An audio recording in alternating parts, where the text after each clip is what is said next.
Hello everyone, welcome. Good morning, good evening, wherever you may be. Thank you for tuning into the stream. It's nice to see you. 9-star Necrom's Nuclear, Imbrifer, Calor, Pablo, Nix. Hello! How you doing?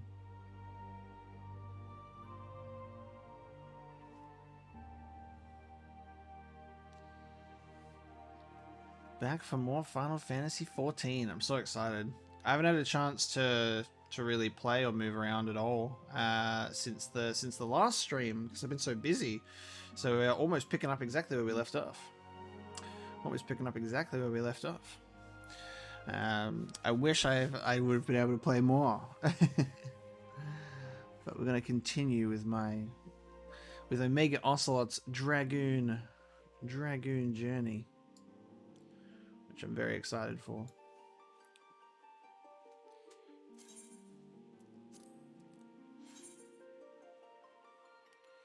Get into this world. Ocelot's adventure continues. Exactly.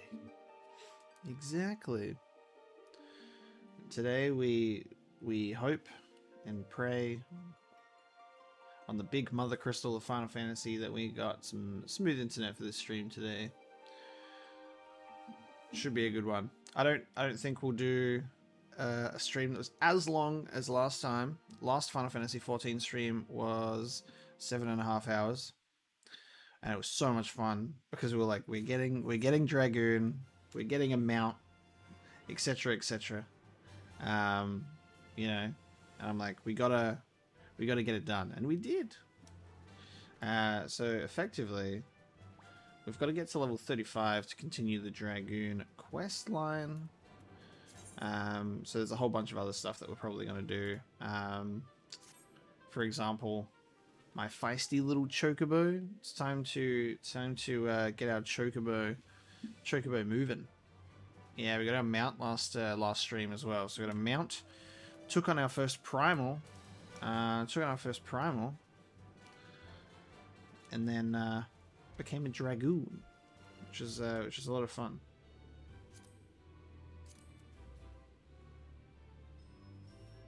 It's so easy to play this game. Be like, oh, there's 7 hours. Like it's so good. It's so good.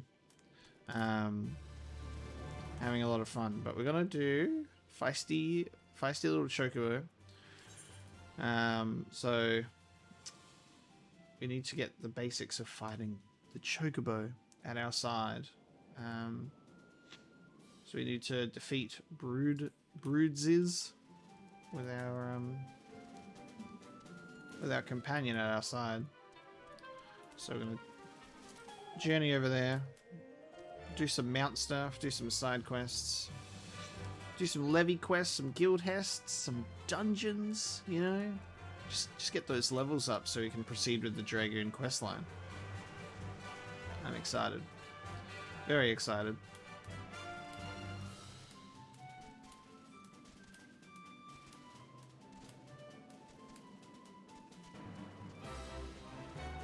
Naticus, Final Fantasy XIV. Oh yeah. I mean, certainly not a bad game to be playing right now. I'm still thinking about playing mine. I haven't played it for a while. I need to get back through hard mode. To be honest, I'm like just under halfway of playing through hard mode. So, Final Fantasy VII Remake, so much fun. But yeah, join the Final Fantasy XIV hype train. Hey, Terminus, thank you so much for joining. You finished the base game story. Hell yeah, congratulations. I hear that it's no small feat to be able to do that. But it is like an exciting feeling as well as being overwhelmed.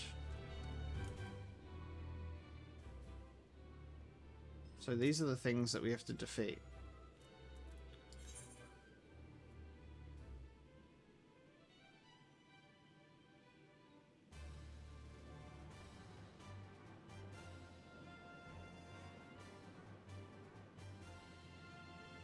So we need to put down these enemies with the help of our companion.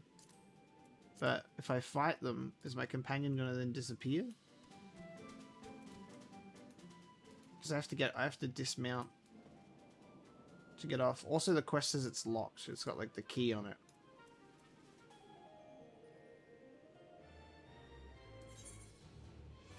Use the greens. Oh right. Oh yeah, right. The greens from last stream that we got. These guys. That's correct.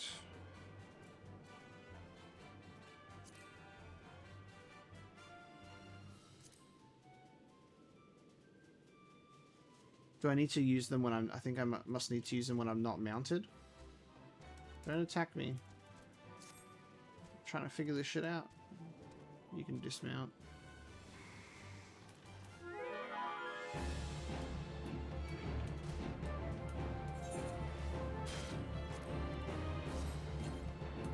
Okay. There we go.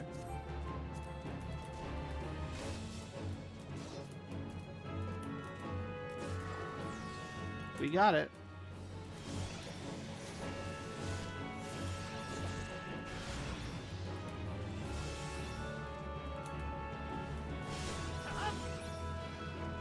Cool. Yeah, I wish it would auto dismount you sometimes as well. But we got it. As your chocobo's rank increases in skill points, these points can be used to acquire new companion-specific actions and traits. 3 different skill trees you can choose for your chocobo: defender, attacker, and healer. That's cool. We're gonna do healer stance, to be honest. So cool.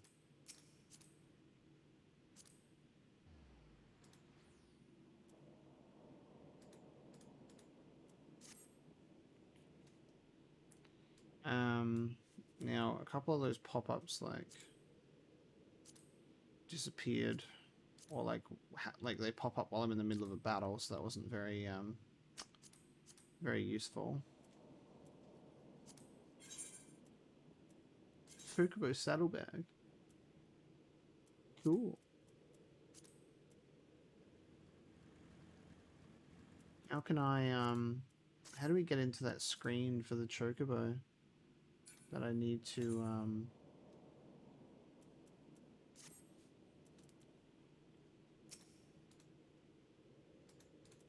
edit their details? Companion. Oh, underneath chocobo saddlebag. Cool.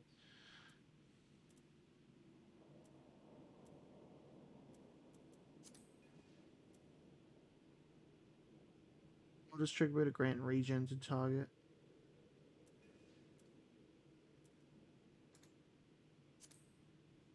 Their appearance, current color. You can change the color. That's cool.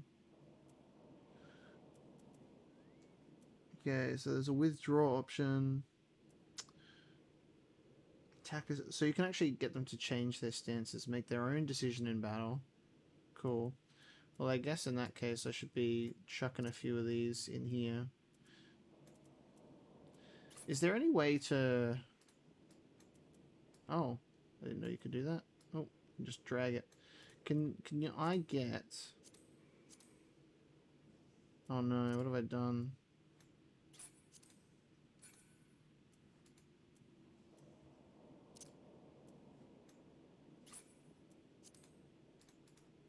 I've just screwed my... just screwed my tooltip. Yeah. I screwed it. And can I get another bar? Or is there like a way that I could like change to another bar? Because you can do it on console.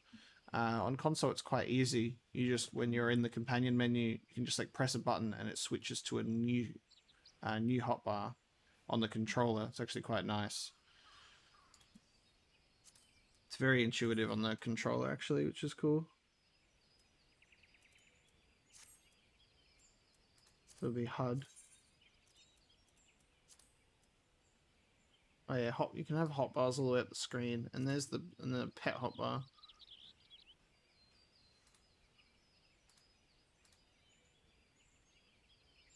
Oh, that looks nice actually. Oh, and you've got them mapped to a whole bunch of stuff. Okay. God, I need to sit. I need to sit down and just like. I just need to sit down and do it. Okay. Then you can change like the appearance of like the hotbars, right?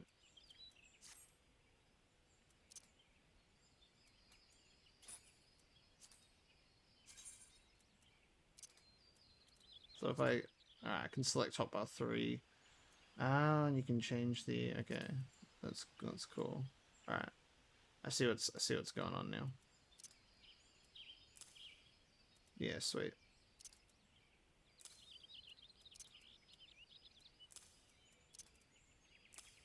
So I can chuck them over here and just give them a bit of a click if I want.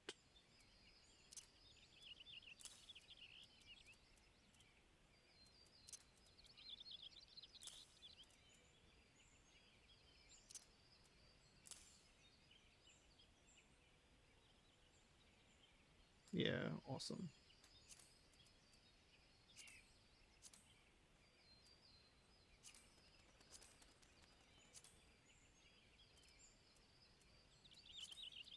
You can change. Okay, I like how you can. I like how you can change them. It's cool.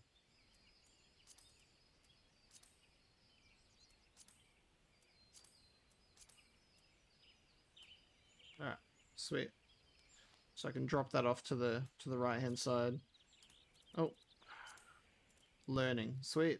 All right, I'll mess around and make a cooler hotbar situation for myself later. But that's great. I've done very minimal on the customization for the HUD because I've been kind of fine with it. I'll need to mess with it.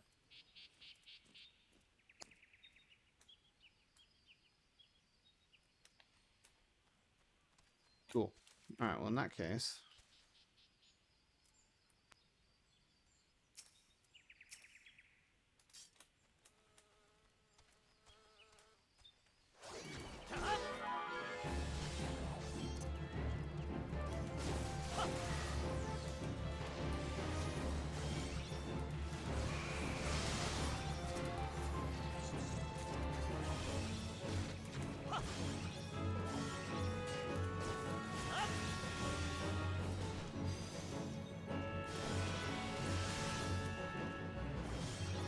Just have it in free stance for now while we figure this out. Revolver is waiting for murder. Yeah. So I love that. I love that. Probably anyone who sees me walking with my chocobo will see Omega Ocelot and that my chocobo is called Revolver and hopefully appreciate it. Ah, companion skill level is too low, so I can't even activate those. That's why they're grayed out. Cool. I'm just not back in drawing effects. Yeah, I'm gonna mess around with my hotbars a lot more. See what's going on with it. Pull something Shalashaska. We'll have to try. When I get something else.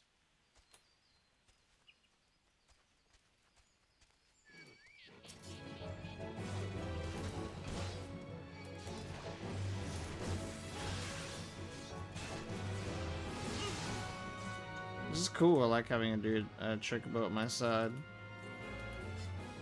And so the chocobo then sits with me for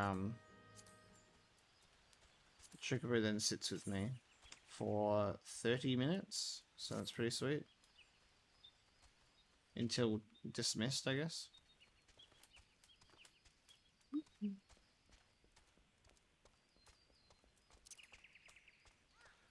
Now if I mount and then dismount, will it leave? And go back to not being a combat chocobo?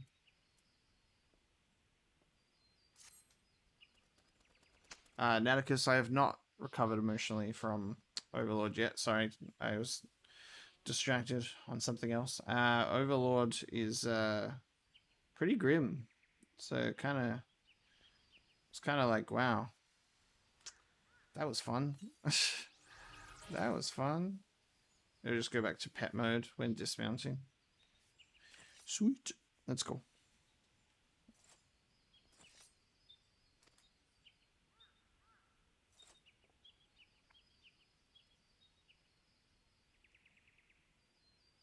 Just done with grunts, right? Yeah.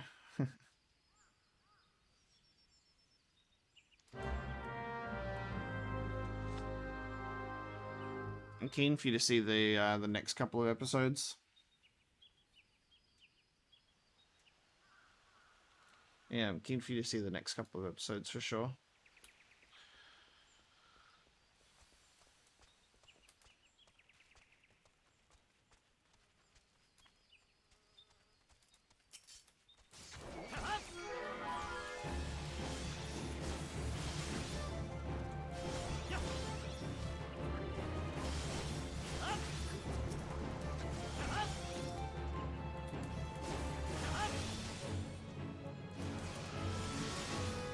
Yeah, I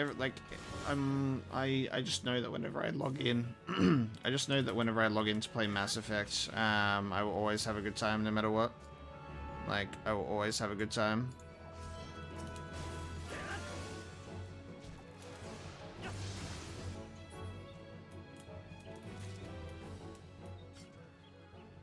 It's just such a brilliant game.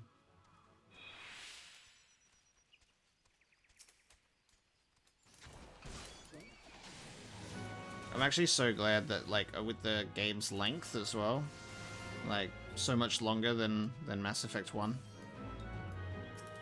which I also appreciate. You need to with the amount of companions you have, god damn it. Gotta help everyone out with their family issues.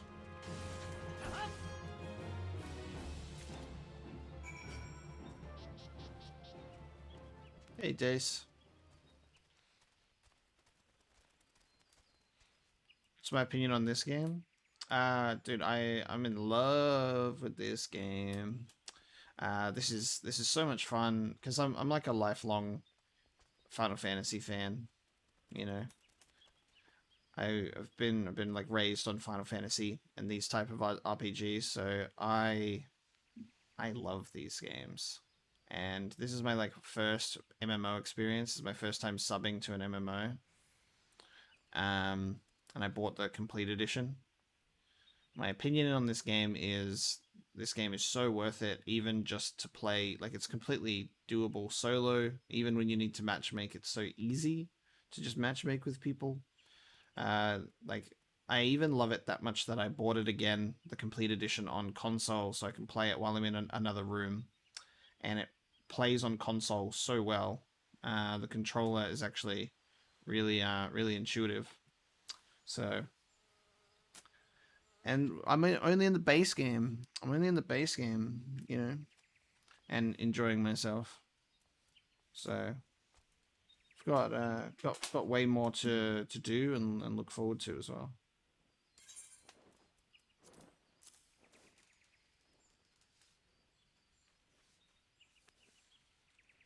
I've played like MMO type games that have like those elements, but this is my first like PC MMO experience.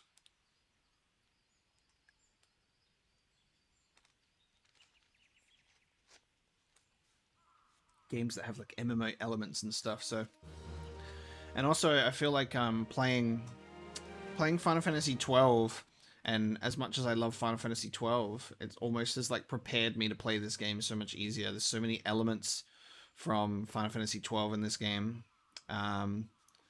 whether they be subtle or obvious, that just like I'm like, wow, it just feels like I'm playing Final Fantasy 12 online, and it keeps making me want to replay the story of Final Fantasy 12 so badly. I love that game.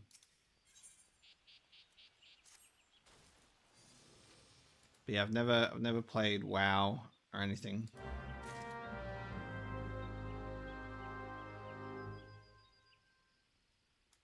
Uh, I feel bad about my new threat playthrough, Naticus, because it's not finished. It's the only. It's like, yeah, it's not finished. Um, my playthrough, from what I have played and what is on the channel, I really love, and I really loved playing through it. Unfortunately, that playthrough is getting next to no traction, and I had a lot going on, so a lot of the time it fell by the wayside. It was also really hard to edit because there's constant copyright strikes with the music. And I'm trying to do a full let's play instead of like a highlight reel from like a stream, like Max's playthrough. So unfortunately, it's just like always hitting me with copyright and stuff for like barely barely any traction on the playthrough. And then I also changed PC. Hey, Ed Horse. Evening. Thank you so much for the bits. Yeah, I also changed PCs, so I've actually lost my. Well, I haven't lost them. They're on my old PC. Still, my save files for the playthrough, so they're also just chilling on a different thing at the moment. So I don't know. I feel like I've put so much time in between the last episode, or like even episodes that people just aren't invested in the playthrough and like continuing it or putting another episode out of nowhere. People are like, oh, now I have to catch up, and I don't care enough. So I don't know. I'm conflicted on it because Final Fantasy VII is like my favorite, and the new threat playthrough is actually so cool. The amount of changes in there and the difficulty settings and even like the different like plot elements that have been added. The new threat playthrough is awesome. I just unfortunately haven't got very far. I think I'm up to Mount Nibble or Rocket Town from what I last assumed.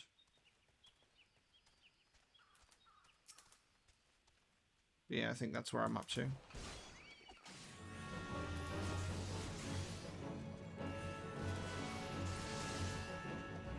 Someone made you a profile you didn't know you ever told me the email or password. Oh man, that sucks. I would make a new one, make a new email for this one, and then get the free trial, because free up to level 60, no subscription required. I'd go that way instead. There's even copyright in this game. There's a very specific battle theme that plays, and it gets copyrighted. It's happened to me twice. Unfortunately, I couldn't edit it out of the last stream because the video was too long. So there's a couple of segments that it just doesn't allow me to trim out, like when I took my lunch break, and then when I was in a battle with a Fate boss, it was playing a particular battle theme that gets copyrighted. Video game music getting copyrighted when you're playing a video game is always really difficult, because it's like playing a video game and you have to you have to take the video down, re-edit it, re-render the video without the music, and then hopefully it doesn't get striked again. Or I just kind of have to bite the bullet and like mute audio, because if you appeal it, more often than not, if I appeal it, it goes ignored for the whole 30-day time window. So it remains copyright striked for the whole month, which also isn't good.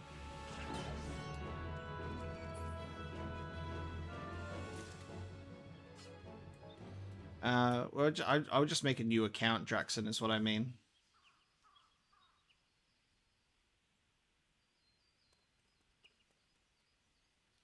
Yeah, Dace, I completely agree. The new threat mod feels,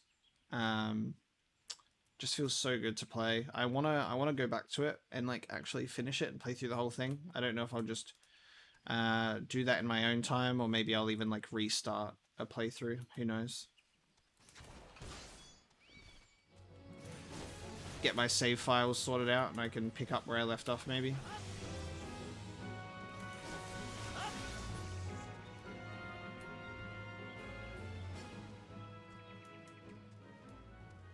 Oh, I just realized what I need to do this whole time.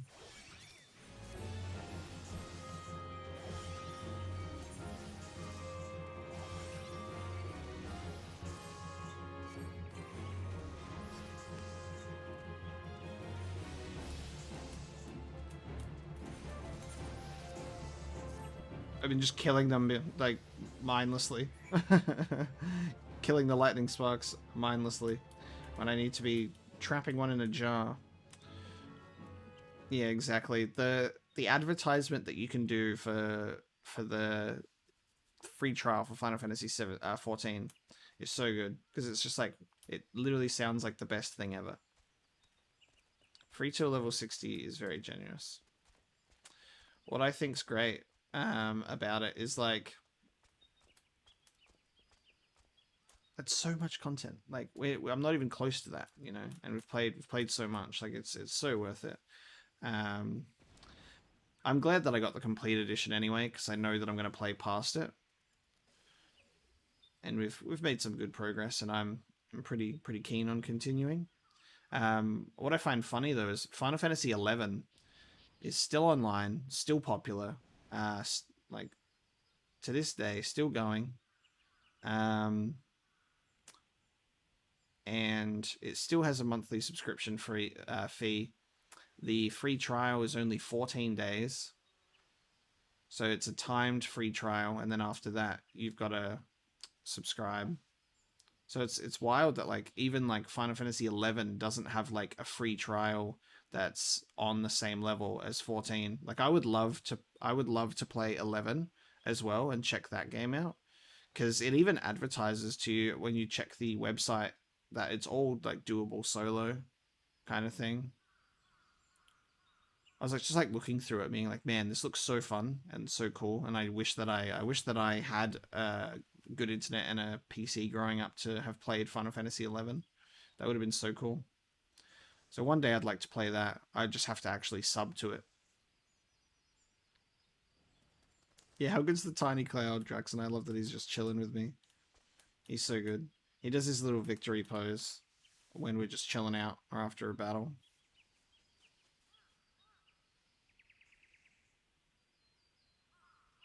It does have some downsides, but I mean, a free trial is going to have some restrictions, and I don't think they're too bad.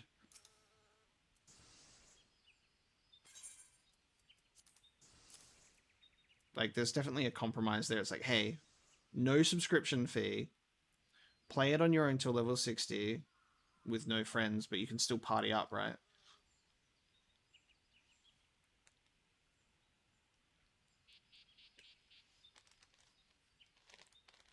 I think you can buy the expansion. You just don't register the activation code until you're ready. So you can buy it if it ever goes on sale or something. And then as soon as you're ready to jump into the expansion and move on from the free trial, you can activate the key. Like when I bought the complete edition, it gave me an activation key because it was on sale, and it made me wish that my account was still eligible for a free trial. Because I signed up and tried to download the game for a free trial like a couple of years ago and then never played it. So I made myself automatically invalid to do the free trial because of that, which sucks.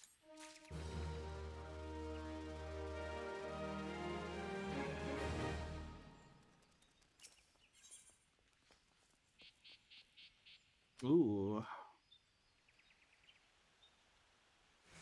Got some pretty rings.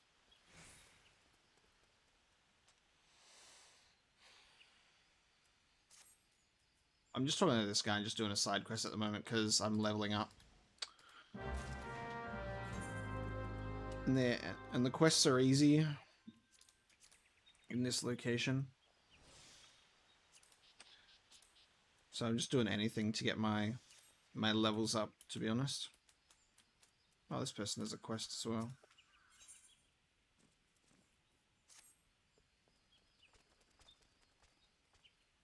Yes, Dace. Join the Final Fantasy side. I won't. No, this is this is the same account because I used my Square Enix account to sign up for the free trial like a couple of years ago. So if I wanted the free trial, I would have to make a new account, and I was like, not worth it. It's fine. I'll just join up.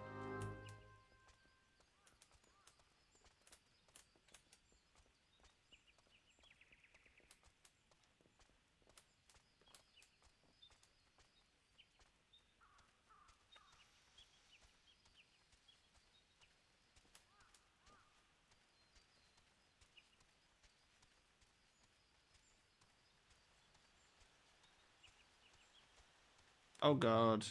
Hello. Look at these bad boys. They're huge. Check these Malboros out.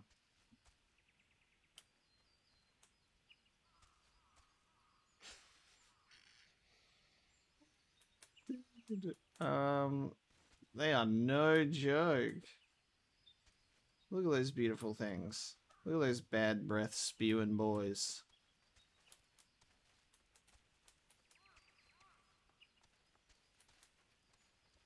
Big Boro.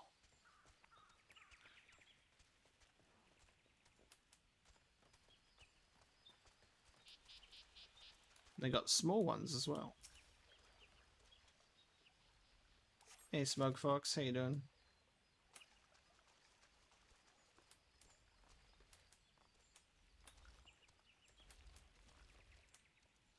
The like collector's edition of the game, which I didn't buy, gives you like a headgear or something. Gives you like a headgear, which gives you extra experience as well.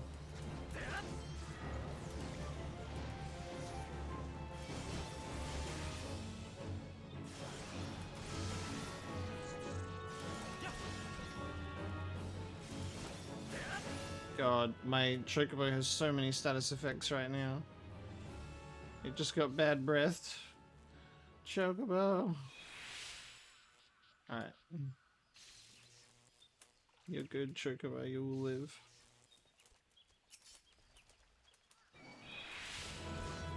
How do we get the Chocobo to get out of the way? I guess I need to like draw its attention away from the Chocobo myself. I need to be the tank in this situation. Draw him away. Then I can just walk out of the area of effect. When I swap jobs in this game, does it mean you have to go back to earlier zones, or does it scale to level? Earlier zones. You'll need to go back to earlier zones. Because these are, if I switch to a level 1 class, these enemies will still be level 31.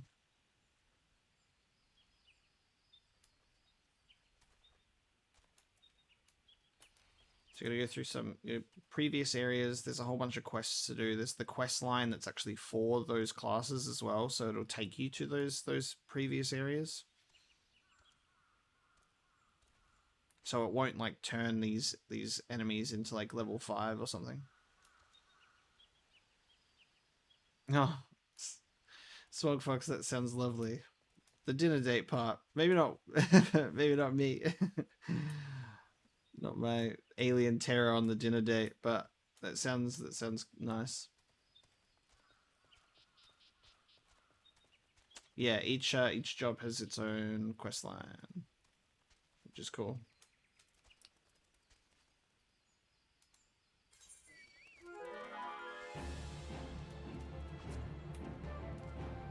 Oh, I need to do this. Okay, this is actually part of the quest. Jesus, okay. Look at this thing. This thing is huge. Oh, this is gonna be fucked. Alright. I'm not gonna like this. These fucking toadstools are in the way. Get out.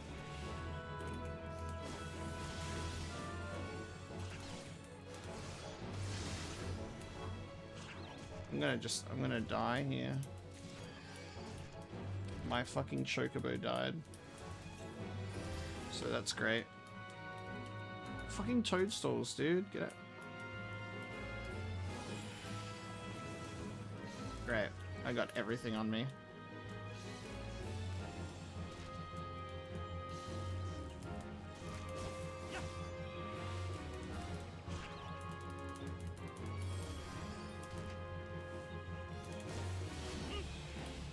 Pablo to the rescue right now.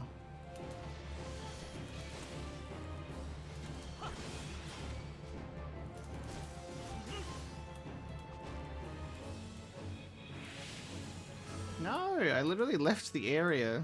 Get out. Our borrows are no joke, dude. They're just like the instant death. This toadstool was so strong. Alright. Q. Let's actually do what we're supposed to do. Let's do what we're here for.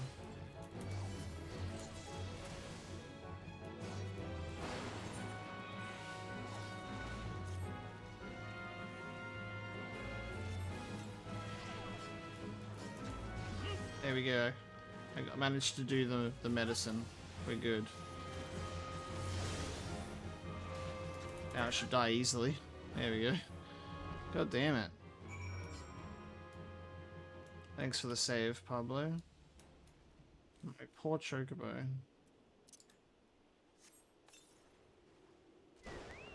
Hello, buddy. Hey, revolver.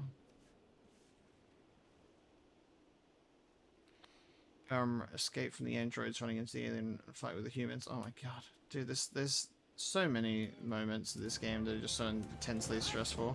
Alien Isolation is no joke. The last episode that I just recorded, episode 8 by the way, it has some moments in there, that's for sure. Ah.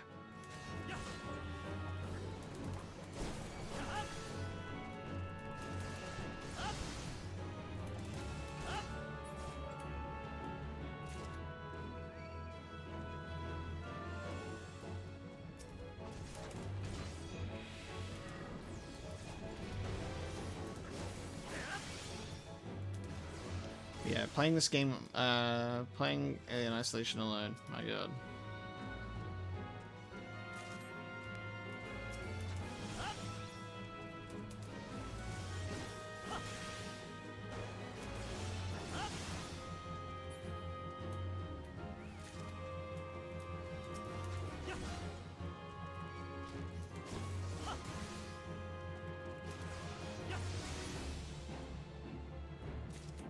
Let's see how many I can deliver to this person, how many they actually want. This runs out in a couple of minutes anyway. Got a thunderstorm rolling in. I love the weather in this game. It's so convincing.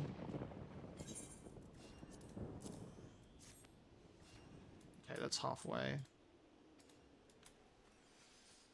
Halfway through. Mushrooms, I need more.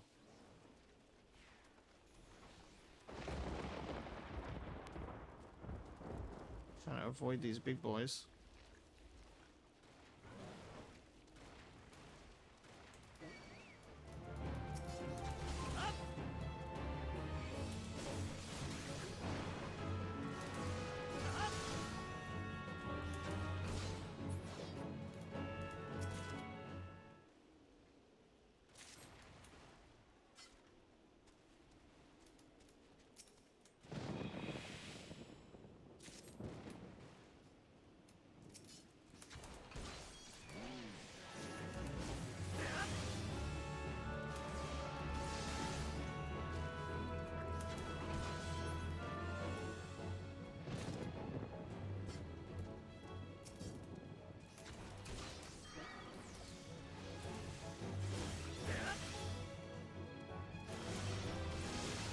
Putting the glasses on my emote is so cursed.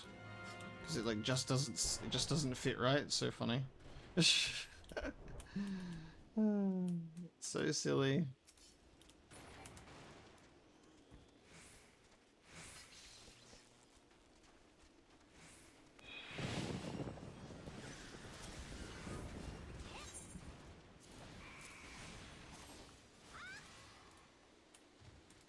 Almost there. Yes, we did it. Cool. Objective accomplished. We did it.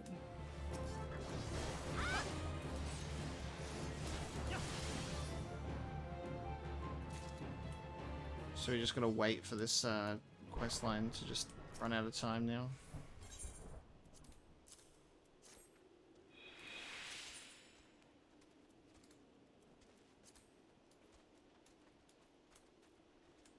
Yeah, these fucking Halito Stroopers. My god. No joke.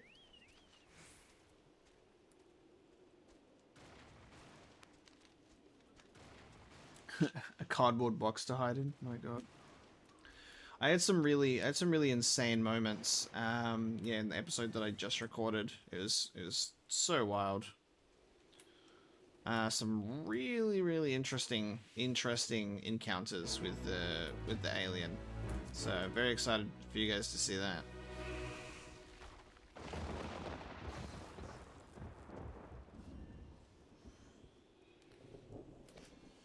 Moments where you get convinced that you shouldn't have survived the encounter.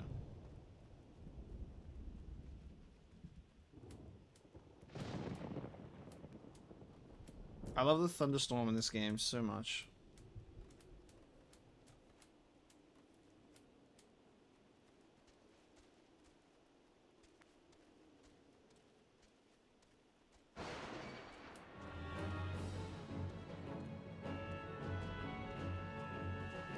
Yeah, the alien is very smart.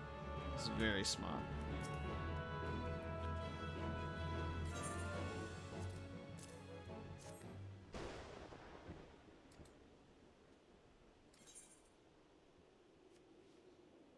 Strength, vitality, tenacity, strength, vitality, skill speed.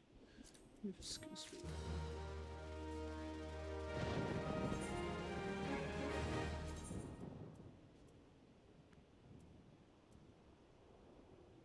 Oh, I forgot that I'm not wearing my better gear because I changed it to match the cutscene that I was in for a thumbnail. Oops. This is actually what we're supposed to be looking like. Because I got toad skin stuff, which actually better stats.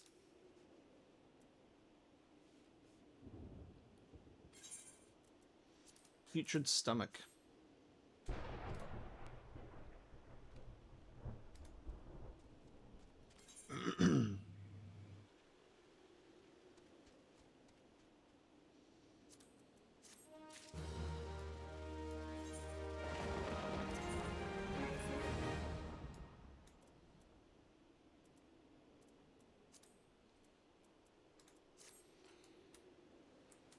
Hardest difficulty can feel like a little bit unfair, but for the most part, whenever I've been like killed, it's a mistake that I've made.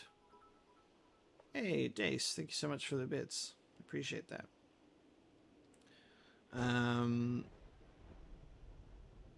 Yeah, like hard mode difficulty is so good because I feel that it's like whenever I've died. Like 95% of the time, it's been my fault. Oh, you meant Nightmare? Okay, yeah. Nightmare probably would feel a little bit more. Like that. You know, it would probably feel a bit more like that.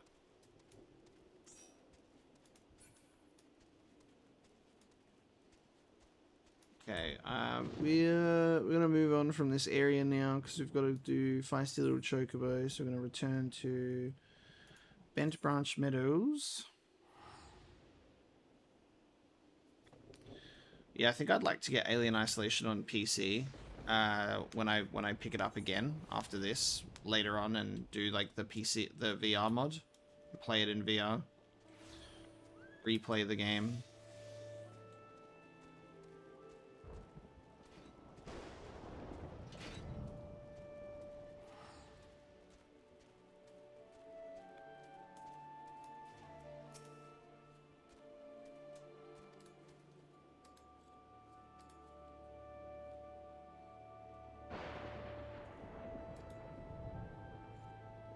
You can now access your Chocobo saddlebag, as if he's saying that I couldn't access it before when I found it.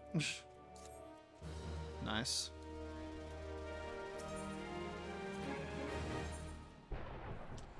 Oh, must own an apartment to do bird in hand. Interesting. Cool. Alright, that's done.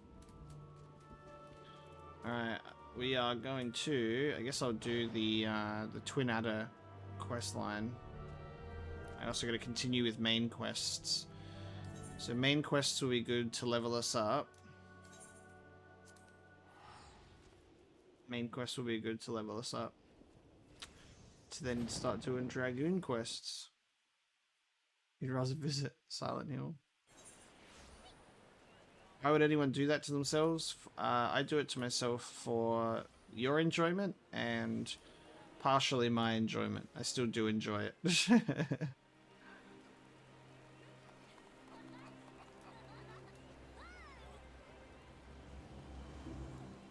You do get a little bit confident with the alien over time and how it works and how much you can get away with. Like, you can start getting away with things a little bit more.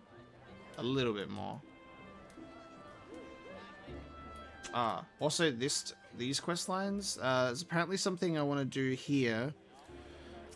The house that Death built. My friend told me about this, which is if we complete this quest, it's gonna opens up a dungeon. I think it's called the Palace of the Dead. And it's like one of those dungeons where you start off at level 1 and then you work your way through the dungeon and see how far you get, I think.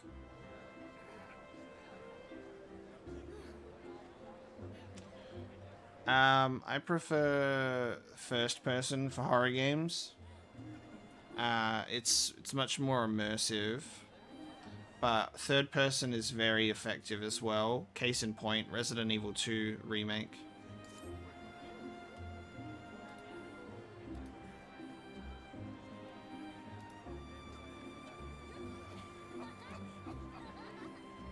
Like Outlast, PT, Alien, that kind of stuff.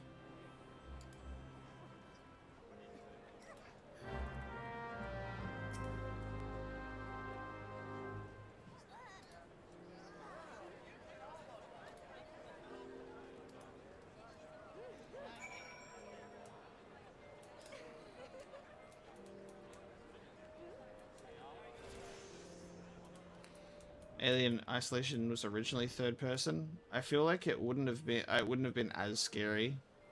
Yeah, it wouldn't have been as good at all. It definitely benefits from being in first person. It's like being able to hold that motion tracker and like look at that and like climbing into stuff. It's so effective for first person.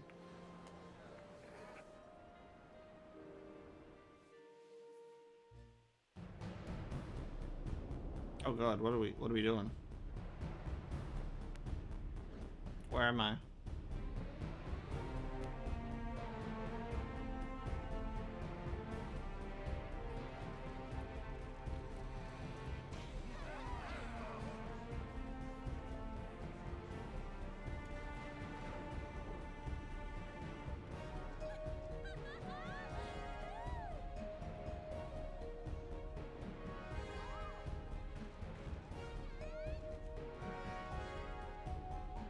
That's cool.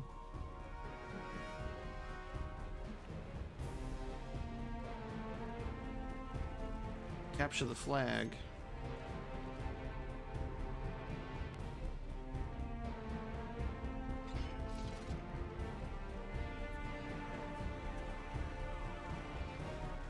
The Borderland ruins.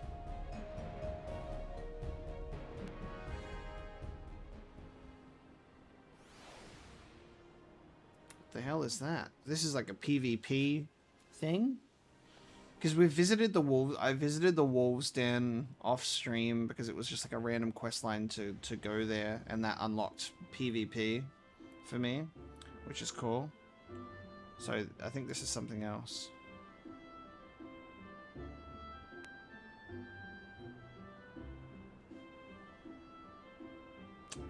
Wave after wave of fellow Alliance members, and that's cool.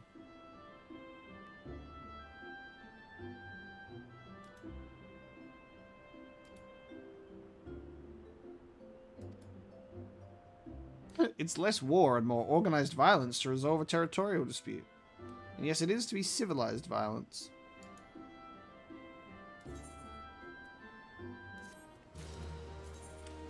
Frontline, the Borderland ruins on the outskirts of the Cardinal Flats, now accessible. That's cool. Well, we'll have to check that out at some point. watching movies, doing reactions. Yes, there is a plan. There is a plan for that. Not to do it excessively, as I think it would maybe exhaust me if I had to do it way too much, and also the editing is gonna be a hell of a thing, and so it'll be a lot of jumping through copyright hoops and doing a lot of editing and stuff. But it's something I'd like to do when I have more time, is to do some reactions to some shows or movies that people really want me to see, as well as stuff that's on my backlog to get through, because I've received some positive feedback about that one so far. So I'd like to do that. But I think the plan, at least currently, is the plan currently is to do. I'll be doing reactions, and then the full-length reactions being available on Patreon, as well as like early access to those reactions, and then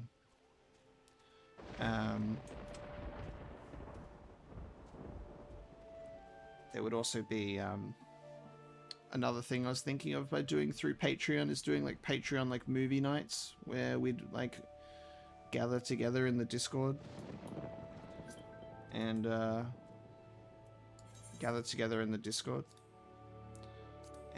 watch something like a show or a movie that I've already watched, and we can do like a group watch of it in the voice chat. Have a fun time. So I've got plans for it that I want to make it worth engaging in. But I've got a really busy month or so ahead of me at the moment, so I'm kind of at my capacity. But once I get relaxed, and more stuff opens up, I'll be able to look into doing that a little bit more.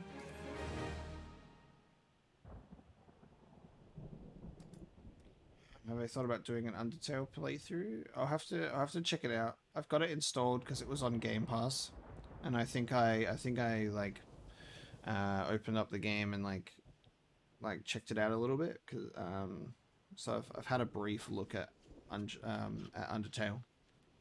I could potentially consider a playthrough at some point.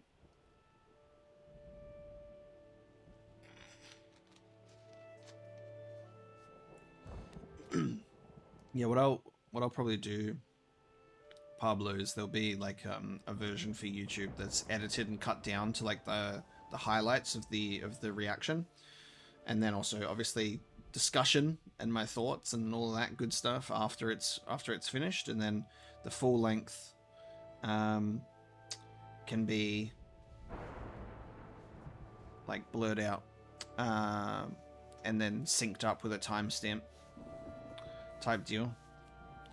So if you want to see the whole thing and watch it along with me, do that through Patreon, as well as like obviously early access to those reactions, and then also patron movie nights. Like I was talking with people in the Discord about doing at some point doing the extended editions of Lord of the Rings. That would be a hell of a one to do movie night for.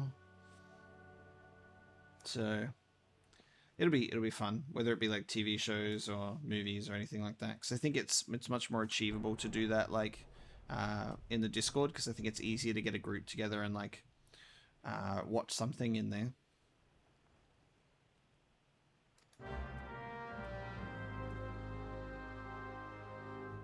So there'll be like two different types of things that I'll try and do in terms of movie reactions.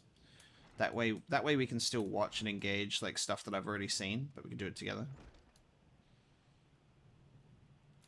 The only way to watch Lord of the Rings is the extended editions, so, you know. I physically can't watch the theatrical editions anymore, because I'm like, oh, well, what about this scene? What about this scene that's in the game, in the extended editions? It's been a good while since I watched them as well. There was actually an event on at a local cinema near me a little while ago, where they were going to be playing the theatrical editions in our. We've got like a theater that plays like they run like screenings of like older films and like more recent ones, but they do like special showings. And they were doing a Lord of the Rings theatrical marathon. Unfortunately, not extended, but I was considering going because obviously I never saw the Lord of the Rings movies in the cinema because I wasn't old enough at the time to go watch Lord of the Rings. I wasn't allowed to until a bit later. Yeah, the only way to watch Lord of the Rings is to go to New Zealand and do it yourself. What do you guys think of the Amazon show? Apparently it's coming out September next year. Apparently that's the set release that they've recently announced. It's been in the works for a really long time, and they've spent a hell of a lot of money on it. So I just hope that it's good. I think it'll be better than The Hobbit. That's my stance at the moment. Is I think it'll be better than The Hobbit movies, which isn't hard. As much as I enjoyed The Hobbit movies, I think that they just didn't come close to what Lord of the Rings was, and I think that the show will probably also be closer to what we want. And I also really like that this show is not remaking the movies, and it's not set in the Third Age, it's set in the Second Age, and I'm like, that's a good idea. It's a good idea if you're gonna do Lord of the Rings as a show, especially after the movies, which are some of the greatest movies made, to set it in a different time period, so people don't make those comparisons to like Aragorn castings or Gandalf castings, or oh, this scene was done better in this movie, you know.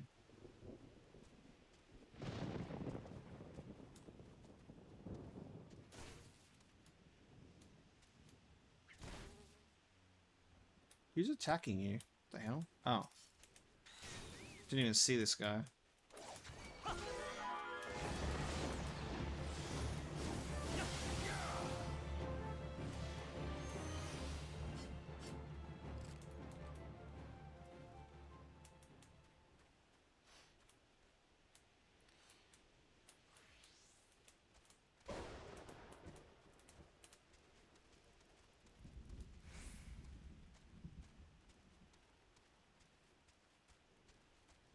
I know the beginning of the Fellowship of the Ring.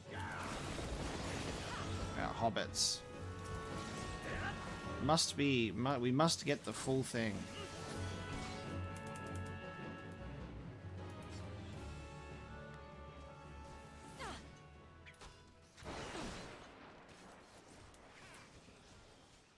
I rewatched Return of the King like countless times as when I was finally able to, you know, watch it. Also, the Two Towers and the Return of the King video games are some of the greatest like probably the greatest movie licensed video game series. Like, god damn it. It's so good.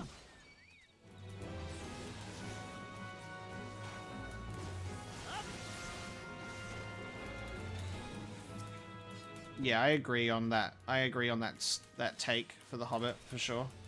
I agree on that. Like, I can watch them and enjoy them, and I'd be like, wow, that's absolutely gorgeous, but production nightmare. Peter Jackson pulled on, because it wasn't even originally his project, and he was pulled on with less time to work with everything. He wasn't given an extension. They're like, Peter Jackson, you'll make this work. Had to resort to doing CGI orcs, which was not great. Shot the movie at such an awful frame rate that it makes me feel sick. Because I watched the first one. I watched the first one in the cinema of The Hobbit. I was like, oh my god, I can't watch this movie properly because the frame rate is so unnatural.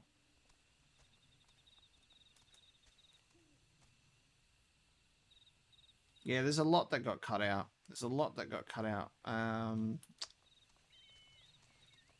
Which is tough when adapting from like the source material, so you know. But there's a lot of Middle-earth and Lord of the Rings related lore that I'd love to have more of an understanding of.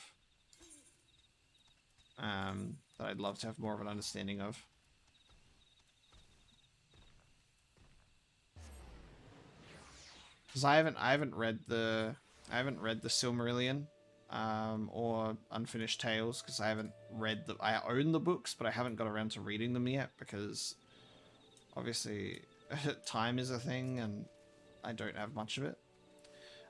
So I was actually probably going to be listening to the audiobooks of the Lord of the Rings instead, so I can listen to it while I'm kind of working on something else or chilling out.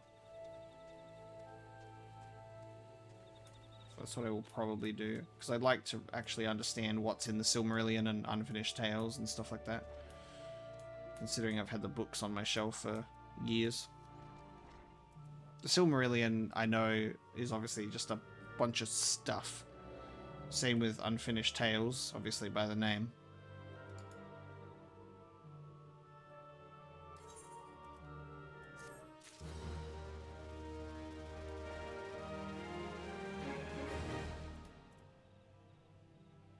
I've got a couple of other Lord of the Rings games that I'd really like to play that I haven't played yet. They're on my shelf. I've got 3 on my shelf, which is Lord of the Rings Conquest, which like is kind of like Lord of the Rings Battlefront in a sense. And then I've got the War of the North, or War for the North, or something like that. So I've got that, and as well as the Battle for Middle-earth 2. Just have like those sat on my shelf that I haven't touched before. I'd love to properly finish the Third Age as well. Like, I played the Third Age when I was younger. Like, turn-based Lord of the Rings combat was so fun, but I never finished that game.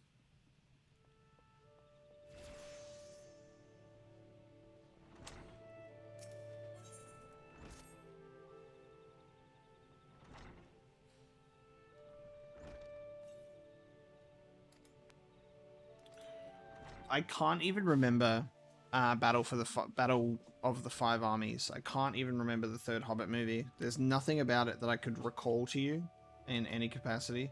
All that I can say is the best part of the Hobbit trilogy was Evangeline Lilly, and she's not even part of the source material. Her character was just created to be in a love triangle with a dwarf and a weird looking Legolas. But Evangeline Lilly in the Hobbit is the best thing ever. It's like, hey guys, what if we made Evangeline Lilly an elf? That's where all the box office money is. Everyone's like, yes. But then they unfortunately put her in a weird love triangle with a dwarf and CGI Legolas. Goddamn de-aged Orlando Bloom. He's like, yeah, I still got this. I can still be Legolas. I respect Viggo so much for being offered to come back as Aragorn, and him literally just being like, it doesn't make sense for me to be in it. I respect him so much for that. Orlando Bloom was like, nah, fuck it. I can still be a beautiful elf. So he was still in it. But the love triangle was dumb. But Evangeline Lilly makes it worth it. And then, yeah.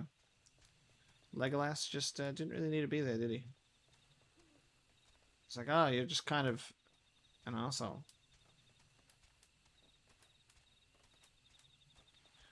Yeah, I probably need to rewatch the Hobbit, to be honest, so I can actually remember the ending. I don't remember the last movie at all. I remember in the first 2.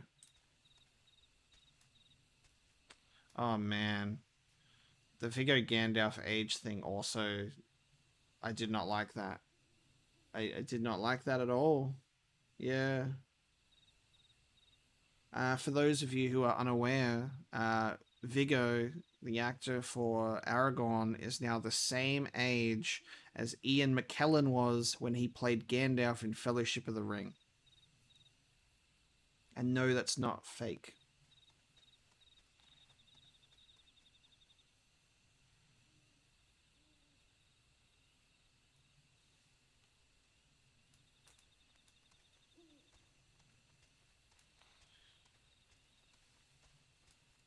It's pretty bad.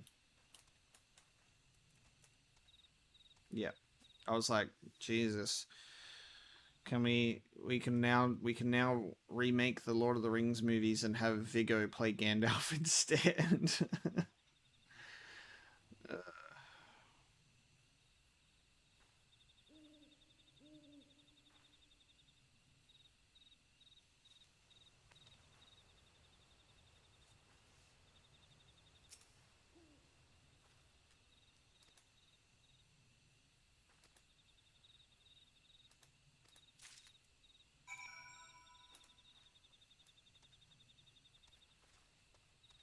Use amber syrup on the curious tussock and slay the Ochu. Okay.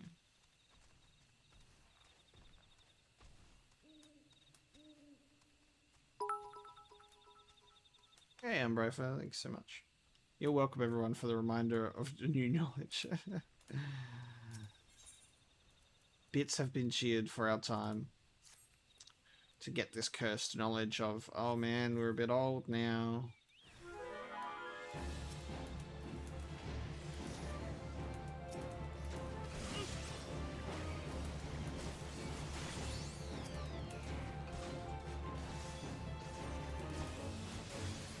Cursed knowledge tax, yeah.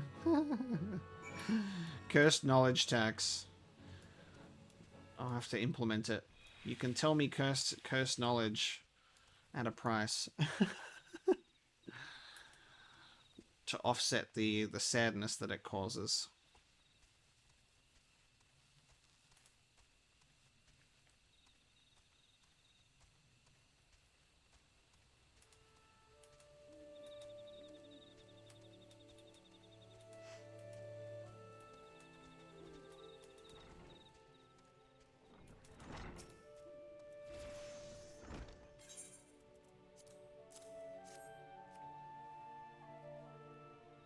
New channel point reward. And I opened up a thing about that the other day. I need to look into doing it. Calor made a comment about it, and I was like, oh, I wasn't even aware that it was like something that I could actually do stuff for. I need to look into it. But I don't know how limited I am as an affiliate either compared to like a partner, so I'll have to see what stuff I can actually do. Oh, don't talk to me about how people born after the year 2000 are adults. It's not real. It's not real. Anyone born after the year 2000 is still a child and will be a child forever. Even when they are 50 years old. Still a child.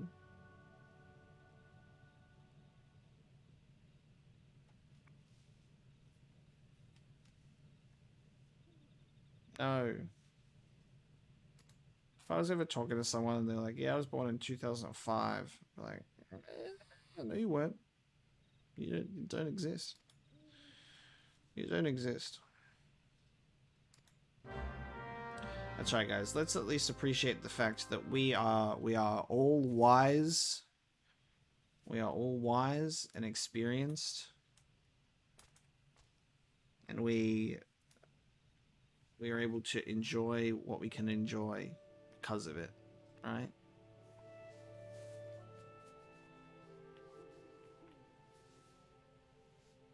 We know things that they will never know. I sound like a fucking boomer. Jesus Christ.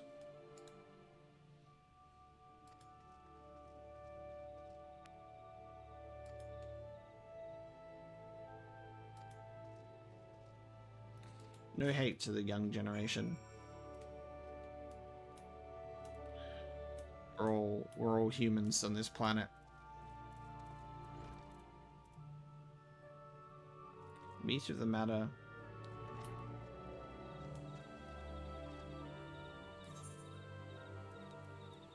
Not even a little. No.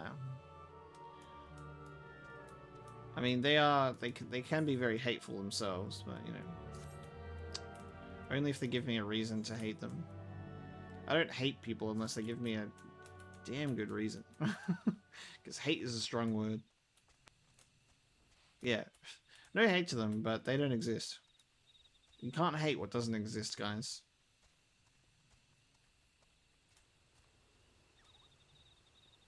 Yeah, everybody can complain to Dex. Dex is the one who informed us about the Gandalf Aragon situation. This is agreeable.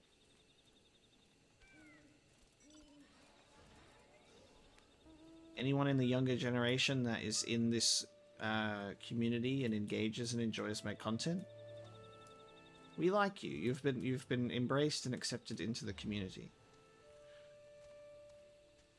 If you are not, and filled with hate, you don't exist. And you can't hate what doesn't exist.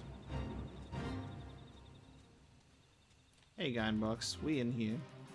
Thank you for joining. Yeah, we're talking about like people that were born after the year 2000, which is really hard to process, you know?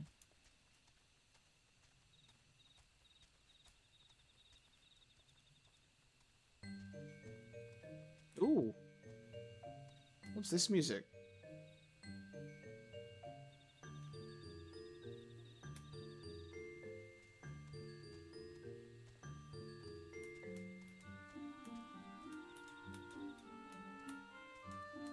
Got some nice music for this place.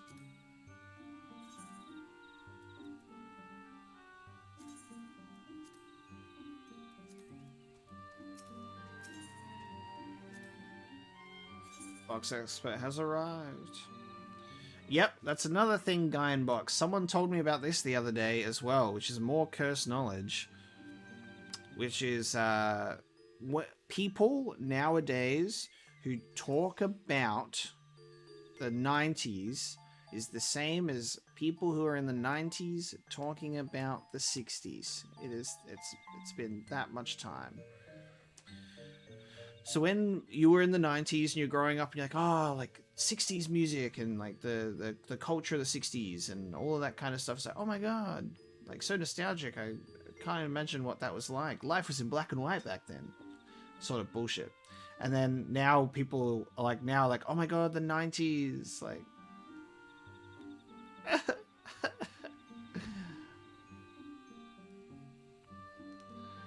Hey, MK Swag, thank you so much for the kind words. Thank you for the kind words. Glad you've been enjoying yourself.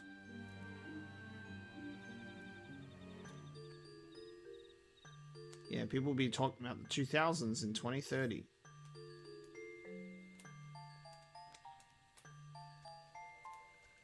I'm 26. I'm fine. I've passed my quarter life crisis by a year. I survived. I'll be fine.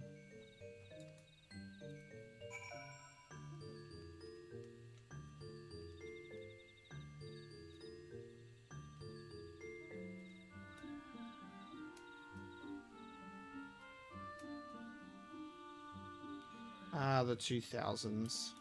Ah, the 2000s.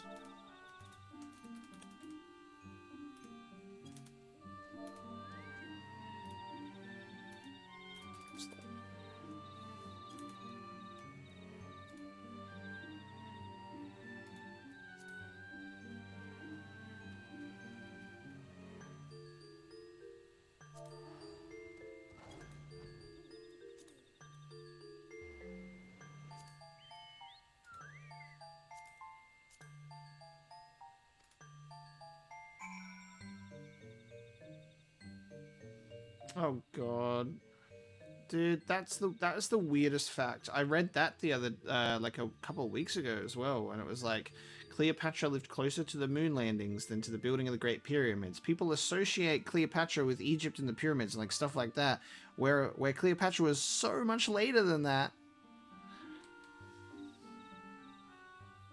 Ah, ah.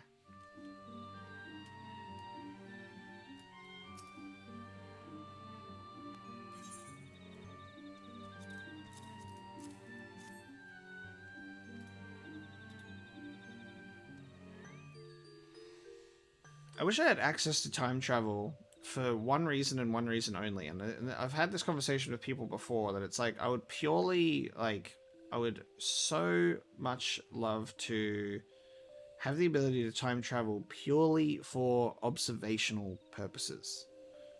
Purely for, like, knowledge and observation. Like, I would just love to be able to see. Even if I was never able to repeat the information, even if I was, like, forbidden from even speaking it, like you physically couldn't even speak it, I would just love to know myself. Although it would probably drive me crazy not to be able to tell people that aliens did build the pyramids.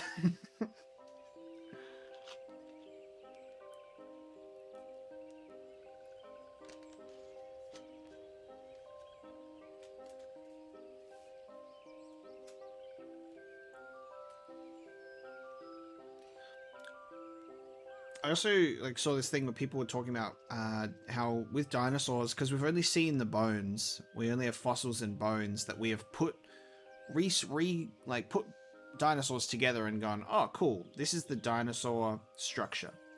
So, and then they've just put skin over the top of it and they go, oh, this is what they look like. Where it's like dinosaurs might have, like, a lot of them are more bird-like than anything. Like, they could have had feathers. They could have had a lot more skin.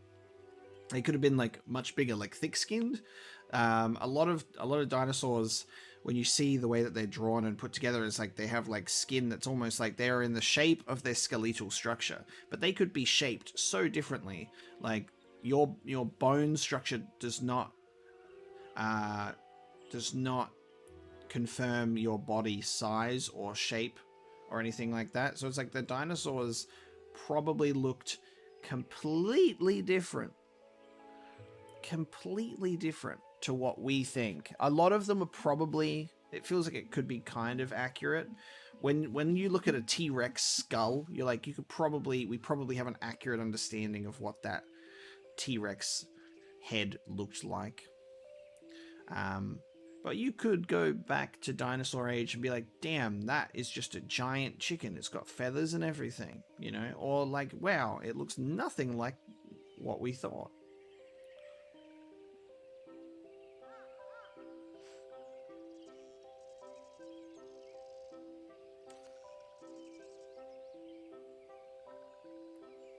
I think everyone would time travel. If time travel existed, the world would split apart, because everyone would go back and tell themselves to buy Bitcoin, and then Bitcoin would not be what Bitcoin is today. It would be ruined.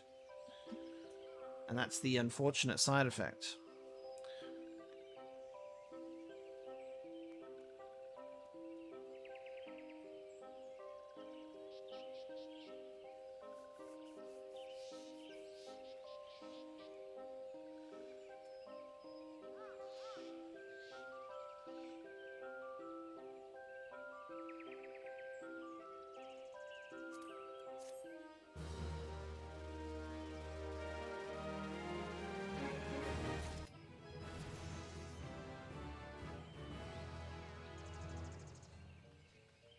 Yeah, the bones are actually like rock.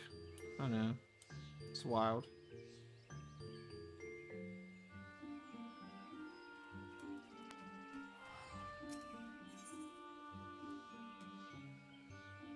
Hey, Callow, thanks so much for tuning in to the stream and staying with us.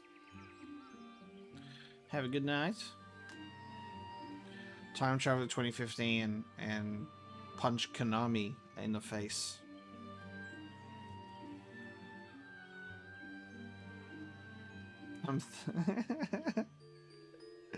The bones are actually bones. They're bones.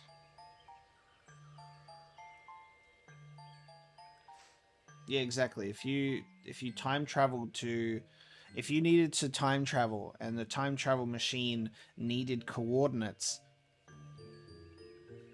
you wouldn't be able to do it, because the Earth is always moving in space. You'd literally just end up appearing in the middle of the vacuum of space. Or by blind luck, you might actually end up somewhere, but not where you want. So that's why we forget about that suspension of disbelief, right? If we time travel, we can time travel to the exact spot that we want. Snozberries taste like snozberries. I need to watch that again. Dude, let's do a Willy Wonka and the Chocolate Factory movie night when I get around to it. That movie is a nightmare. I haven't watched that since I was a kid.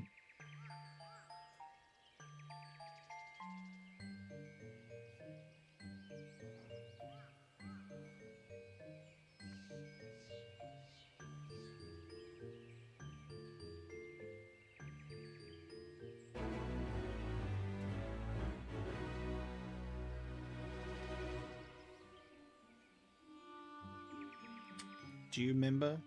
I remember. I remember. Charlie and the Chocolate Factory is a horror movie for children. It's a horror movie.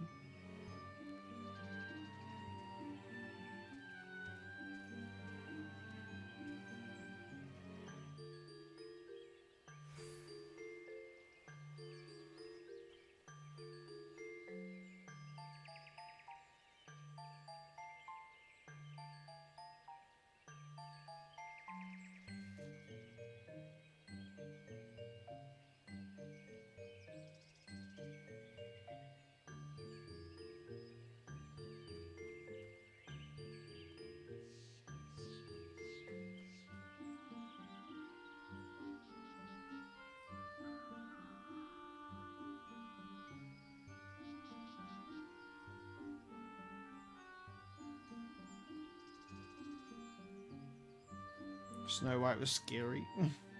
Yeah, Disney has those vibes. Yeah, something in those Disney films are just like terrible.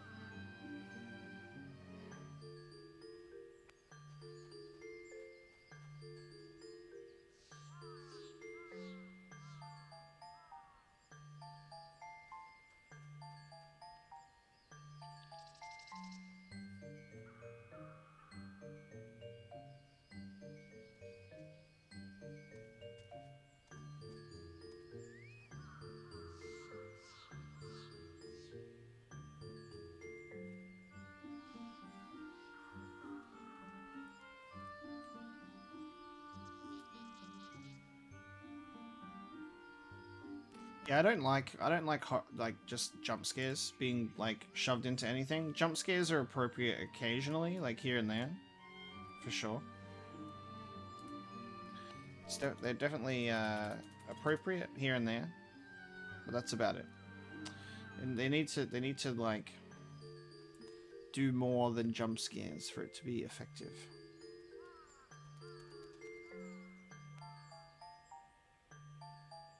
Hey, Geinbox, I'll definitely be streaming next week. If you're aware, I'll drop it in for everybody else as well, as we're pretty much streaming on a set schedule and I have that on the channel, so you'll be able to see in your time zone. But it'll be my Mondays, Wednesdays, Fridays, and Sundays. So trying to stream 4 days a week for a variety of games and stuff, which should be a lot of fun. So I will be streaming. Next week.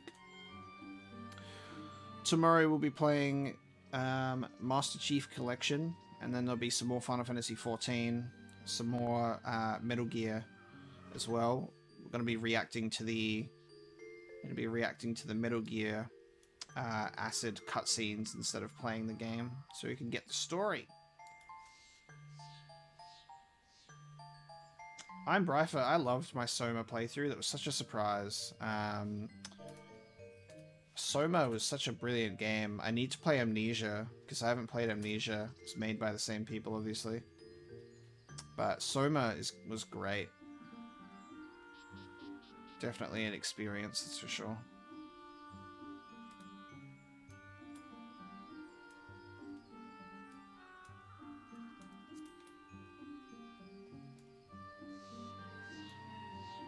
I own the Amnesia trilogy. I own the trilogy on Xbox, and then there's another game as well. Yeah, I need to do a chess stream specifically for you. I think it'll be fun. We're having a board game. We're having like a game/board game discussion in the Discord about doing, like a tabletop game or like a card game or chess or anything like that on stream.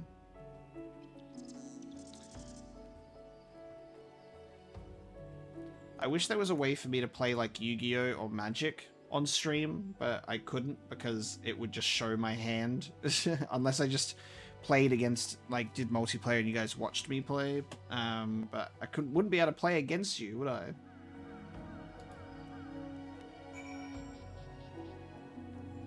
Well, I'll certainly start with the first amnesia and see how I feel. See if my pants survive the ordeal of constantly shitting.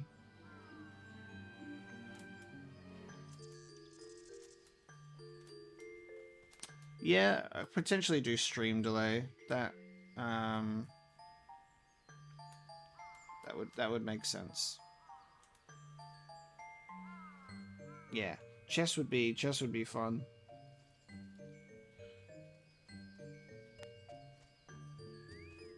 Hey, Smoke Fox, thank you so much for tuning in. I appreciate it.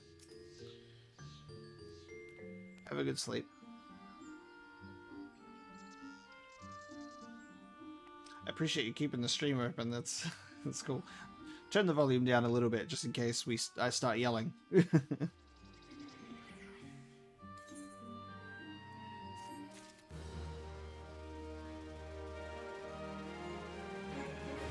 See, I'm terrified of spiders too, but I think I've made it through some horrific situations in recent video games with spiders, especially Resident Evil.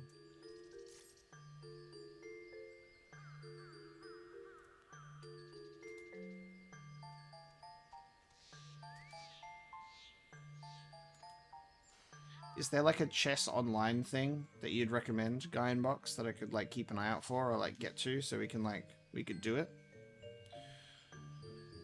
I'll get some breakfast or some lunch, and when I take a break we'll play some chess. Just literally chess.com, great. Just literally chess.com.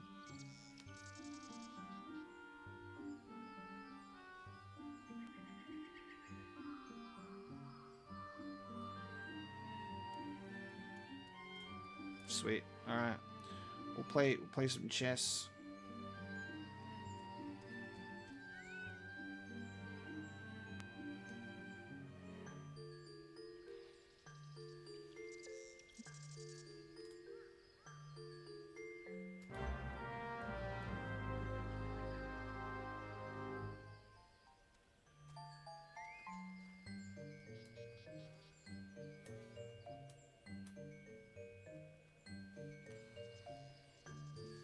Yeah, I haven't played chess in a while, so it would be interesting.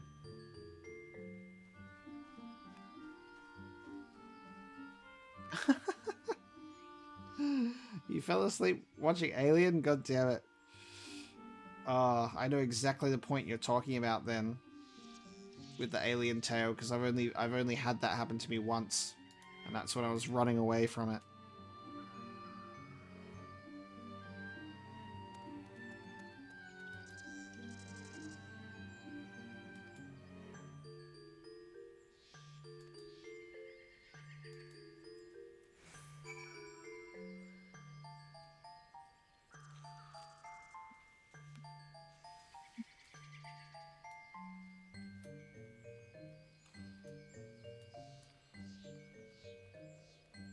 I'll try and we'll try and do like a quick chess game either like during a lunch break or at the end of the stream or something for fun.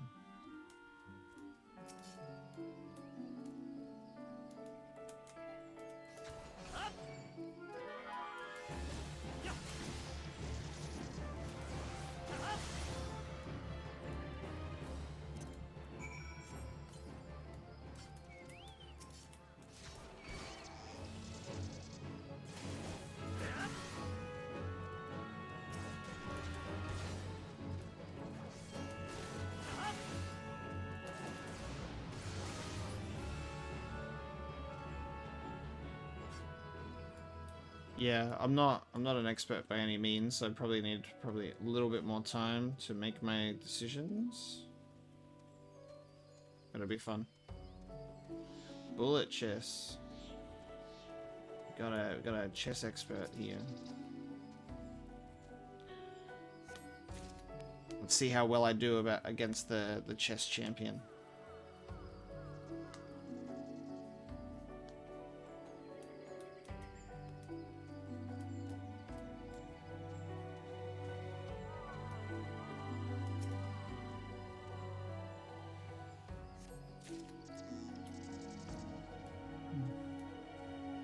Three wins as Grandmasters. I like to think that I will win, so should be fine. I'll definitely win. I am like genetically good at chess. It's in my genes, right? I just have this untapped, like latent ability for chess. So you're talking the talk right now, like me. It will all be decided. Ah, rest in peace. It'll all be decided at the end. I wish I was a healer. I would be able to revive you. There's no Phoenix Downs in this game. It'd be cool. Is there a Phoenix Down in this game? I could use an item to revive someone because I'm not a healer?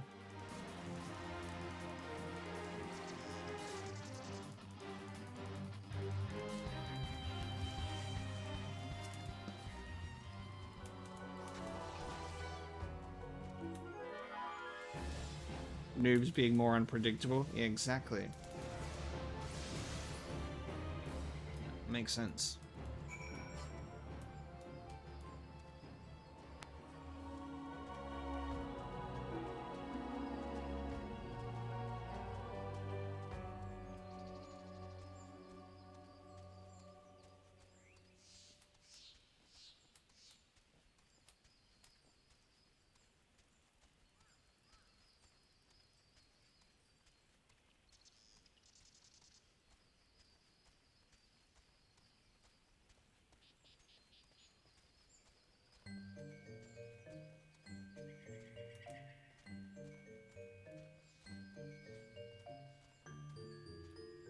Okay, Bryfa, no worries. I'll have a look when I go to a merchant, see if there's anything. But...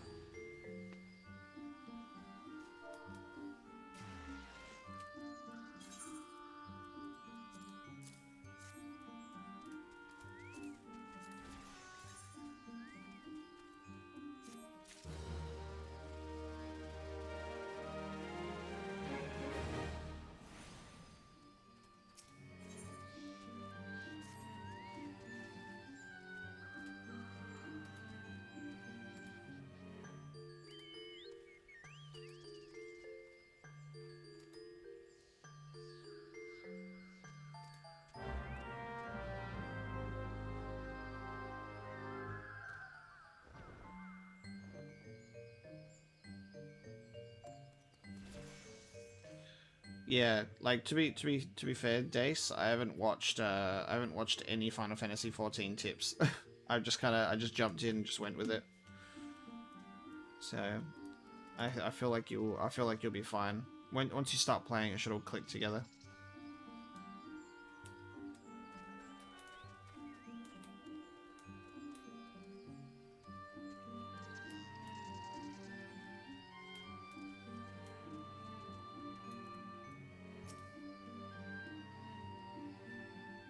Strange steel walking.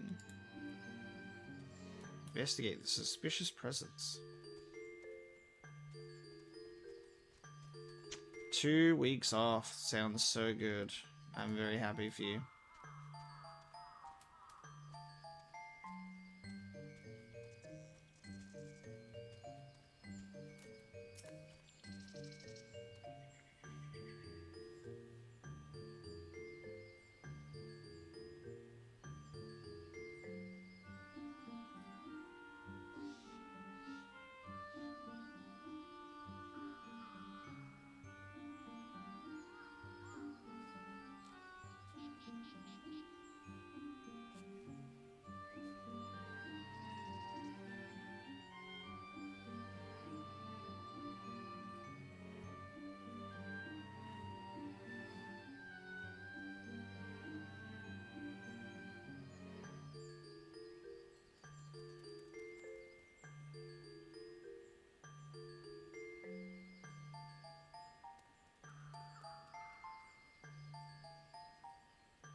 Level up that luck. I hope you do win Guy in Box. And then you can buy all the cardboard boxes you want.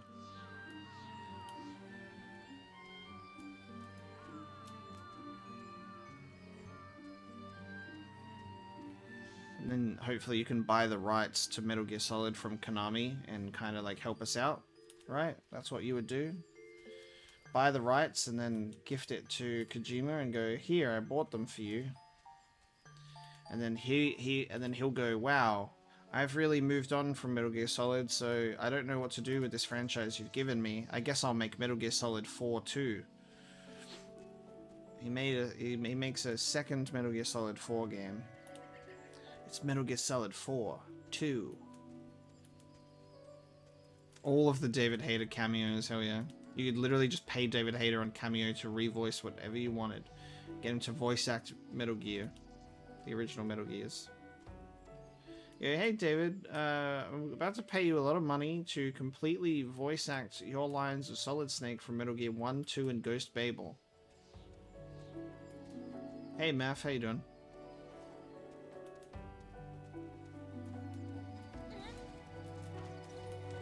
Or he does some sort of Kingdom Hearts title, Metal Gear Solid 4, 358 over 2 days, and it's a different perspective of Metal Gear Solid 4, played from the perspective of Liquid instead.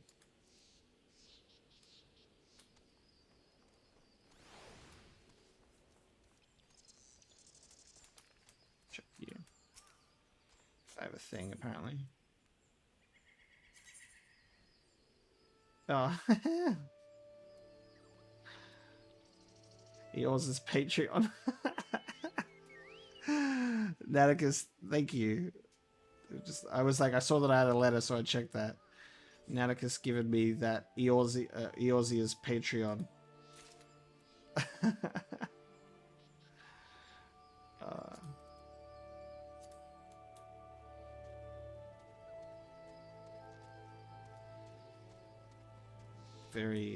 Very kind of you.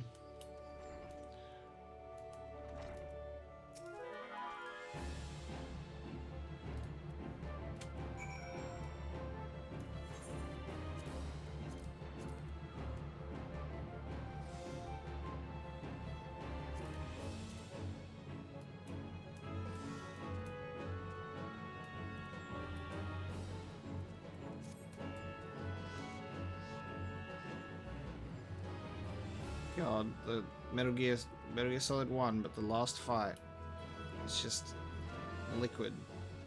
Liquid! I'm keen to sit down and react to the like the story of Metal Gear Acid, like the cutscenes of the first game at least, to see what it's all about, and then after that we can try and play Metal Gear Acid 2 on another stream and check those gameplay improvements.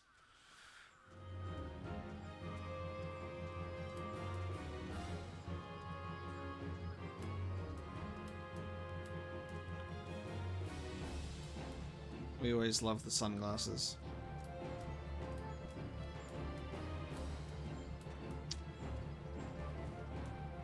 How good is playing on a modded PSP? I still have mine. I love my PSP. I always wanted to get a Vita, and I never got a Vita. It's always been kind of something on the wish list, on the to-do list, is to get a Vita to play that. Because there's a lot of Vita exclusive titles. I'm just wondering if it's possible to even like do like videos or a Let's Play for Vita. Like, what is it, like is it the PS TV that allows you to play Vita on like a TV? Is that right? Because if so, then I could get a Vita and get some Vita exclusives, and we could play some games, like the Uncharted Vita game.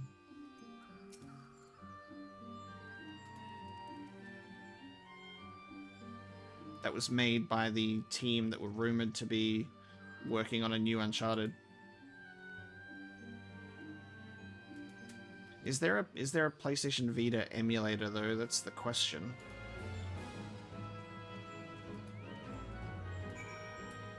That's the question.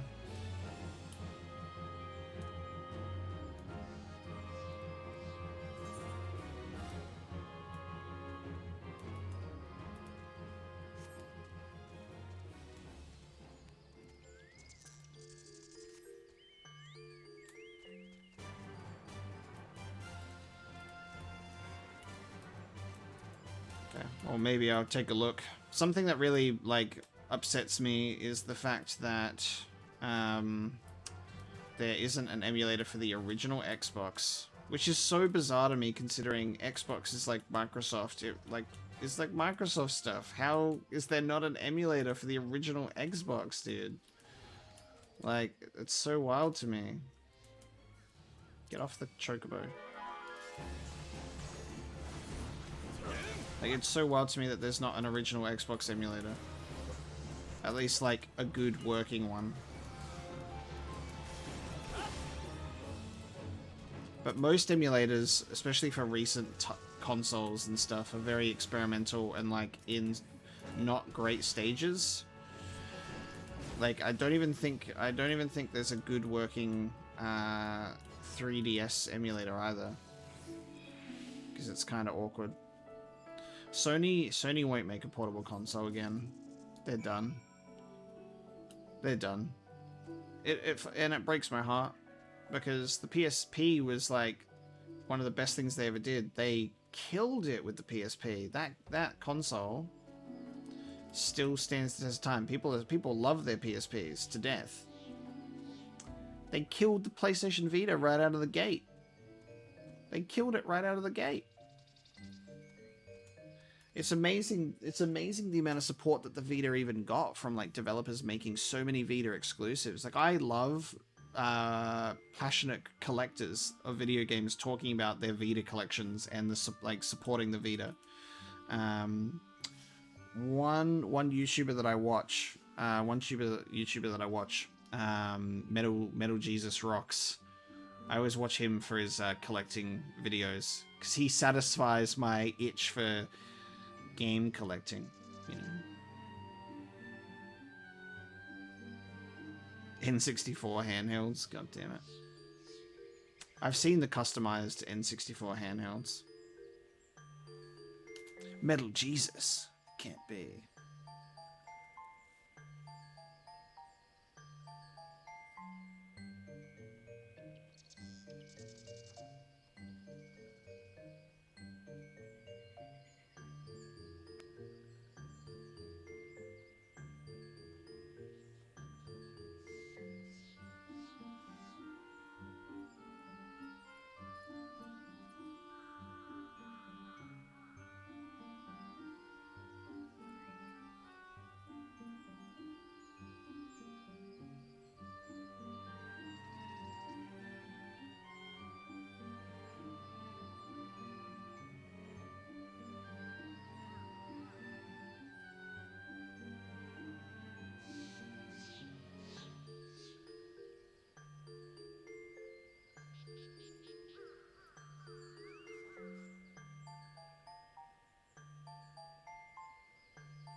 Sleeping? No, I'm looking at my phone. Does it look like I'm asleep? I'm replying to a comment that is like saying that they're going to skip the entire Dark Souls 3 playthrough and they don't care because I'm playing it offline. As if online is the only appealing thing.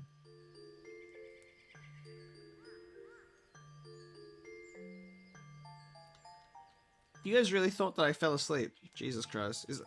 I guess it's like what the camera looks like. I just realized that if I'm ever looking at my phone when I'm when I'm recording an episode that it probably looks like I'm sleeping during the actual game. So thank you for pointing that out. Apparently I just look like I'm asleep. I'm gonna have to put the webcam down here instead. So I just stare at you.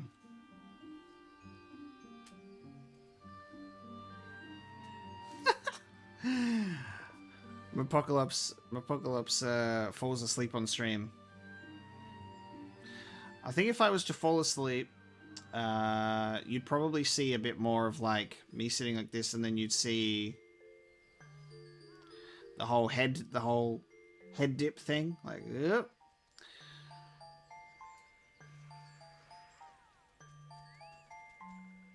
No, I'm awake.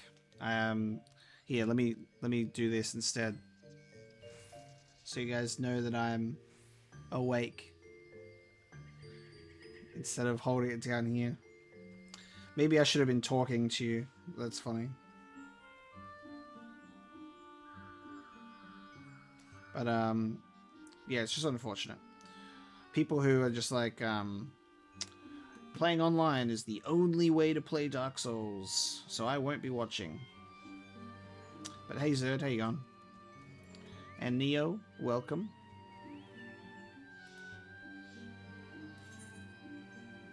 It's like playing online means PvP and Covenants, which is a part of the game. Yes, it's not the game. Like, it's not the game in any capacity. It's a good part of it, but it's not going to ruin my experience by playing offline. You know what is going to ruin my experience? Getting hacked. I'll replay the game online on console on a second playthrough. It's fine. Like, I like playing the story and taking in the lore and taking in the environments. You know what's annoying? When you're trying to fight Ornstein and Smo and you're getting constantly rocked by random invaders who are just sitting at the door to make the hardest part of the game even harder. That's the true Souls experience. But I can't please everybody. I have so many people hating on me for playing online for a first playthrough. So many people hating on me playing offline for Dark Souls 3. It's like you can't win. You can't win. So just do what the fuck you want. There's a lot of people going like, I have thousands of hours in Dark Souls and I've never been hacked, and then I'm being told that there are people posting, they're seeing posts about brand new players recently who are getting hacked as soon as they've started, so, you know. We'll be playing every other Souls game online. Like, I'd be playing Dark Souls 3 online if there wasn't a problem. Yeah, I do game-changing mods for Dark Souls. Very generously, Ed Horse had donated money for me to buy Dark Souls Remastered, so I installed that on Steam yesterday. So we'll play some mods on there.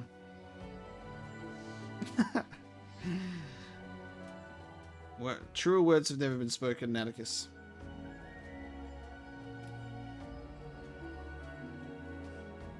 My username, Kieran, is just a word that I made up when I was younger, and it's just always stuck. It doesn't actually mean anything. It means family. Vin Diesel intensifies. It means family. I'm looking forward to playing more Feeble Cursed 1. I'm looking forward for more Feeble Cursed 1. We'll do another playthrough of Caveman. Caveman will return in the Dark Souls cinematic universe. Caveman 2, Giant Club Boogaloo. And we'll see how far we'll get. We'll definitely get past Anor Londo, because we're up to Sen's Fortress. We just got to get through Sen's, then we'll get to Anor Londo, and then I'm gonna be super intrigued about Ornstein and Smo as a giant club wielding caveman. That's gonna be so weird.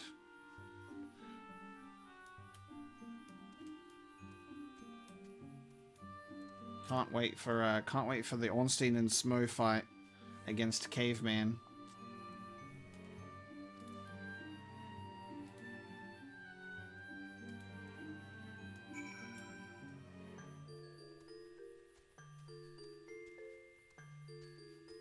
How long will I be streaming today, Neo? I've been streaming for close to 2 hours at the moment. So if it's going to be a normal or like a usual stream for me, probably around that 4 to 5 hour mark. So we've got a couple 2 to 3 hours probably. We'll see how I feel. I did mention at the start of the stream it's probably not going to be another 7-hour stream like last time. Last time was like that long because we were like committing to what is that? We were committing to getting Dragoon unlocked, which we did. So we're in it for a little while yet. Check out this shit. Thorny Woods. Because like I streamed Metal Gear Acid for like 3 hours on my Friday. And then yesterday we streamed for 10k. Oh, I see what these things are. There's like a trail that's being left. We streamed for how long did we stream? 10k. You downloaded the stream. How long is the 10k vid? 5 hours. So I streamed the 10k Dark Souls stream for like 5 hours as well. So today will probably be around that same time. I've recorded all my episodes for next week, so I'm actually ahead of time. Well, slightly ahead of time on next week's episodes, which is good. So it means I can get a little bit of a head start on some stuff. Read some more Berserk, you know.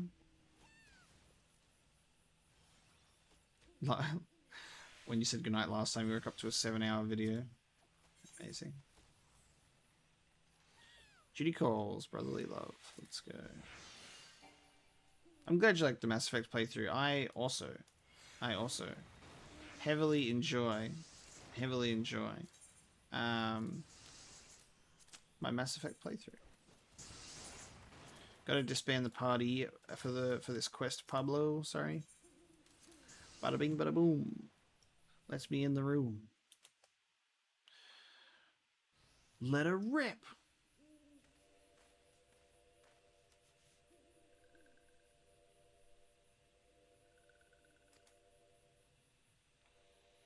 Why is this person being a brat? Oh god. Touched ones. Papa Limo. Ooh, brought under. They got a. God, how do you say it? How is it pronounced? This game, I think it's Ramu. What is it? I want to pronounce it Rama because that's what it should be pronounced.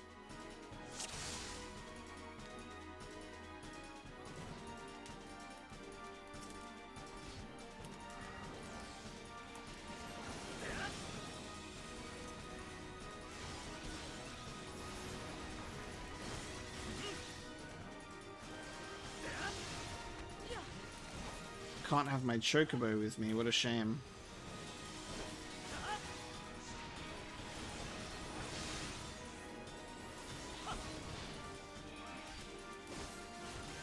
I miss Beyblade. I used to have some Beyblades. You'd take them to school with your like plastic stadium and you'd let them rip.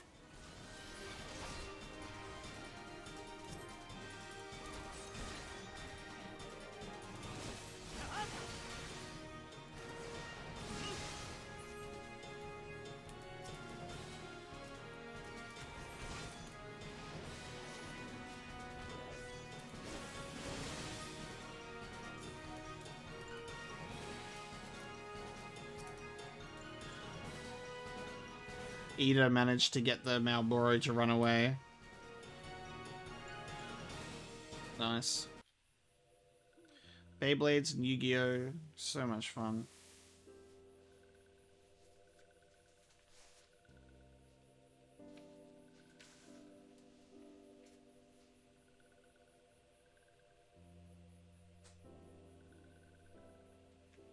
I parted ways with it because I sold like 75% of my gaming collection a few months ago. But I had Beyblade on PS1 as well. But unfortunately no longer. But it was a great game. It was a great game on PS1. So much fun with that. I never really felt like I was playing the game. Like, you let it rip and you have some control and you have stuff that you can do, but it always just felt like I was just like being like, this is in the hands of the game now. I've released my Beyblade onto the stadium and that's it. But yeah, it was Beyblade, Yu-Gi-Oh! In the school grounds for sure. And then Yu-Gi-Oh! Got banned because the older kids kept ripping off the younger kids and going, "Ooh, trade me that card. That's pretty crap. You could have all of these." And then they're like, "Oh, this kid just gave up their Red Eyes Black Dragon and someone just traded them a Man-Eater bug." Because like, "Oh, Red Eyes Black Dragon doesn't have an effect, but this one does." "Oh, cool," the child says. So Yu-Gi-Oh! Got banned pretty quickly. And then it entered like a black market stage where the kids had to hide from teachers, like in hidden like corners of the schoolyard to play Yu-Gi-Oh! It's always funny how that works. It's like crime for children.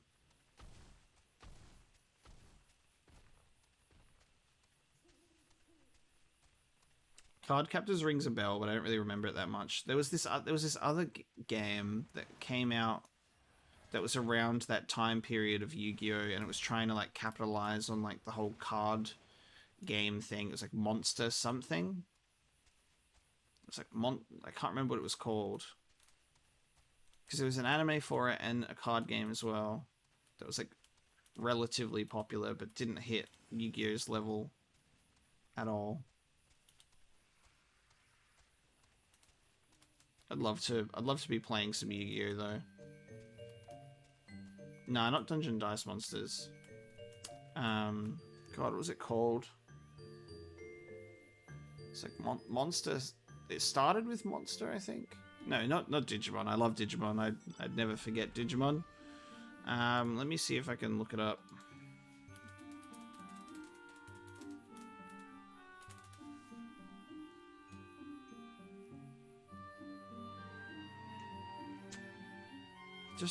I don't know what it would have been called.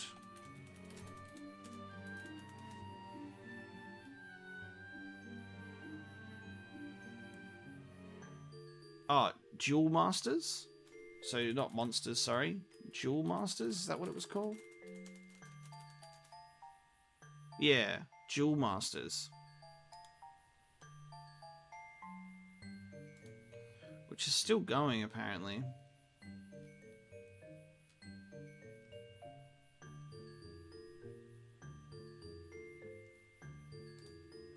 Duel Masters. I always preferred watching Digimon over Pokemon and then playing Pokemon games. But I never got into the card game. So I played the Yu-Gi-Oh! Card game and anime and video games. Yu-Gi-Oh! Was like good for everything. Digimon for the show, Pokemon for the games.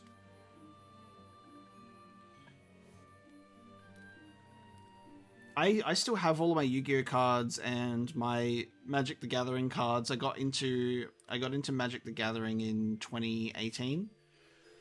And I was like obsessed with it. It's so much fun. It was so much more rewarding to play than Yu-Gi-Oh! Because Yu-Gi-Oh! Keeps having like rule changes, new card types that change the play mat. Yu-Gi-Oh! Keeps just making it so overcomplicated, and the game sucks to play competitively because it's like the meta is crazy all the time. I was just like, this is unenjoyable. I just want to sit down and play like old school Yu-Gi-Oh! When it was like simple. But with Magic the Gathering, they never had to change anything because it's good and it's fun. They don't need to be like, oh, here's a new card. Like, Magic is just fun to play. I used to just play it casually. And I wish that I could just be playing Magic like more. I was like making a deck and everything that I really enjoyed. That was a lot of fun.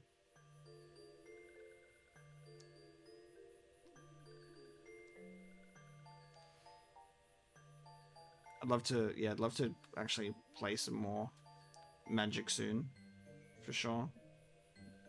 Maybe we'd get like one of the Magic games and just play it online instead.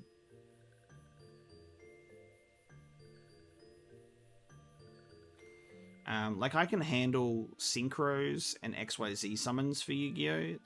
I still think that's like where I was like getting a bit confused, and then they just kept going. There's like, oh, there's pendulum monsters now, and then there's like these link cards or something. I'm like, stop it! It's because they had to try and slow down the game because it was moving so fast, but I don't even think it helped.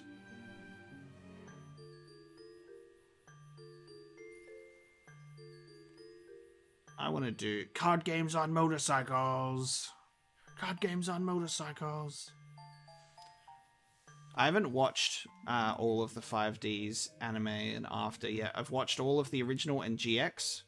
I actually love GX. GX is pretty silly, but it's great too. It's like a nice era of Yu-Gi-Oh! To continue the story after the original series. And I love Dungeons and Dragons as well. I'd love to actually play a proper full game. I've played a couple of sessions of D&D before, but they always fell apart.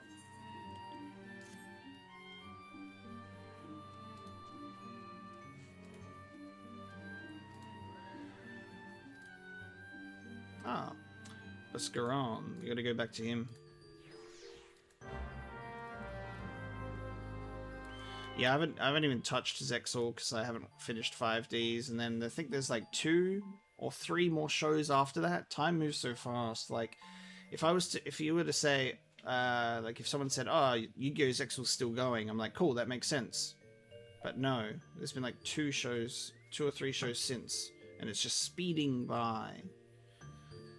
I'm like, cool, I'm old, I get it. Let me show you something. Let me show you something.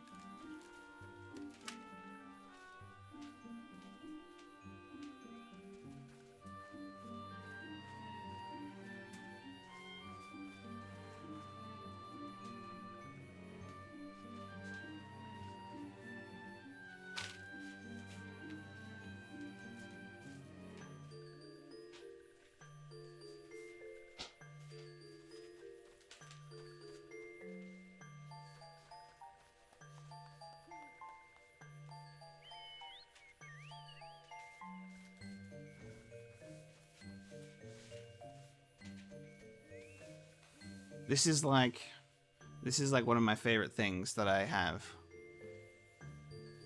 This is my favorite thing that I have. And I just use it. I just have this as like a binder for my old cards. So I just have my cards sat in a binder, but I don't even do anything with them. They just sit there. They just sit there. How funny are fake god cards? They're funny. But no, these are the real deal, baby. These are the real deal.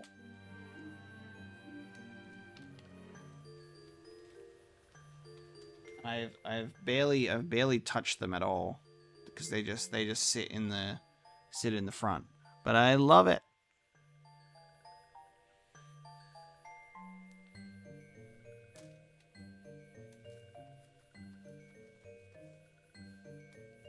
But like I have a few. I have my slight page of Dark Magicians. I'm trying to get this off of the glare. Like my page of Dark Magicians. The original Dark Magician art is like unbeatable. Like this is like easily one of my favorite cards of all time. Like look at that thing. Look at that thing. Yu-Gi-Oh is the only thing Konami can't kill. Just, it will never die. I don't know if you guys remember, or if you like watched the anime in like season 2 of Yu-Gi-Oh when they were doing like the Battle City, and Yu-Gi-Oh, Yugi was versing that dude who also had a Dark Magician, and he was like, the Dark Magician was like red. It's like a red Dark Magician. So they actually released that card, which was awesome. I love how I just love like the appearance of Yu-Gi-Oh cards. Like they're so good. I remember seeing a Yu-Gi-Oh deck for the first time in primary school, and just like, yeah, the Saw Blades, and just like falling in love, you know. I was like, what the hell is this thing? I must have it. I was obsessed with Yu-Gi-Oh. But yeah, I've got like my Blue Eyes pages and Red Eyes, and then all of my ritual monsters and stuff. Blackluster Soldier, Relinquished, Magician of Black Chaos. And then I remember I used to just like, when I had dial-up internet, I'd go over a friend's house with dial-up internet, making all those noises in the background just so we could look at pictures of cards that we couldn't afford. Or like just like super rare cards, which nowadays I've bought for like $2. Which is like, whoa, Blue Eyes Ultimate Dragon and like the 5-headed dragon and like stuff like that. It's actually really funny because at some point I was going to actually sell some of the cards that I had in here, and this was going to be like, this was a binder that I took to like some locals, and I had like prices on some of these. I was like, here, you can buy these if you want.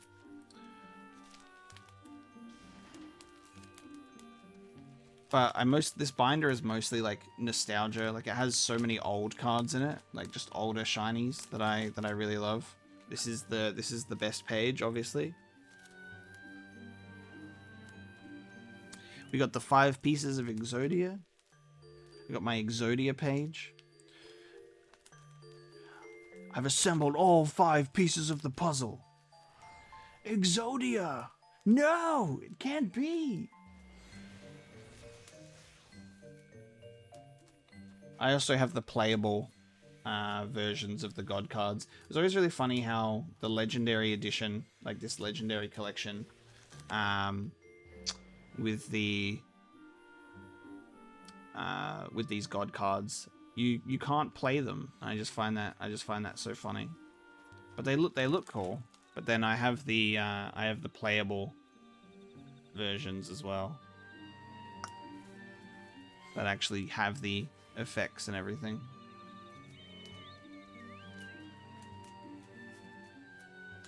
I loved that, like the God card era of Yu-Gi-Oh. It was great.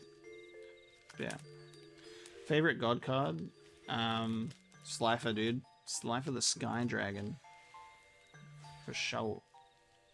But yeah, I love my Yu-Gi-Oh cards. I have multiple. I have a few Pokemon cards actually. Like I said, I never got into the Pokemon card game much. But one thing that I did buy is I bought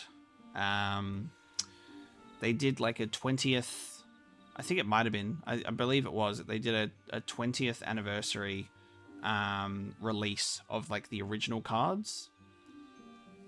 I still have like the booster packs somewhere, I think, because I kept the packaging.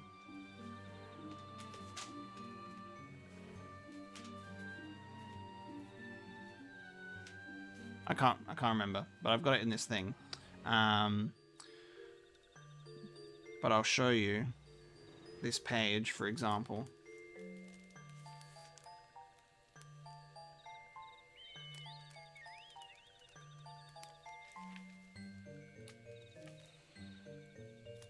So like these are I put these in sleeves as well, because look at this boy. So this is put in a sleeve.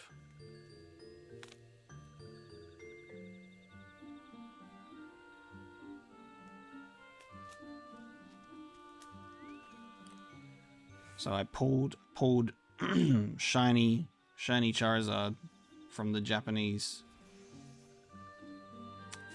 set. So I own a Chinese. I just went Japanese and Charizard together. Apologies. A Japanese Charizard. And it's shiny. It's obviously not the It's not obviously not the $1 million like the really expensive original one. I haven't actually looked how much it's worth because I when it first came out I was like, fuck yeah, I've got this, but it was like a recent set, so I don't think I checked the prices. Find me a price to confirm.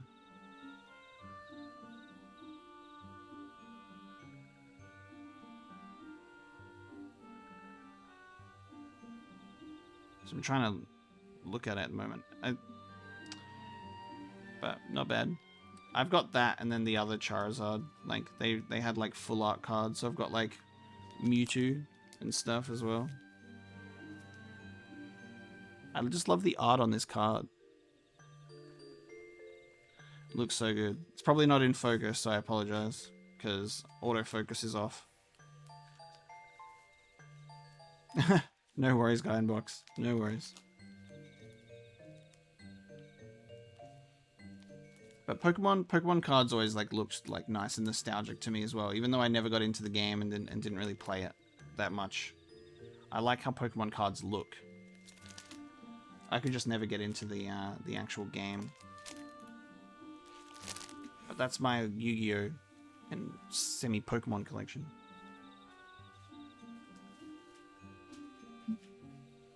I don't have a binder for my Magic cards. I just have them in my Magic deck is green sleeves, obviously, as you can tell. So hey guys, look at my Magic deck. Look at my Magic deck. Look at this card. Oh, you can't see it. Oops. I love the artwork for Magic cards, and something that I really appreciate about Magic is that it includes the name of the artist on the actual cards, so you can actually go find the artist that drew them. For some reason, Yu-Gi-Oh! Is very secretive about their artists. So it's something I really appreciate about Magic, and like there are so many artists that draw their own work. And it allows for so much more freedom. Like you can get a card that's the same card, nothing's different about it, except it has completely different artwork. And I just think that's awesome. It allows for so much more like variety and like collecting cards and stuff. But that's my magical green deck. This was I think this is a green and white deck. Yeah, it's a green and white deck. Just having a good time with it. So I'd love to play some Magic. I'm like itching to play it. It's like very satisfying to play physically as well. And then I was building another deck, which I think was like a black and a green one. I was going for like some sort of like toxic deck, I think. But I just have this like a box just sitting here, which is just filled with like Magic cards and Yu-Gi-Oh cards that I just haven't touched.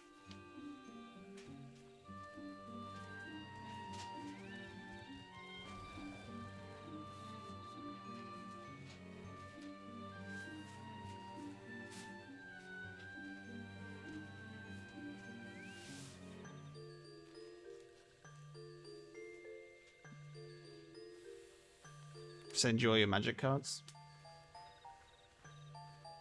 Send you all the ones that I'm not using. Which is, at this time, all of them, but most of them I actually want to be using. And I've never had more fun. I've never had more fun deck building than I was with Magic. Deck building in Magic was so much fun, putting everything together, because I was like, wow, all of these cards feel like they have a use and a purpose. Even cards that are so old, you can still pull them in and they're still relevant, and that made everything so exciting about building a deck. In Yu-Gi-Oh! It's just like, I need to buy the latest booster set to fill in this latest meta, because anything before this meta is trash. But with Magic, it's like you can pull cards that are older, and they can still be entirely useful. And I really loved that about it. I've been to one Magic event, which was like the launch of a booster box, and something that I really loved about that was the only time I played it like not casually. I played it like, because it's like competitive in a sense where you go to this booster pack release, you have to build a deck based off of that box, and then you play against everyone else at the event with those decks, and then you can win. And I actually won a few games. Like it was like, and it's a complete level playing field because everyone builds a deck based on the cards that they get from that. So it's so good. And I kicked ass with the cards that I got too. It's immensely satisfying. I don't play Arena, no, but I was just talking about it earlier that I'd love to play like one of the Magic games. I think I've got it installed, but I haven't actually checked it out. Because that was when I started like losing the time to do it.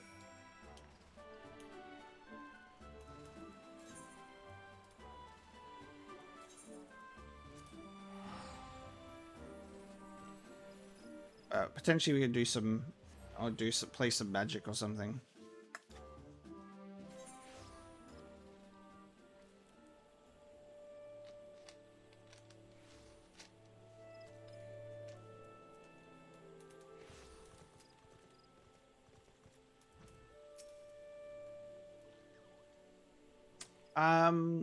I think there's decent because what they've got on mobile at the moment for Yu-Gi-Oh is Duel Links, which I briefly downloaded but then stopped playing.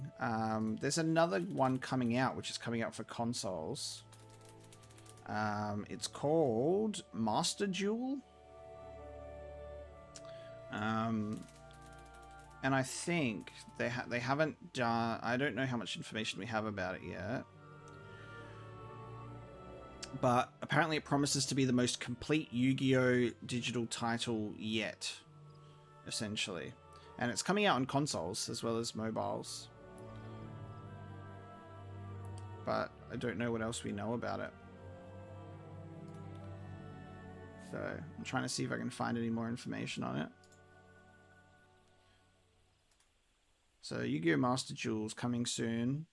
So we don't have a release date yet. But it's going to be on all. It's going to be on consoles. It'll be on PC. It'll be on mobile as well. So I'm keen for more information because people are like, are all the cards going to be unlocked and we can play it that way? Do we unlock cards as we go? Is it going to? Because they're aiming for it to also have like a competitive aspect to it. So who knows? But yeah, I'm interested in that. They also have I think on console at the moment, Legacy of the Duelist or something. Legacy of the Duelist, I think, is something that they have on console. And I have one version of that.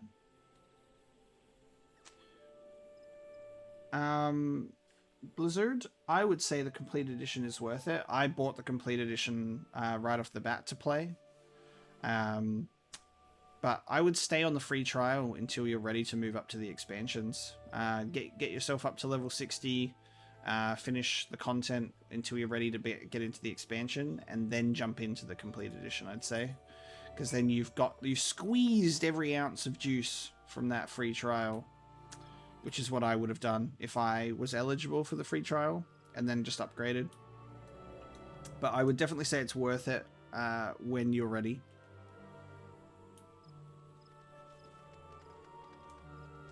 I've never played Hearthstone.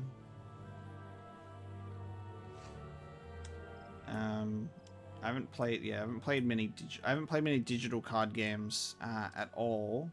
I hear like some things about Hearthstone, like good and bad, but I think mostly people aren't keen on it. I don't know. Didn't they do a card game for like Dota as well, and it pissed everyone off because they wanted something else? I remember that being an announcement that happened. That was funny. Gwent is cool. I've only played a little bit of it though in my Witcher playthrough, so I'm not one of those people who played Gwent and then only ever played Gwent for the rest of their lives. I was focused on the story, but I'd like to play some more Gwent. And then they've even got the dedicated Gwent game as well, so you don't need to play it in The Witcher. But Gwent is pretty fun. It's pretty hard to like learn. The Gwent game's cool.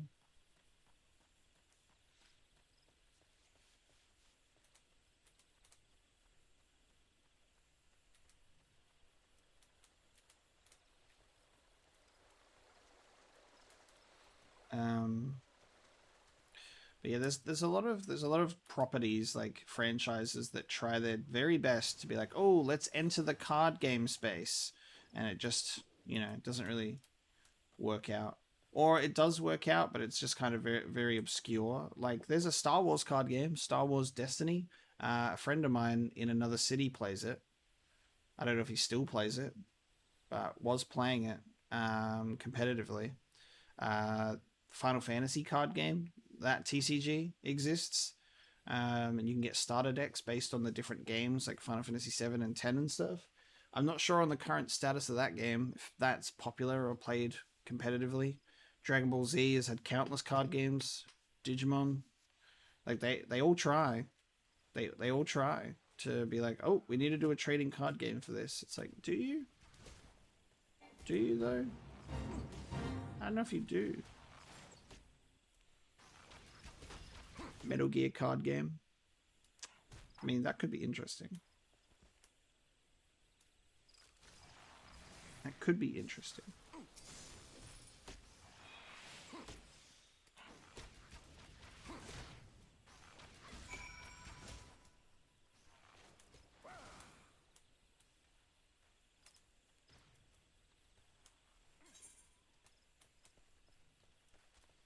Metal Gear, Yu-Gi-Oh! Dude. Metal Gear Scrabble. You can only use Metal Gear terms. Hey, Ida and Papa Limo are hanging out here.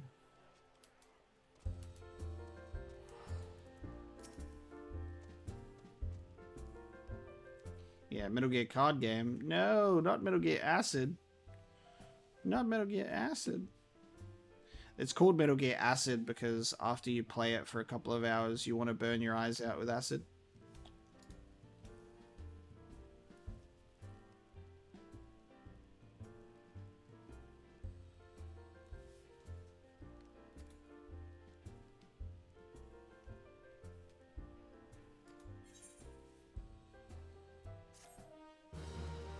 Metal Gear crossword.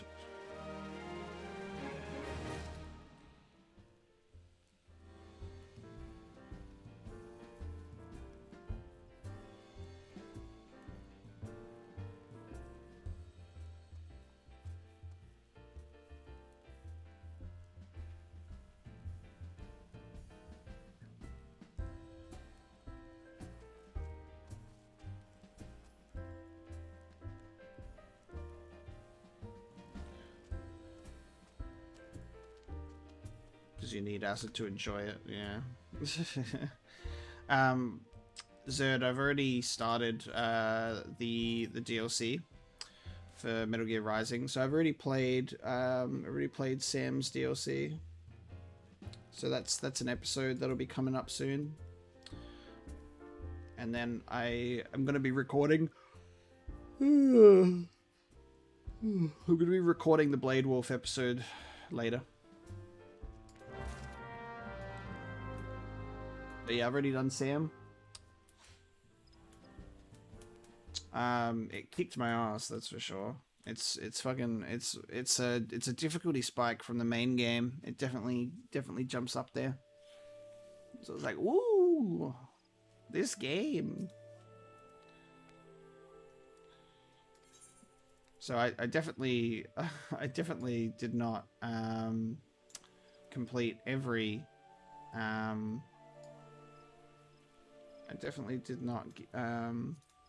complete every VR mission. How long before the RE3 remake? I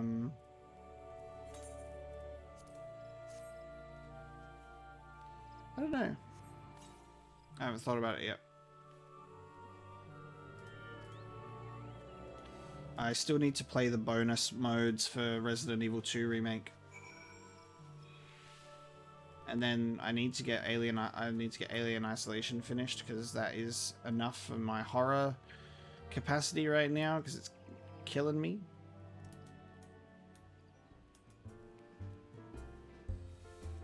So RE3 remake is probably a little while away. And then there's also the Revelations series.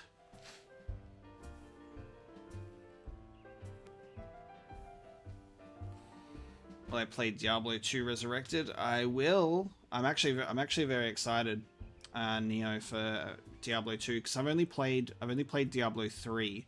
I played the Reaper of Souls edition when it came out on Xbox One. Played through that entire story. I don't really remember much of it, so I'd love to do a Diablo 3 replay later on. So I'm very excited to play Diablo 2 for the first time. So it'll be Diablo 2 Resurrected. I don't know what I'm going to do with that. I don't know if I'll do a Let's Play. I might just stream it. I'm not sure. I'm not sure how it works in terms of whether I could structure it as a Let's Play. But it probably has like good story to follow. Like, I don't know. Would you guys like to see it as a Let's Play?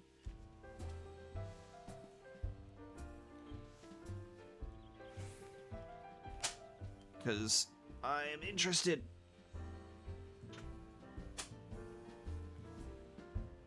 And then replay Diablo 3, and then we can prep for Diablo 4 when Diablo 4 comes out.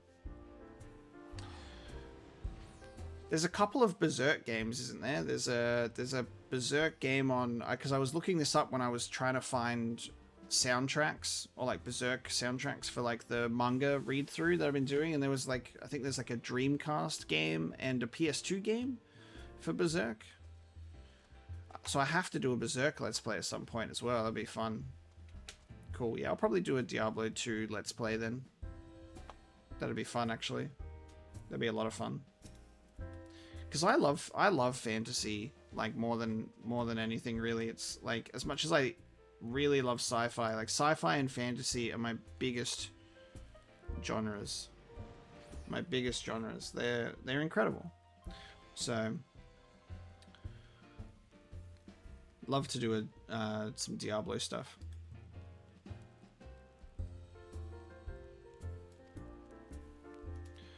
Because does Diablo 4 have a release date yet? Or like an estimated release date? Diablo 4, we don't have a release date for Diablo 4, but Blizzard has confirmed it won't be out in 2021. 2022 is a possibility, but 23 or 24 seem more likely. And added that he meant not even Blizzard soon. I'm very torn. Very torn on the whole Blizzard situation right now. But hopefully we'll see that improve dramatically over time. But yeah, we could do Diablo 2, replay Diablo 3's story where I can actually remember what the hell's going on, and then Diablo 4, because it's pretty story heavy with like lore and stuff like that. So we could do like we could make it like an extensive lore run, like I've been doing with Dark Souls. Take in everything that we can.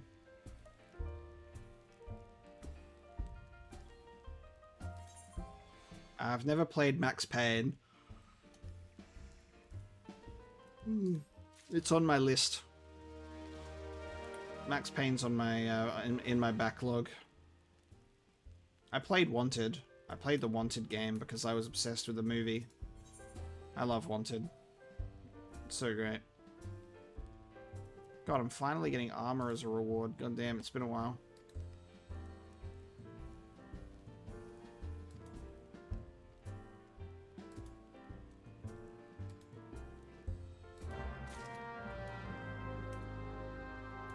I can't wait for Death Stranding 2. September's going to be pretty interesting.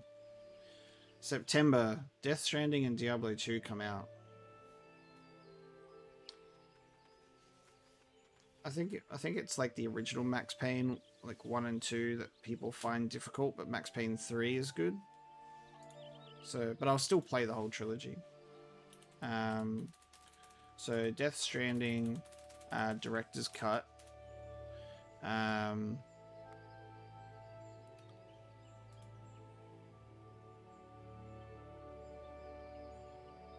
September 24th is when the director's cut of Death Stranding comes out.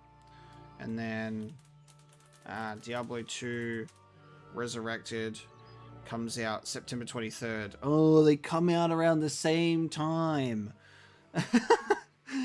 You couldn't have one release earlier? They both come out around the same time. Well, I hope you guys are keen for a Diablo 2 and Death Stranding series at around the end of September, because they're both coming out at the same time. It would have been nice if there was like one that came out towards the beginning, but that's all right. It gives me some time. It gives me some time.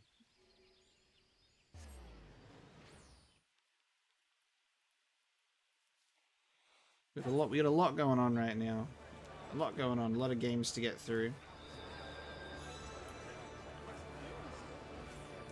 So I'm probably going to not pick up any other new games that are going to be long until that time, because I don't want to be picking up a series that's going to go past that release date and then have to put it on hold or something, or just like overload myself. So we'll continue playing Mass Effect 2, Dark Souls 3. Once Alien Isolation finishes up, that might be a good opportunity for me to kind of take it a bit easy and focus on like less games, but still maintain the regular uploads. And then we can do Death Stranding and Diablo 2 when it comes out, and make sure that we're still, you know, playing Mass Effect and Dark Souls. And then we can get back onto the Resident Evil train after that for like RE3 remake. Dino Crisis at some point.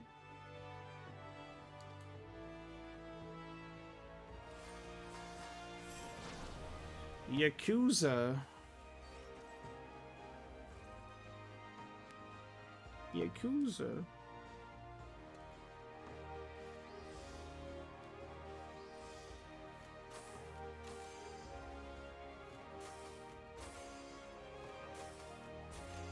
Yeah, Metal Gear stuff's a spin-off, like Metal Gear Acid series, Metal Gear Solid Portable, Metal Gear Survive. If I'm able to get off, if I'm able to obtain or get a 3DS emulator, because I want a 3DS capture card so badly, but they don't sell them. Or they're not really easy to get, especially in Australia. Like, I want a 3DS capture card so I could just play my 3DS games. And then we could get Metal Gear Solid 3D and play that as well.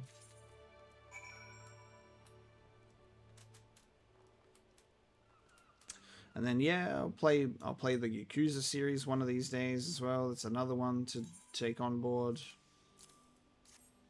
My backlog is long and my suggestion list is heavy, but it's okay because I'll get through them all. I will get there. And this is the problem with me having such a varied taste in video games, is I like so many video games that I want to play all of them.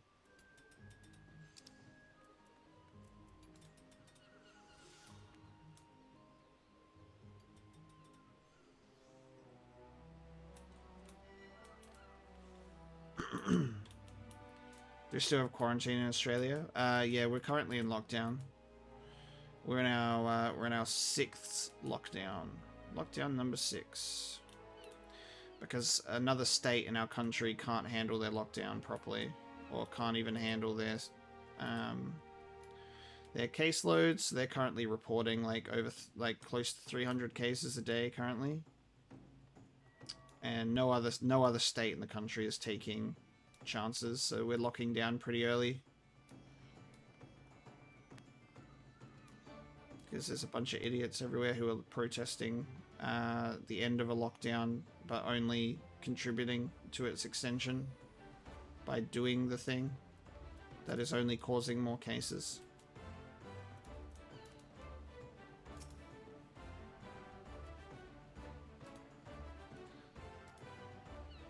Good old Delta strain, huh?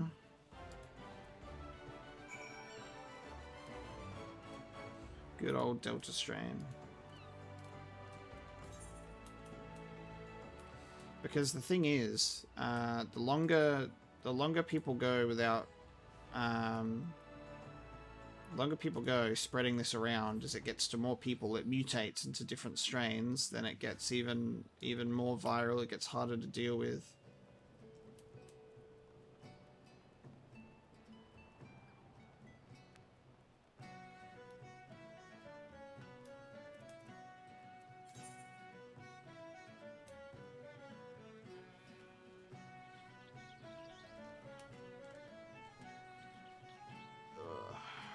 They're like, oh, highly infectious new strain that came about because it's still infectious in the community and it's mutating before we're able to get rid of it.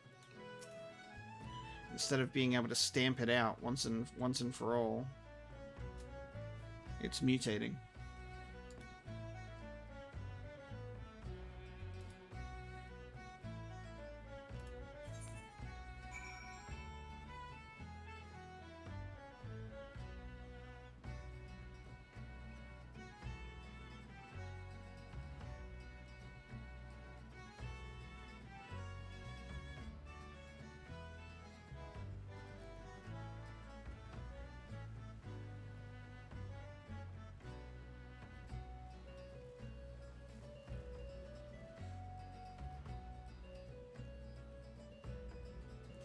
It's gonna stick around, but also, I don't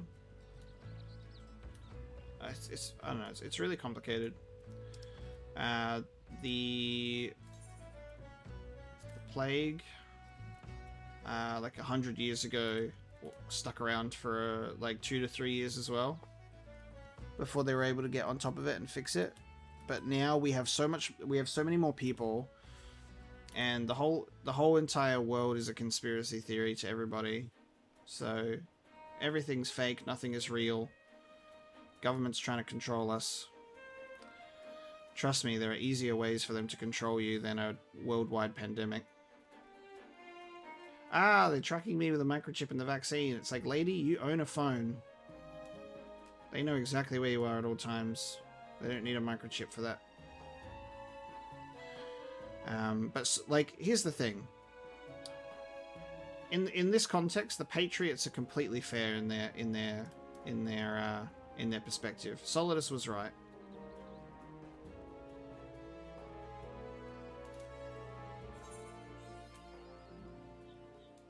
Whatever they were talking about in Metal Gear Solid 2 with limiting information, getting all of the fluff out, and false information that spreads, like it's playing Metal Gear Solid 2 and having that kernel AI talk to you about that shit is insane. Because it's like, this is what's happening right now. There's just so much fluff. There's just so much fluff that nobody should care about. And so many things that we should care about that are not being focused on. Make the Patriots AI a real thing. It's like, are we the bad guys when we're playing, when we're destroying the Patriots? I don't know. Is it really that bad?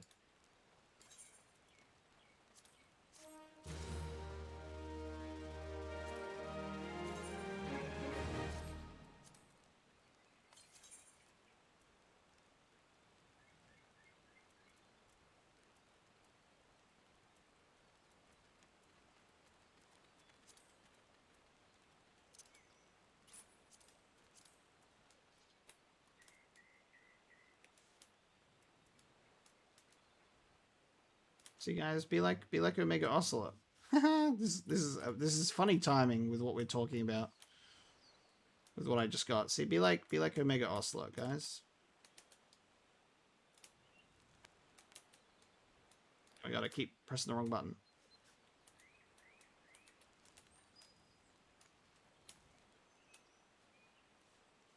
See, Omega Ocelot is being responsible.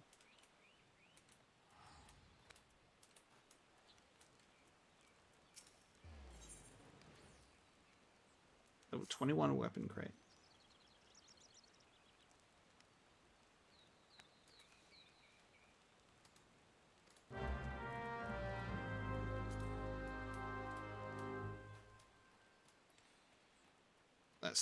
That sounds rough. Those allergies sound rough.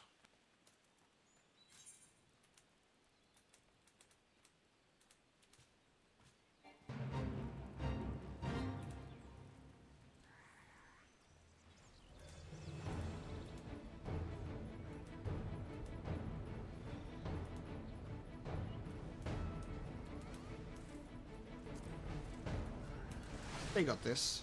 I got other stuff to do.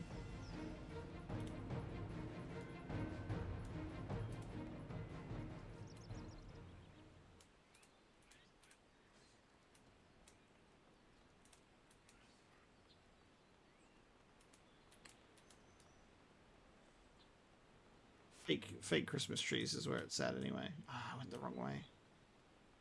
Fake Christmas trees is where it's at.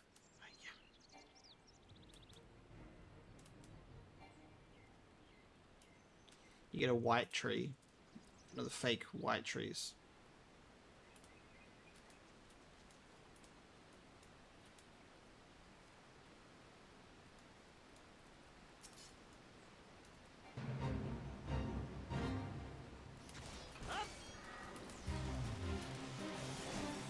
Finally, some combat.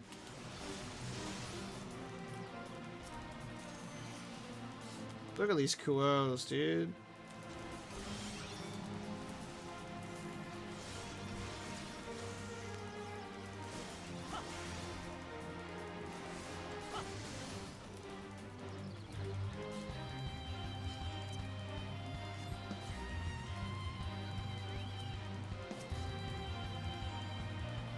Yeah, no mess.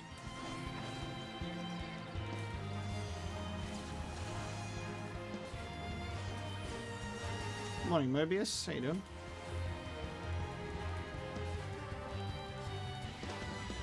Look at this boss. Jesus. Let me check out these coels first.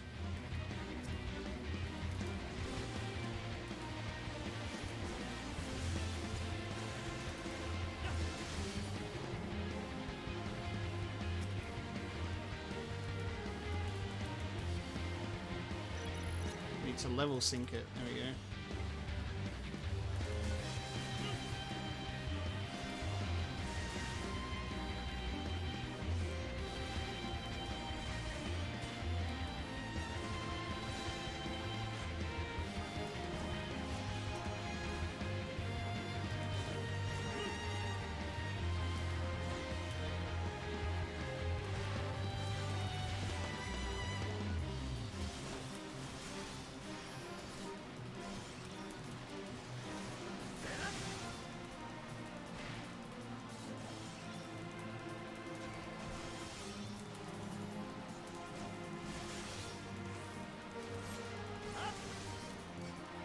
Back away! No! We just dodged it. Oh no, the Kuel's gonna attack me. Fuck off. I am stuck. Kuel, leave me alone. Oh my god. I keep getting stuck on everything. Oh, it's the paralysis, right. Jesus. Oh my god.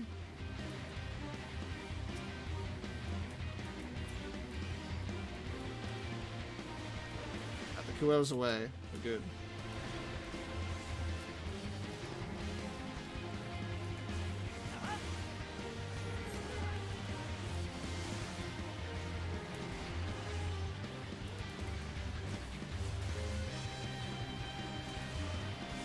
Nah, Kuels are like... they're cats. Oh, I've been slowed. Great. Oh my god, that's awful. Ugh.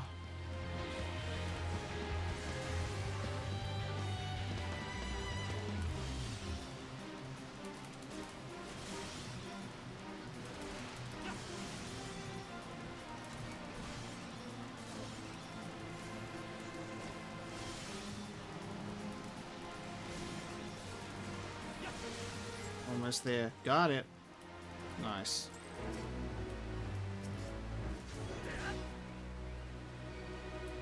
Kuels are like, They're cats. Similar like cougars, you know. See, they got the spotted. They got like the spotted skin.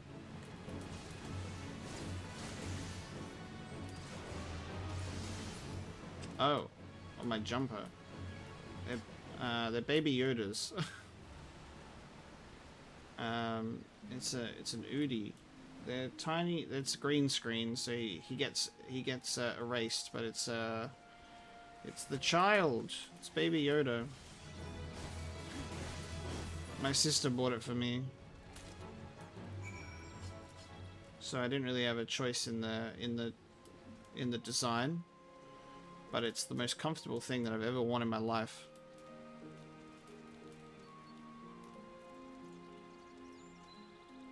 Hey, no worries, Nuclear Snake. Thank you so much for joining into the stream. It's been a pleasure.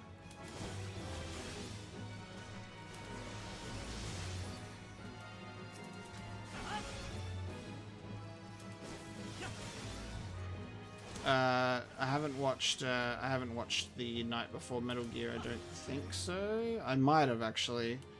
I might have. I can't remember.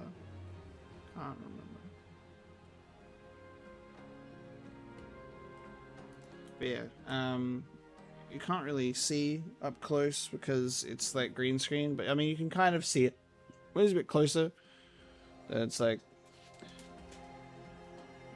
I could have just said that it's Gizmo from Gremlins because they basically look exactly the same.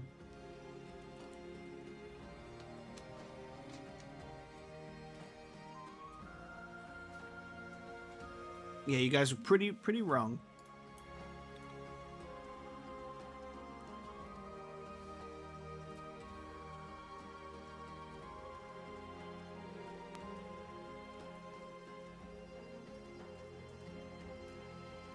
It's the Loch Ness Monster. That's right.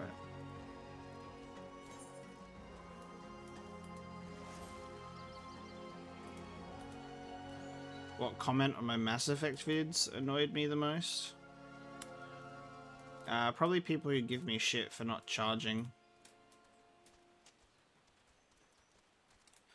Anything that's like gameplay related, like sorry, combat related.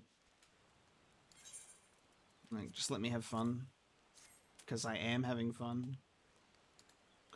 Like, oh, this guy never charges, even though, like, I charge pretty consistently. So whenever I'm playing like a soldier, I feel self-conscious now that someone's gonna, like, be annoyed with me because I'm playing like a soldier. When it's just me shooting enemies with the guns that I'm given. It's like, okay.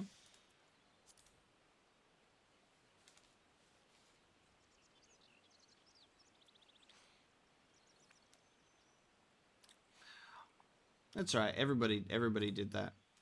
Everybody has told me about gameplay stuff.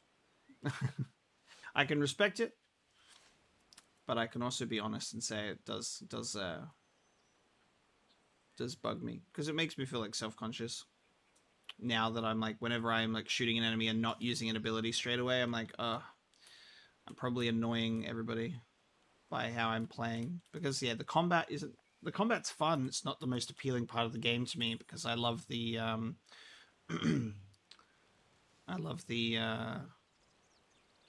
speed, like the characters in the world and like the dialogue and stuff way more.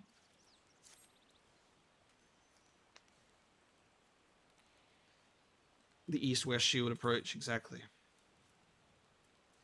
Memes, the DNA of the soul.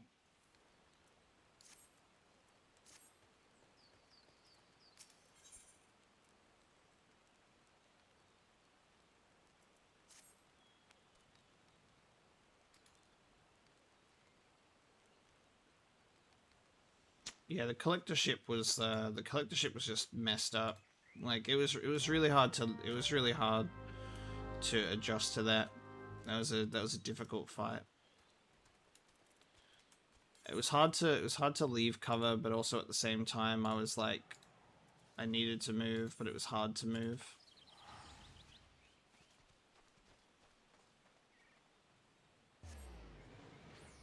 Needed to move, but it was hard to move.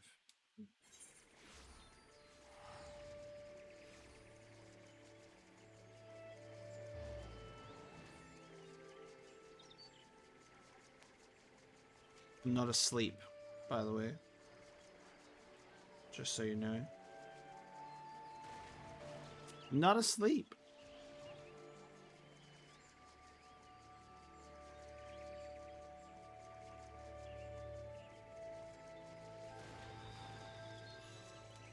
At least I'm not playing it on insanity. Yeah, exactly. People are actually asking me to up the difficulty as well. I'm like, I'm comfortably playing it on veteran over my first playthrough, which was normal. Like, I'm not looking for immense punishment in my gameplay because it's a let's play for like the story and like the game itself. I'm not gonna sit myself through grueling encounters where I have to repeat it over and over again, because then I'll just get frustrated and then everyone will get annoyed that I'm frustrated. People hate it when I express my true feelings, and I'm genuine sometimes, because unless it's only enjoyment. So if I complain, they're like, as if you have a negative feeling. You can only be positive. You are not a human, you are an online robot that plays video games. I'm like, oops. Shit.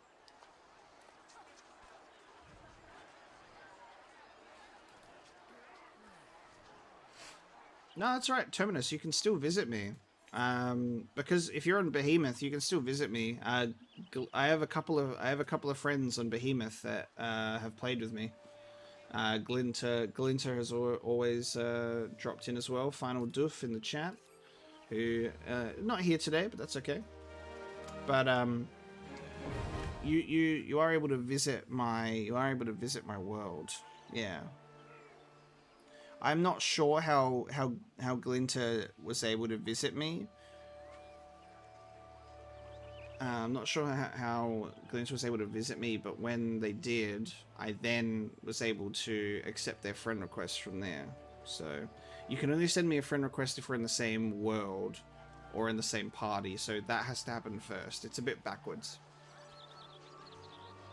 But let me know how you go, because you are able to visit Exodus and play with me. You now have access to Palace of the Dead. You may enter solo or in a party of up to 4 players. And we can enter with a fixed party or a match party. That's cool. Players will start at level 1 regardless of their current class or job level. Furthermore, only Aether Pool Arms and Aether Pool Armor may be used when inside the Palace of the Dead. Each floor is randomly generated, including the placement of enemies, treasure, and traps. How cool is that? How cool is that? Is it efficient to use Gil to teleport around? Yeah, dude, I've only used Gil really to teleport. Just teleport. Like, you can use mounts. You can use the Chocobo Keep to travel to places. The mount takes a little while to get though. But to be honest, just use teleport. You can do the teleport spell, which doesn't cost Gil. That just takes you to any of the Aetherites. Oh no, actually it does cost. Never mind. Forget that. But yeah, you can teleport for Gil. It's worth it. And then once you teleport to like a main spot, you can then teleport for free to any smaller crystals that you've attuned around the area. Yeah, Neo, I meant that it was, I understood you meant it was the next playthrough for the collector ship. You're all good.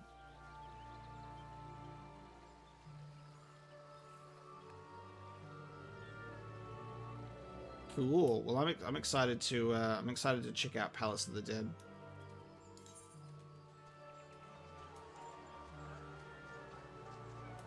That'll be fun.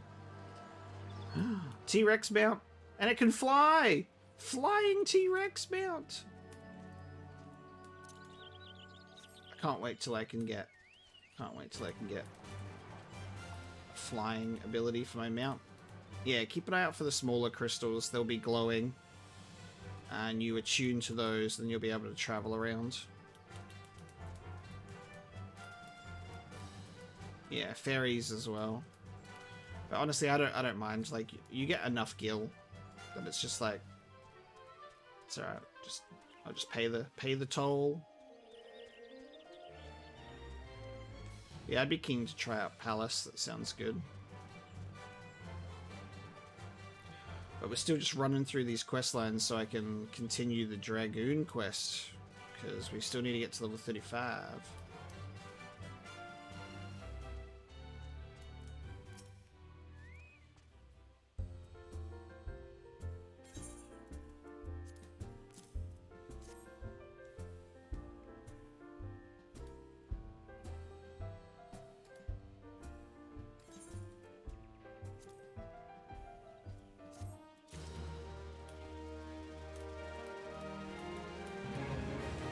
Oh, someone's activated this fate again. This one's so funny.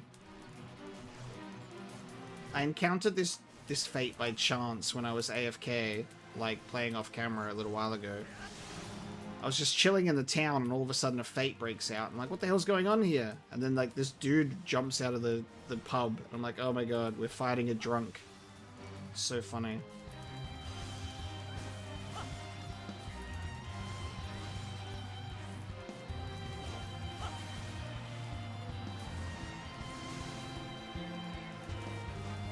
Yeah, I need to do more of the hunting log, as well as the challenge logs as well. I need to get into some dungeons to do these.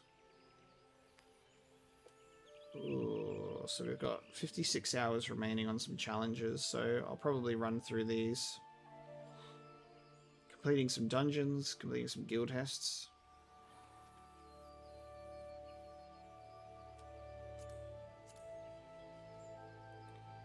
I need to do one more fate for 30k. But yeah, the rewards are really good in the challenge log as well. I need to do levy quests. I forget about it though. If I get too invested in these hunting and challenge logs, I'll never stop playing the game.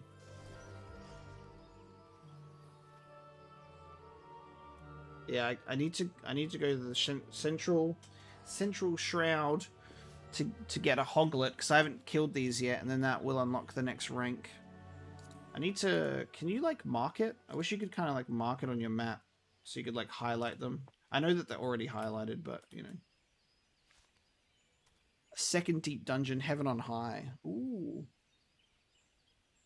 That sounds cool.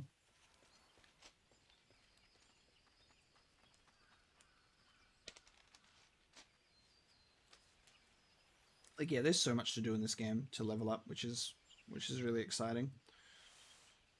Central Shroud, green tier.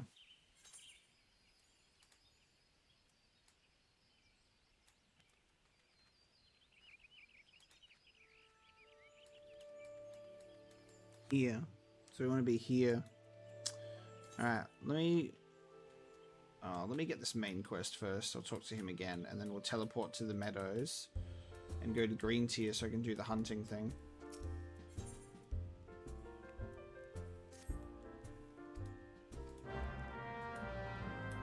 Okay. Investigate the specified areas. Yeah, blessing and curse of an MMO. But what I really like about Final Fantasy XIV is it's like, go away and then come back later, and you haven't missed out on anything. Destiny, however, it's like, oh, go away from Destiny, you've just missed 3 seasons worth of content, and you can never get that stuff again, so enjoy the FOMO. They're fixing that in the next season. Or well, they've been slowly fixing it more and more, but it's still kind of like, you still feel like you're missing out on shit. And I guess that's games that just do like a battle pass system as well. It's just kind of inherently in the battle pass mentality, except for Halo Master Chief Collection. And I believe what they've said for Halo Infinite as well is the battle pass is if you miss stuff in a season, you can still unlock previous items on the battle pass. Hello, Saint. There you are.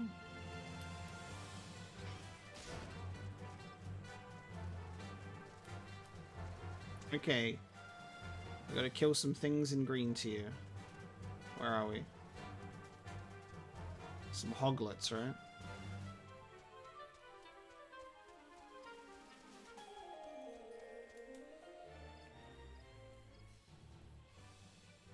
Challenge log. The challenge log is a weekly refresh, I think.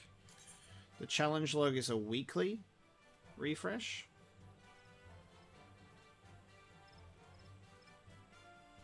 Hunting log is not on a time limit because that's just at your own pace killing enemies, but the challenge log is like you get to do these different categories that reset.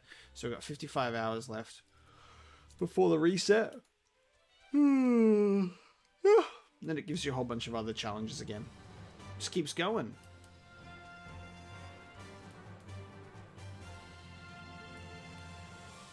Yeah, hunting log enemies do have a symbol. But I just wish it would just like mark out like a circle on the map for me to like find them, because we're in green tier.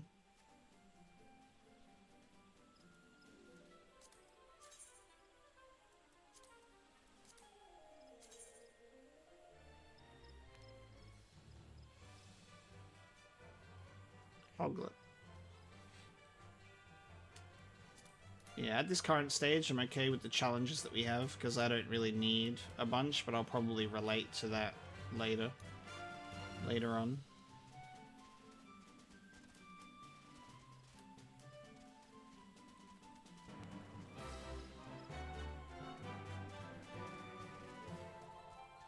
Maybe through this way.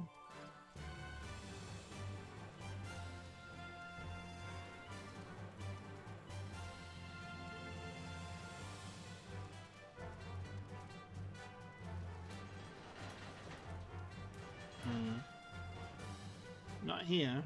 Just a bunch of trickster imps and stuff hanging out in this area.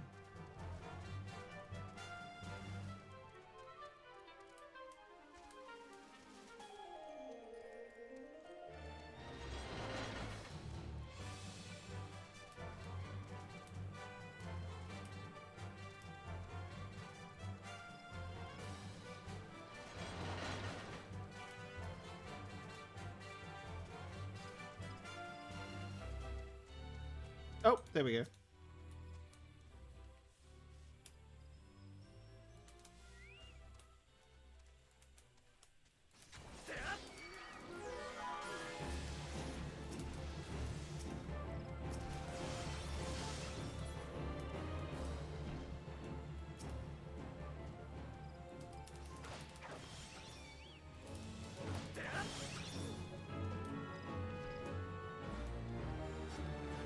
Difficulty rank unlocked. There we go.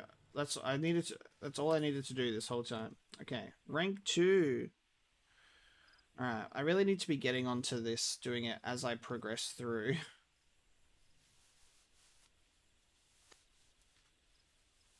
Because obviously we would have already been killing. We would have already been killing these enemies, you know, by now.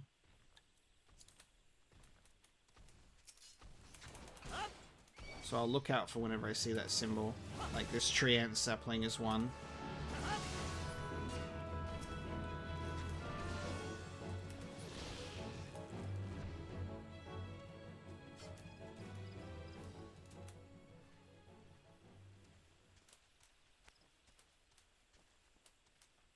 Yeah, that makes sense, Terminus. That's a pretty good approach. Pretty good approach.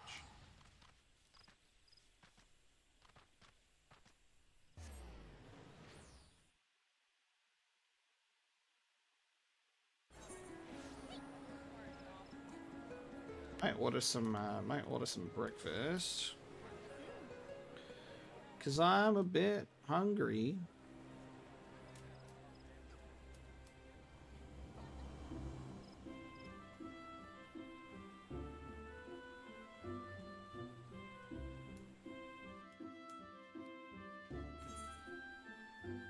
See what's available to me for breakfast. We're in lockdown at the moment, so we get the benefit of having free delivery on our services. It's like, oh, you're in lockdown. Enjoy your free delivery. No worries, Neo. Have a good one. Thank you so much for tuning in. Always much appreciated.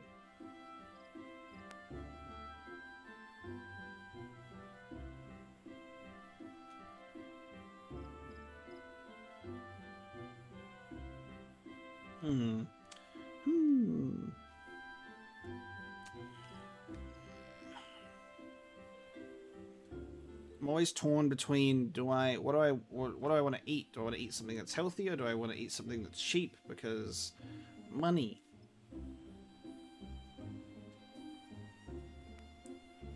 The answer almost always comes down to money.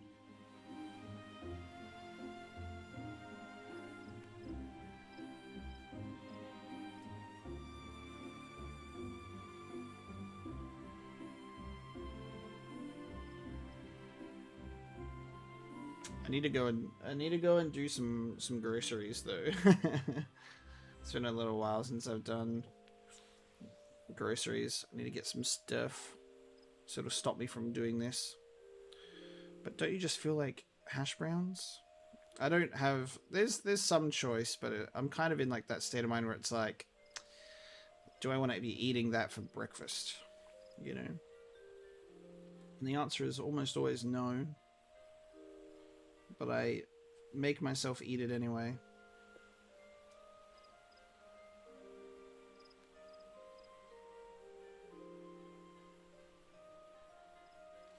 We get a yeah, head of lettuce, exactly. I'll just get a head of lettuce. We'll get should we just get a mighty McMuffin? A mighty McMuffin.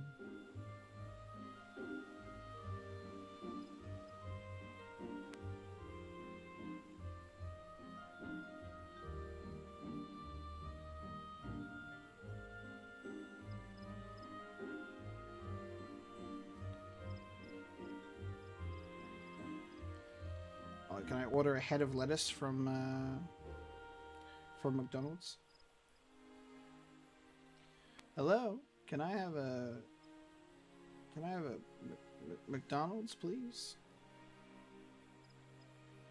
Mr. McDonald, sir, can I get a hash brown, please?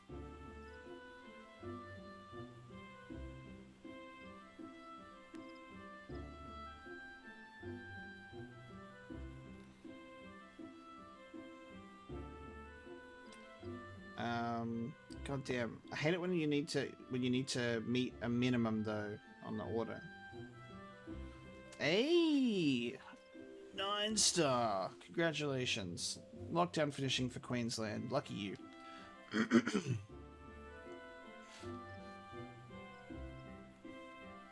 Big Mac. Must feel good. We should be out in a week, and if not, it'll be shortly after that. We will get out of here. We'll get out of this. We'll be doing much better than Sydney, that's for sure. Just gotta shake your head at them sometimes. Just be like, what are you doing? Vic's lockdown is just for a week, but we'll see if it gets extended or not. At this point, it doesn't even feel like anything, because we've had it so much.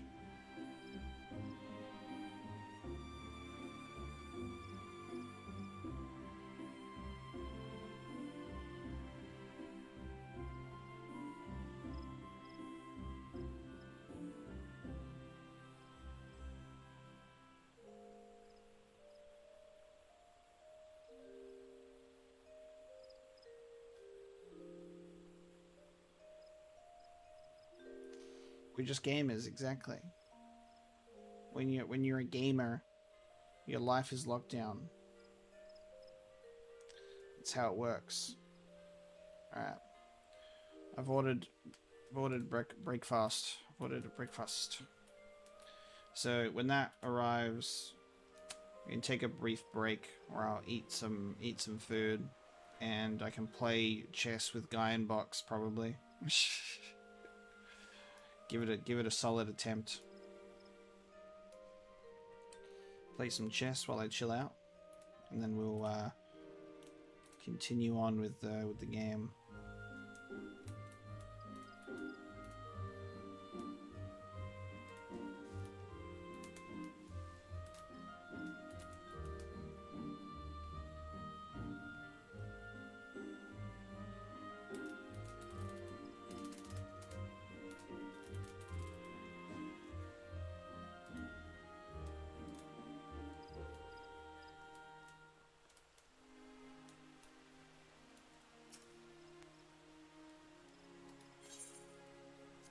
Here, take this age-worn log.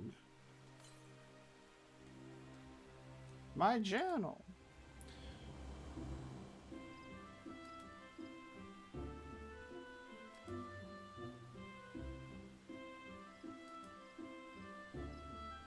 Have you stood on the palm-fringed beaches of Costa del Sol? I actually need to go to the beach. We need to go to Costa del Sol.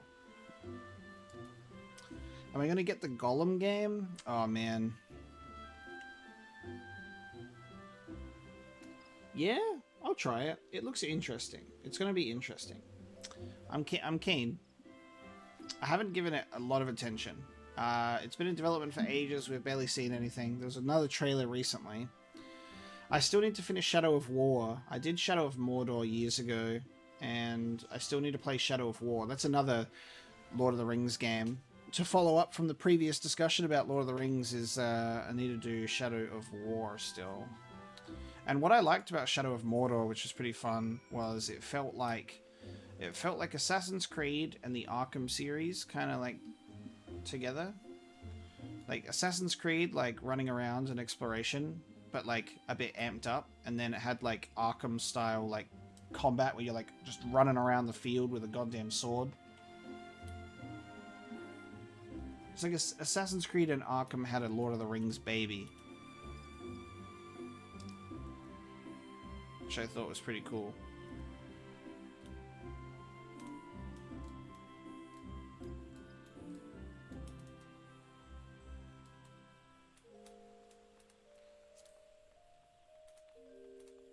And we'll check out what Golem's all about. Love to do some Lord of the Rings playthroughs. And then hopefully not get copyrighted with Lord of the Rings music, but you know that I will. You know that I will.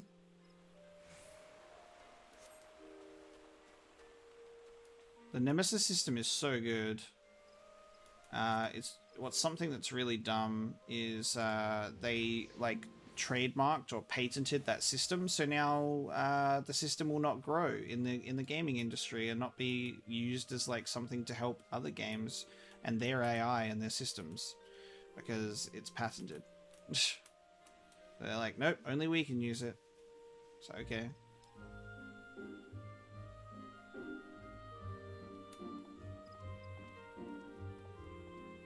I need to observe my surroundings in this circle, apparently. Seek out a place where afore the fane and look out upon your surroundings.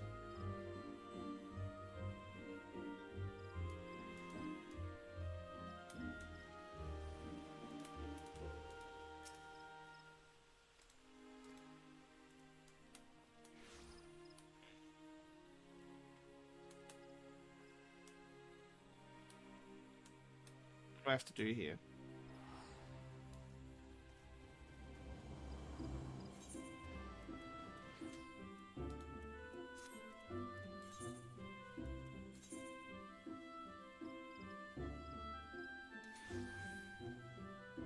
Oh, a sightseeing log. Hey, Dex. You did keep me waiting. How you doing?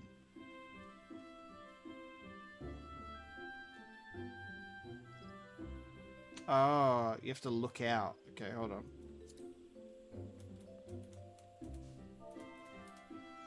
You have to look out.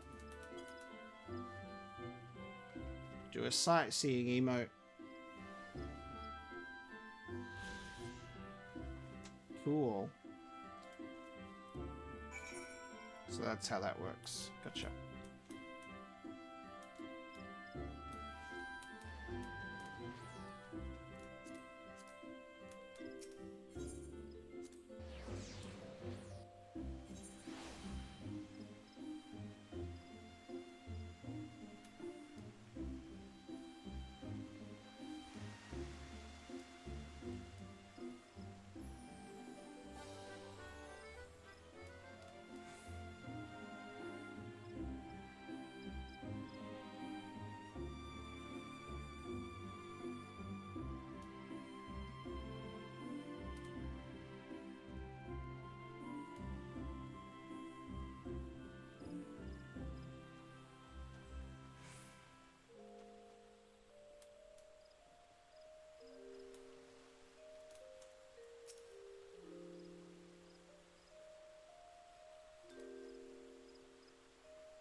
So a sightseeing log, which is very interesting. It's cool.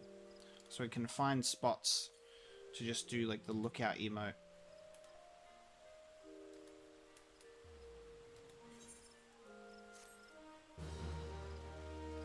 Access to the sightseeing log, compendium of the most beautiful sights to be seen in Eorzea, as compiled by the explorer Myth Ironheart. Select logs, followed by sightseeing. From the snippets of information contained, identify and seek out the locations described. Certain sights may only be properly appreciated at a given time of day or under ideal weather conditions. The designated emote while taking in the sights and the entry for the corresponding visa will be marked off. There you go.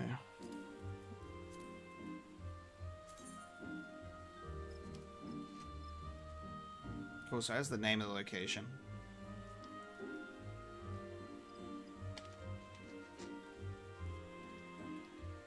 So it's like a, you have to put together the clues that are left. Interesting. Cool. Main quest proceeding. Proceed with the main quest. Yeah, Dace, with that patented game mechanics, I think it's Namco. They patented loading screen minigames, like being able to like play a game in between like waiting for another game. They patented that, so other games had to like find loopholes to do something similar, but they couldn't outright copy it, unfortunately. And no worries at all, Terminus. Thank you so much for tuning into the stream. Always much appreciated. But yeah, we'll hopefully figure out the crossword stuff. We can get into some dungeons. What I might have to do is I can just do a... I think I can do something in like the duty finder and like the party finder, sorry. And then you can join my party through there and we'll figure it out. I think that might be the case. But I will see you next time. Hopefully we'll do some dungeons.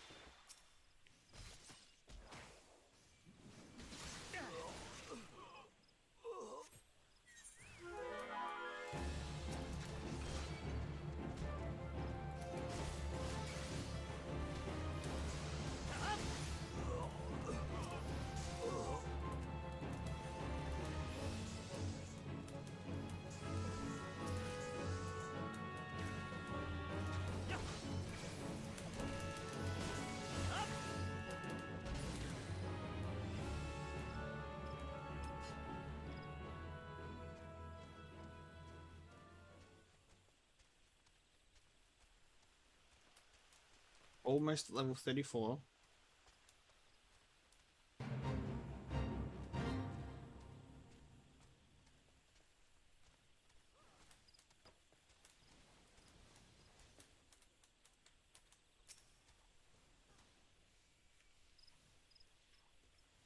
Yeah, loading screens are so fast now that like reading loading screen text just doesn't even happen anymore. Even like when I was playing Dark Souls, I'm like, it pops up with like an item description with lore and I'm like, can't even read it.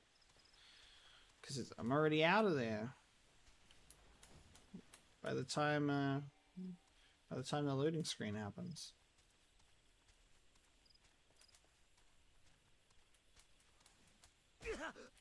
Oops.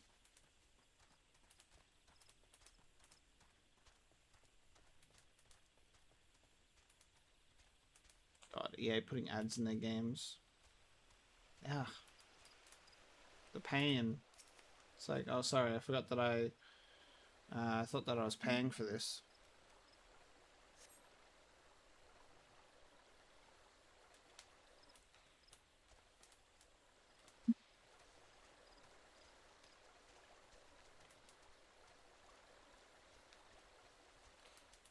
Loading screen. Remember when the Xbox One and the PS4 were announced and they were like, no loading screens? I'm like, okay. Such like a weird thing. No loading screens. I'm like, okay. Sure. And then this gen rolled around, they're like, really fast loading times. I'm like, okay.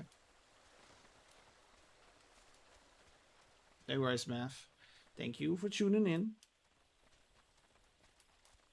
Have a good one.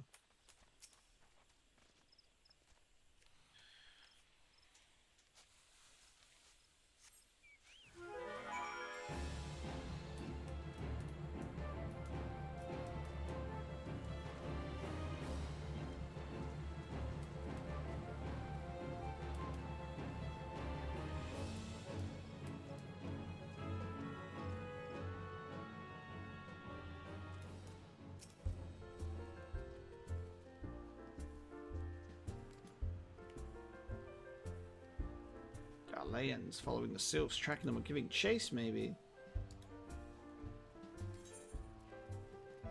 Give me these pants, dude. We're getting good. We're getting good stats on this gear right now, and we're level 34. We get good shit. That's what I'm talking about.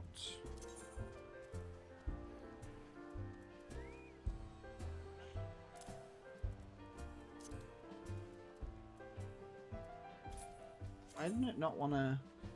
Why does it want to put my... Oh, it must be going... It must be looking at the bonuses. It's not looking at the defense and magic defense. It wants to give me the worst arm guards. It's like recommended. That's strange.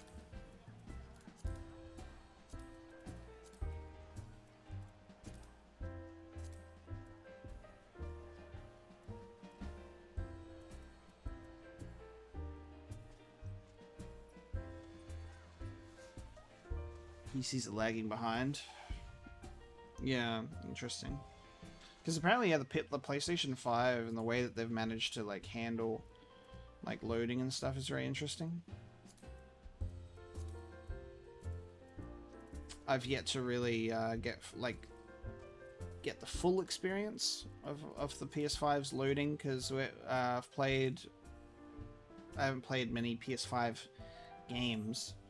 I'm excited to try out Demon Souls when I finally get to it. Play that. I want to also play Miles Morales. I'd love to play Returnal. I never got onto any of those,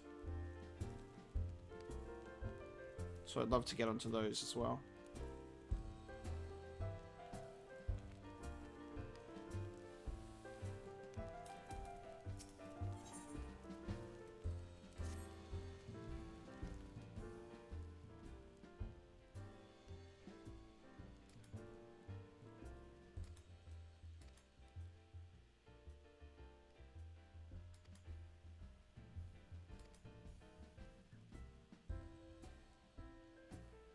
Lorientis of the Great Swamp.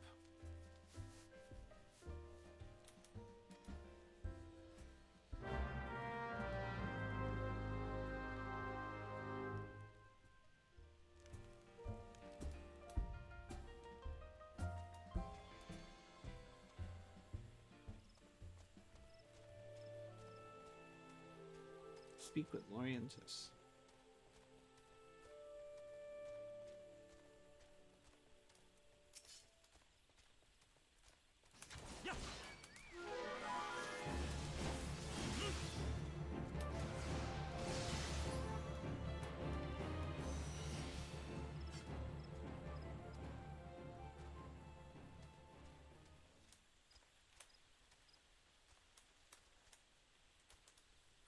Alright, well my food is here. So I'm gonna have a short break for some breakfast. I'm gonna eat some food. And then I will be back and we can continue. We can continue for some more Final Fantasy fun time adventure, you know.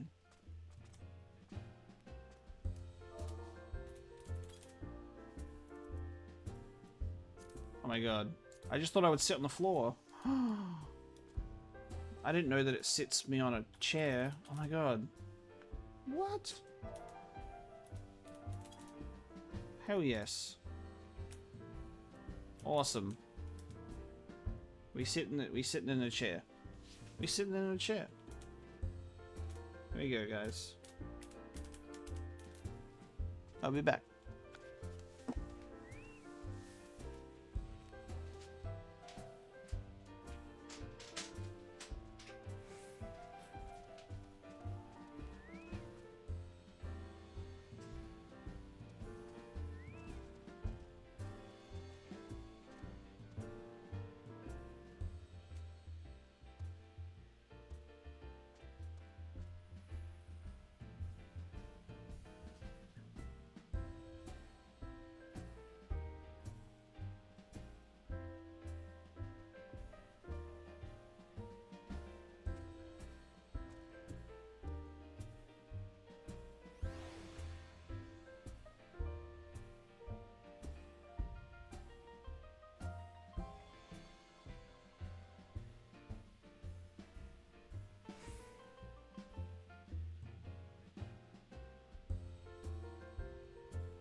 You can use C pose. I don't know what that means.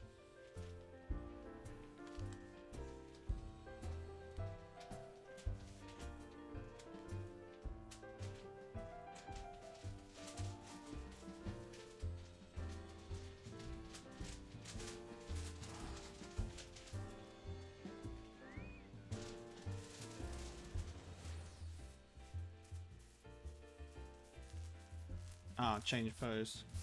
Oh, hang on. Let me have a look.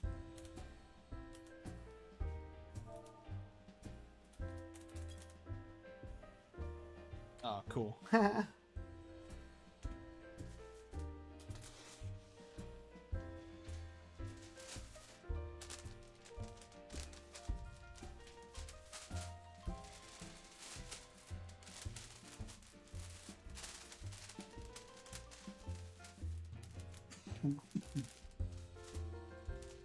Is there anything more delightful? Is there anything more delightful than a hash brown? Do you think there's truly anything more delightful than a hash brown?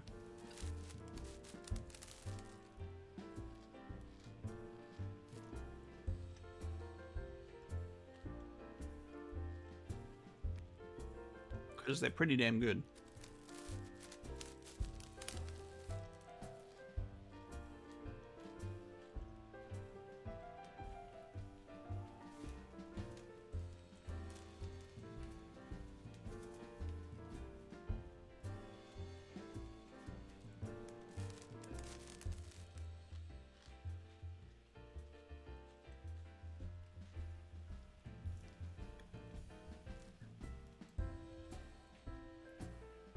Yeah, I realized I didn't really eat last night.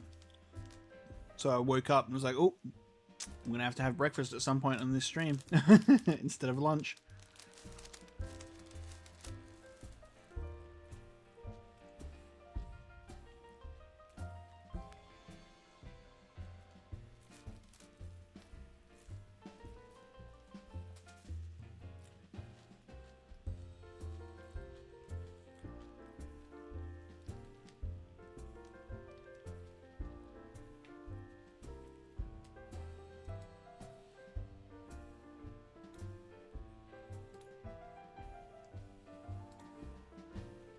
Just a brief breakfast break.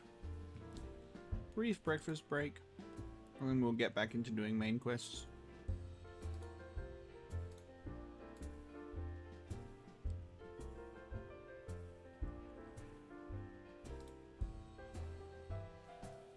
Is 7 an early time to start streaming? Yeah.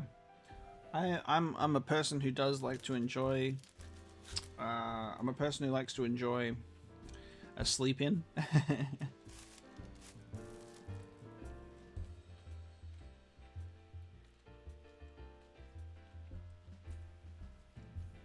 definitely like to enjoy a sleep in. So 7 AM is definitely pretty early.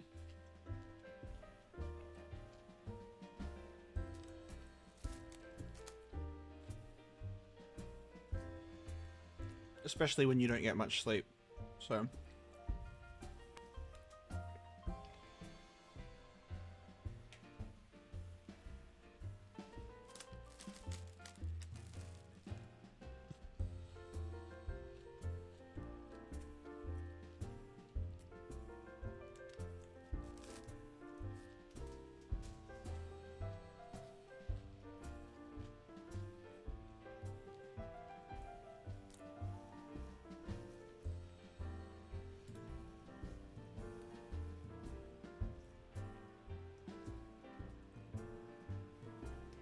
hey MCJ, how you doing?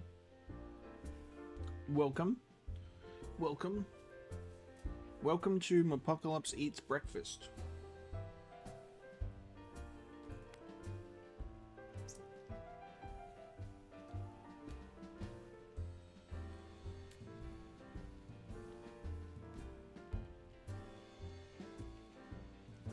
Where we eat a mighty McMuffin.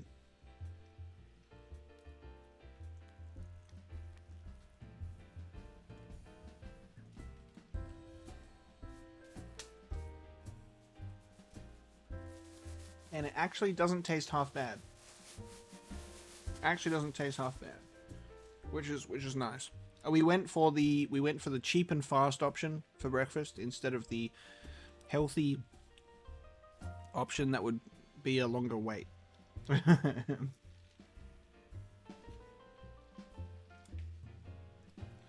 I've never eaten ribs. A lot of people seem to like ribs and I've never eaten them.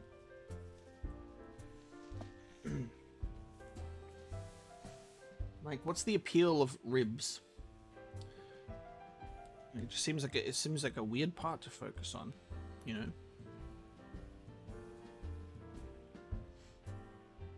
Pumpkin soup, nice. It's nice.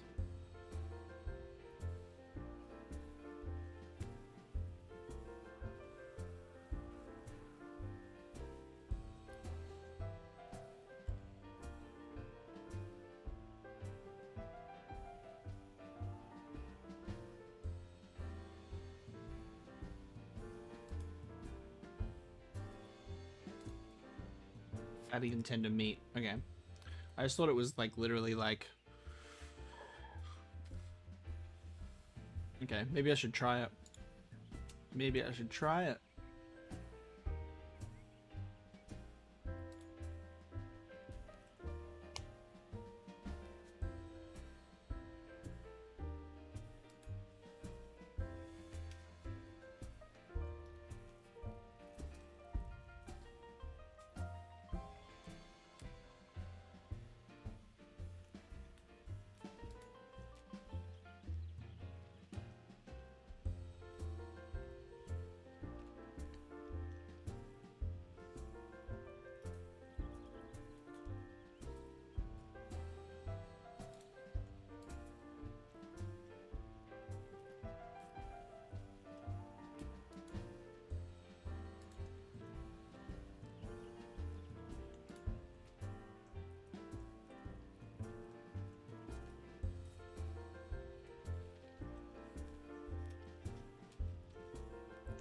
Oh, I just saw the if you're still here, Luffy, I just saw the goddamn Exodia in the Discord.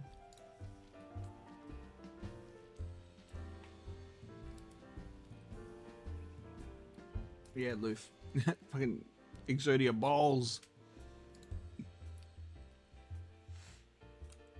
I love Travis Town's music. Travis Town's music is so good.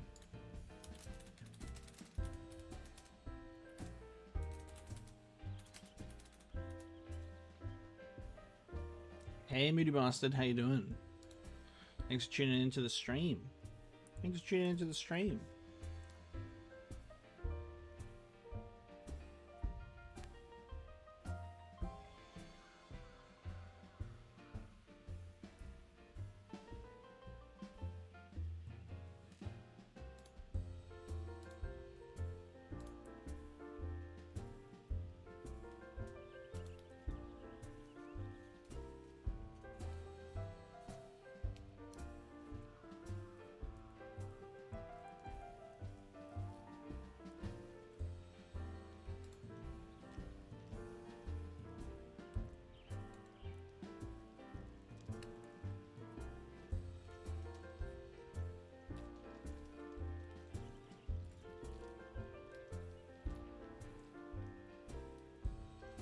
Glad you're enjoying glad you're enjoying Dark Souls as well. That's awesome. We have a companion in our sitting by my desk. We have someone else, Argento Palalai, deciding to sit in on my sitting session on my lunch.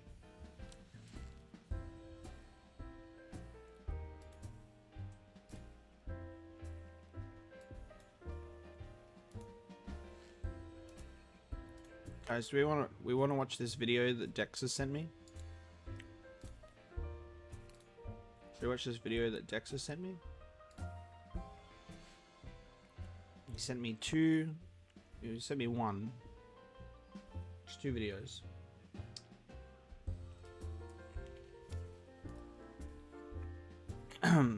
The BioShock experience. Let's have a look. We gotta start with number one and then watch number two. These are like very short videos. Lower your volume. Make me.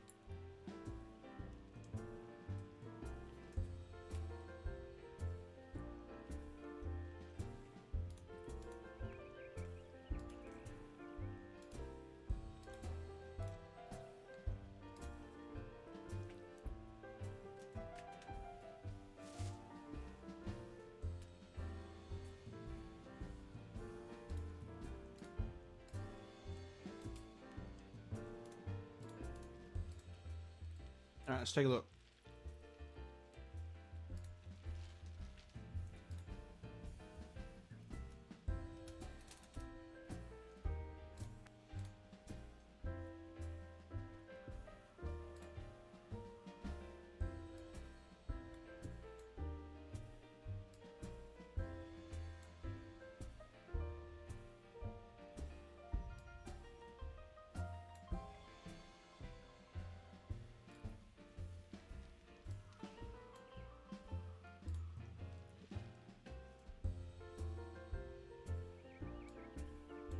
For some reason that won't capture the whole thing. Alright. Need to mute the sound in 14. Alright. Shall we take a look at what this is, Dex? You want me to lower my volume? This is the BioShock experience. Go see the whole video.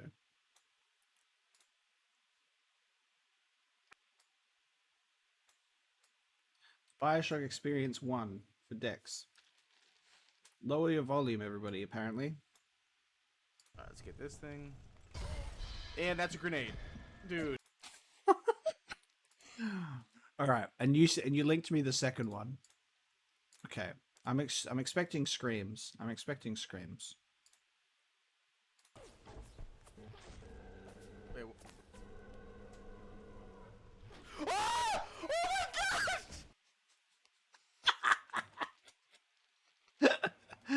I can see why you sent me the second one. Oh my god. That scream, dude. Ah! Oh my god! The fucking mic not even being able to withstand it is so good. Absolute shambles. Absolute shambles. That's so good. I can't wait to watch this episode. I can't wait to watch this episode.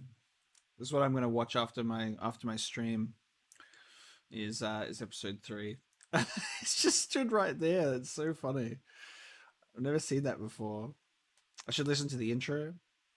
Oh man, dude, I was in tears. I was in absolute tears at the beginning of this playthrough. Hello everyone and welcome to episode 2 of I was in absolute tears. Alright, and we're in. And we start off with my alarm going off. I just put everything to no notifications and do not. Oh man, in tears, man. All right, the intro. So look. Hello and welcome to episode 3 of my BioShock blind playthrough. I had a lot of fun the last 2 episodes. We left off, I believe, with Dr. Steinman in his crazy experiment room, and Bumblebee and I basically rushed in and saved the day. Well, not really saved the day because everybody's dead, but we did something for sure. I also want We did something. To congratulate Mapokalops, who is the reason I'm actually playing this game.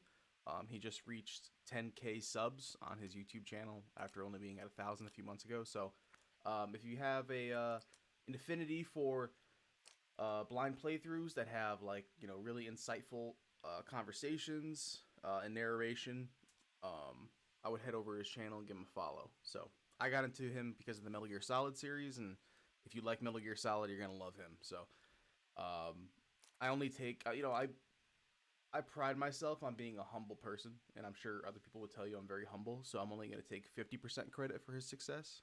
We'll just call it there. So anyway. Yeah, let's get into this episode. Super excited. Oh, dicks. I can't wait to watch that.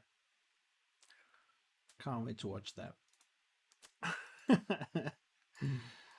You.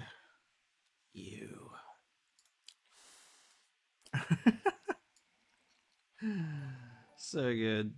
Moody Bastard, thank you so much for the sub as well. Appreciate that. Oh god. That was the worst time to resume the volume of the Final Fantasy XIV. I just heard someone going,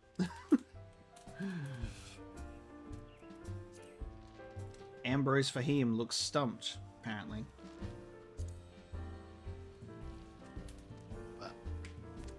What a lovely shout out. Good intro. There wasn't an alarm going off in that one. So that's pretty good. I'm excited to watch it. Like, once I finish this stream, I'm going to sit down and chill out and watch it. Watch the old BioShock.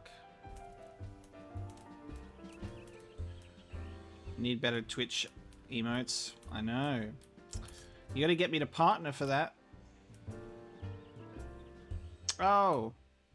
And it's the alert has glitched, but Moody Bastard, you've gifted a sub to Wine Eightsman. Thank you so much for gifting a sub as well.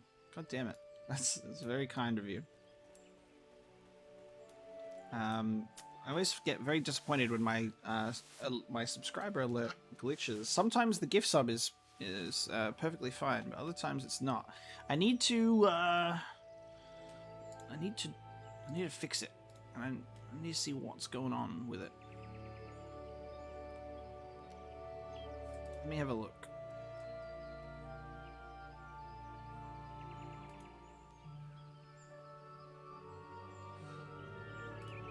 See, it's correct in the thing that I have. It's correct. Like, here's a test, right? See that? That's what it's supposed to look like. It's supposed to play the Otacon and Pliskin GIF. That's what it's set to. And sometimes it just glitches and then just plays the default subscribe, which is Big Boss going, kept me waiting. Except kept you waiting, huh? I thought it was a fitting for a subscriber one to be kept you waiting. But oh well, I can only do so much. I can only do so much.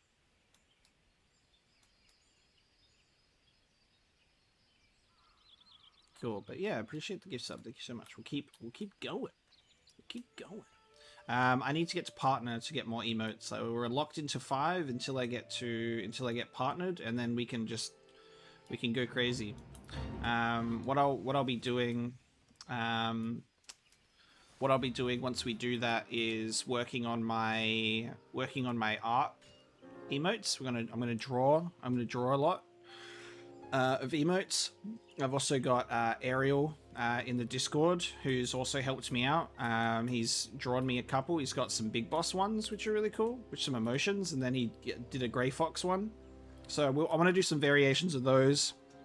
I want to have some emotes that are related to games that I've played, and like just animated versions of my emotes instead.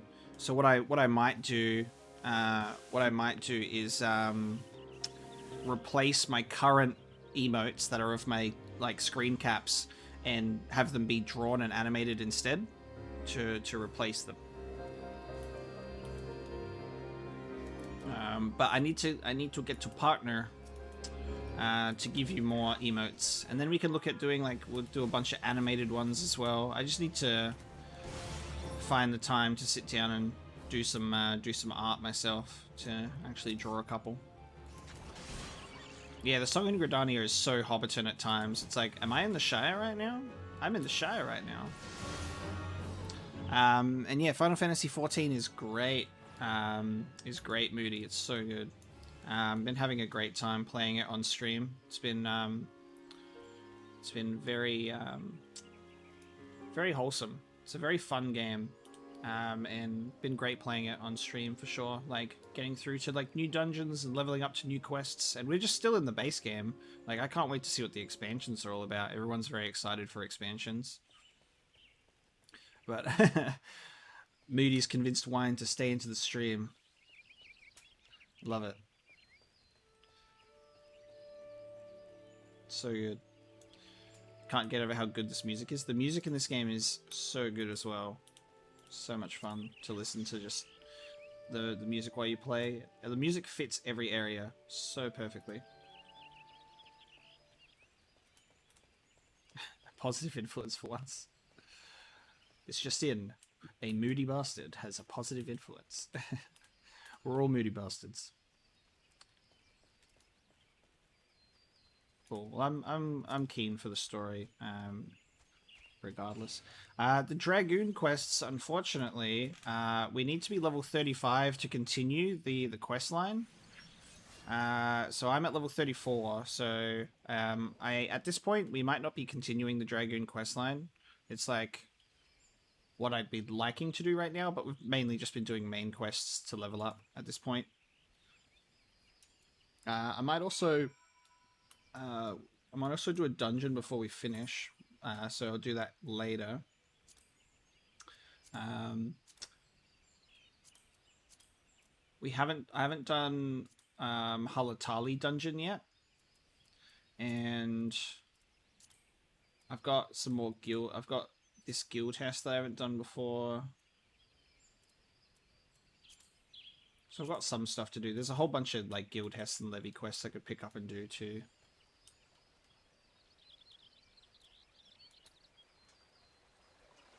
So we'll see how we go. Why is this dude hiding behind trees? Wait. You. We keep talking to this guy. Come on. Sense a hostile presence. Oh god.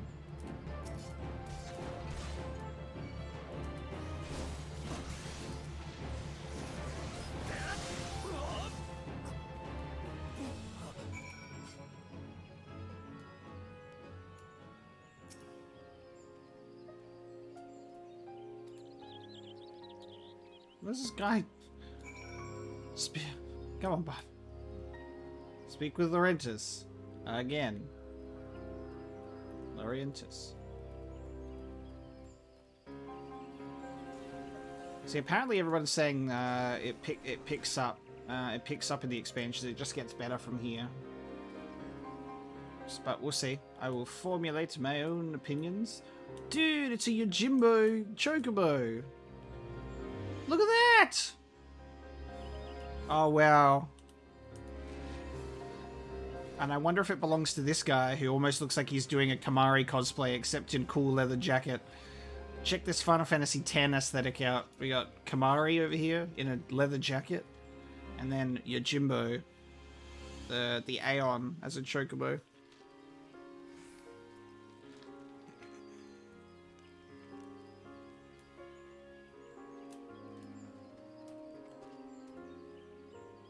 That's cool. I'm gonna find this Laurentis again. I think it might be up there.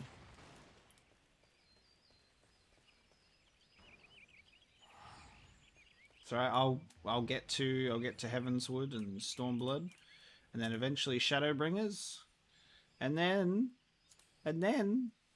Endwalker, eventually as well. We'll eventually get to Endwalker when it comes out. We'll see how long it takes if I'm able to catch up in time, but I don't know.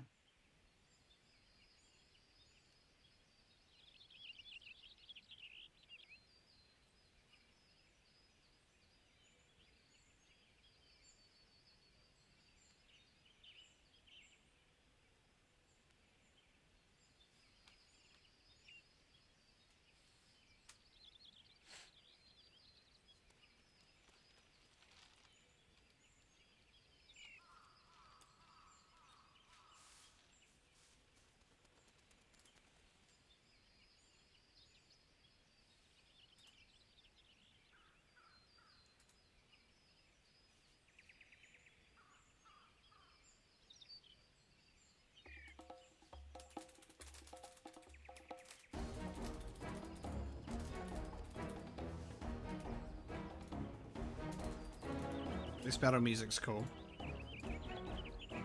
Look at the femto helmets, dude. Griffith's helmet.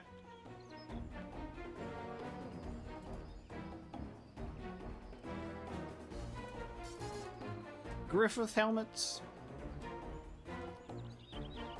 It's a little more subtle though. The level brackets for his expansion. No idea.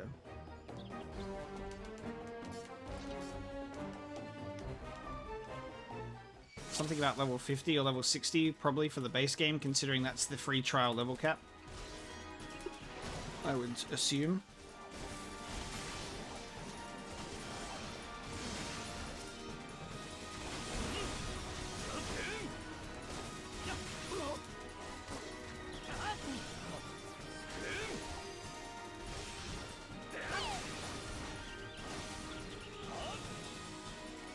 Legless Laurentis.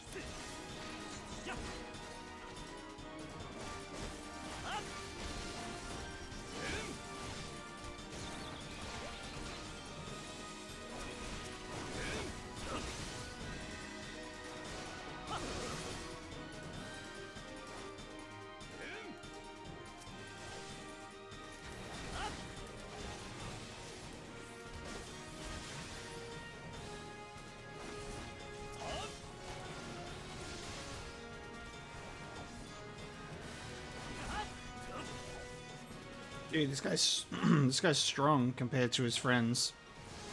He's a strong boy.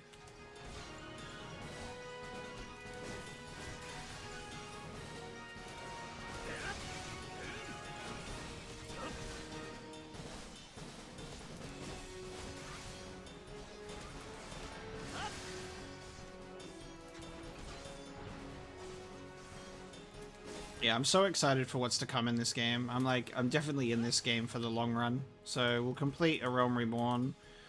We'll get into Heavensward and Stormblood and then Shadowbringers. And then super excited to see what Endwalker will bring when that comes out.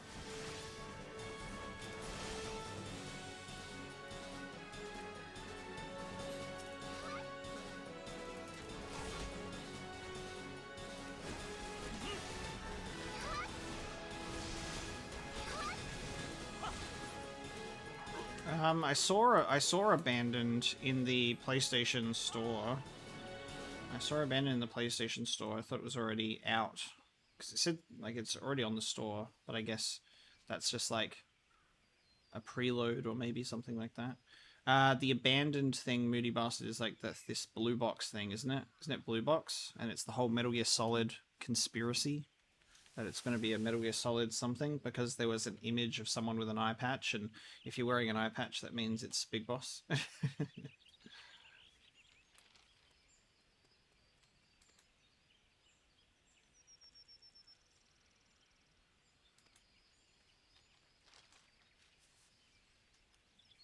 Oh, that's awesome. So the biggest level grind is for the base game, and then it's only like in 10 level increments.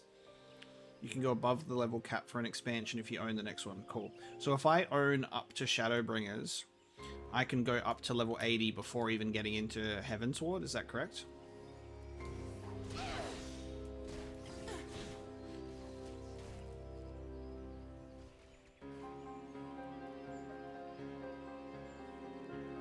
Cool. Alright. Sweet. Well, it's good to know we at least won't be limited by leveling while we're proceeding. But, you know. We'll probably get to a point, because I've been taking in the game, and I'm now getting to a point where I'm wanting to go through those main quests and my job quest line, like, much more than anything else. Like, the first couple of streams was really getting used to the world, and now I'm like, this is cool. It's time to level up, you know? So I'd be pretty keen to find those and explore those avenues of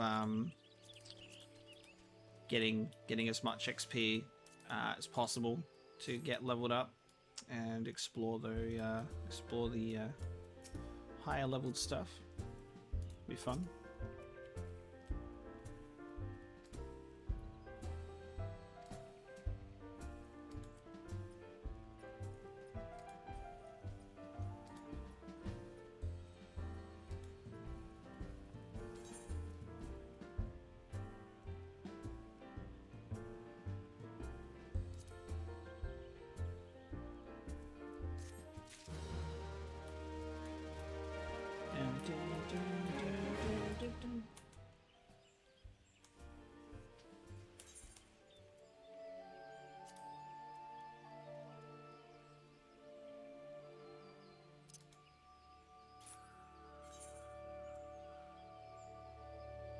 Oh no. This belt, I'll keep this belt. Keep the belt that I have on already. Alright, more main quests still with Buscaron actually. Oh god, everyone just disappeared at the same point at this bar. That's funny. Ooh, new chess piece. That's what I'm talking about, baby.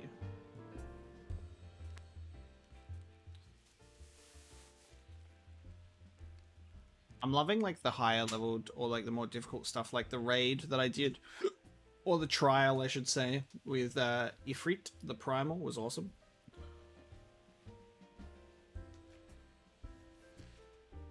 I think we get into Ramu next. It will always be Rama to me. It makes sense just to say Rama.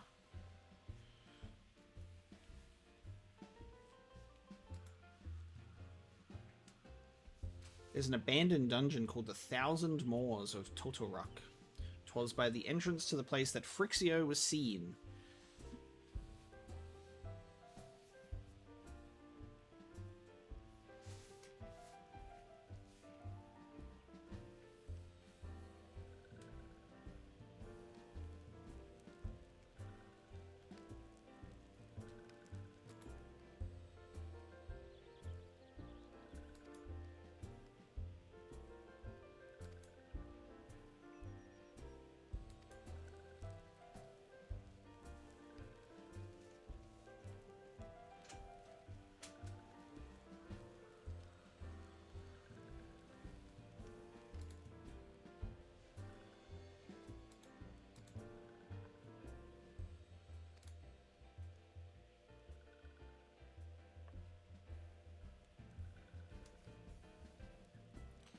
Go to the 1,000 Moors of Totorak. So we're going to an abandoned dungeon. Oh yeah, dude. Speak with Mossarant. Alright, so where are we headed? Okay, so this is a level 24 dungeon. Cool. I love the Moogles in this game too. I might do the level 20 dungeon before we do this one. Pablo, you still around? You want to jump in for some dungeons? You want to jump in for some dungeons? Dungeon time? Time for a dungeon?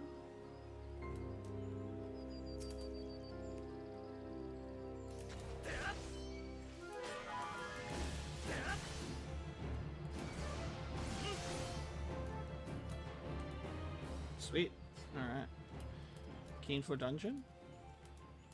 We'll queue up here. Yeah, are you round though?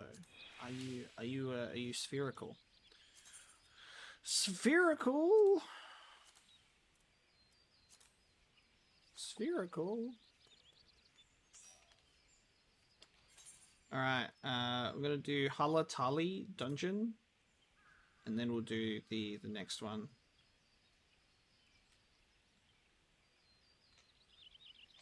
Originally a holy place for the first Lullafell arrived in Eorzea, the twisting labyrinth of natural caverns which wind through this massive mesa was transformed by the Gladiators Guild into a series of training pits, animal pens, and holding cells to accommodate the ever-growing popularity of Uldar's Colosseum. After the calamity, however, the location was abandoned, those remaining in the pens left for dead. Not all of them, however, met that fate, and now the tunnels are rife with those who survived, as well as the tormented spirits of those who did not.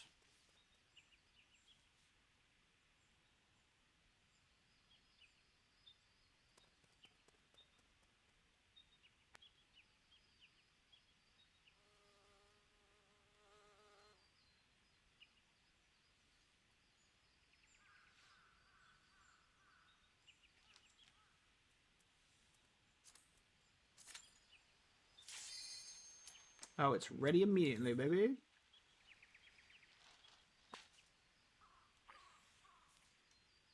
Where's our tank? Where's our tank? When will our tank be ready?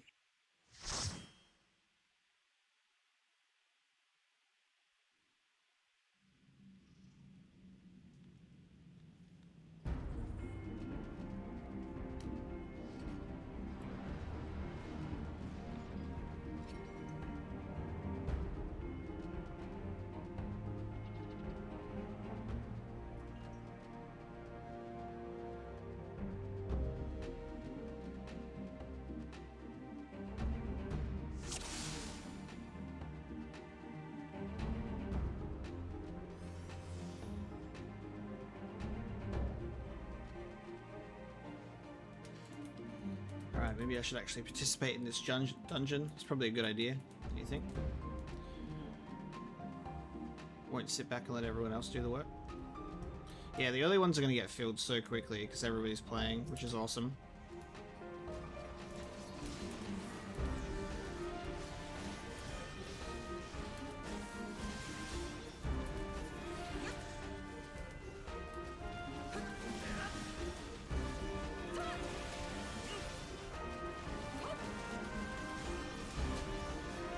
It's a shame that my full thrust skill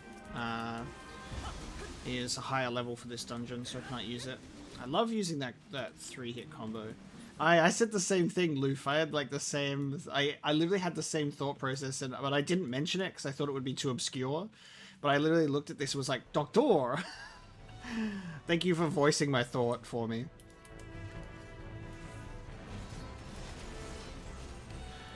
Doctor, turn off my cringe inhibitors!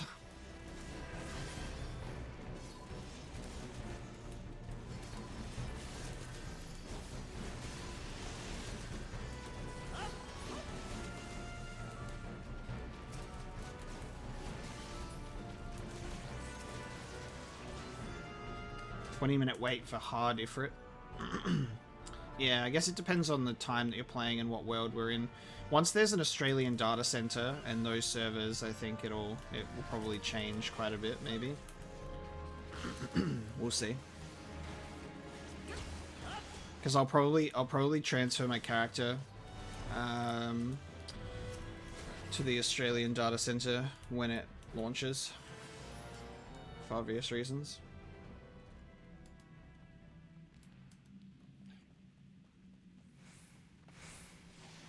All of the sister eye. Fireman.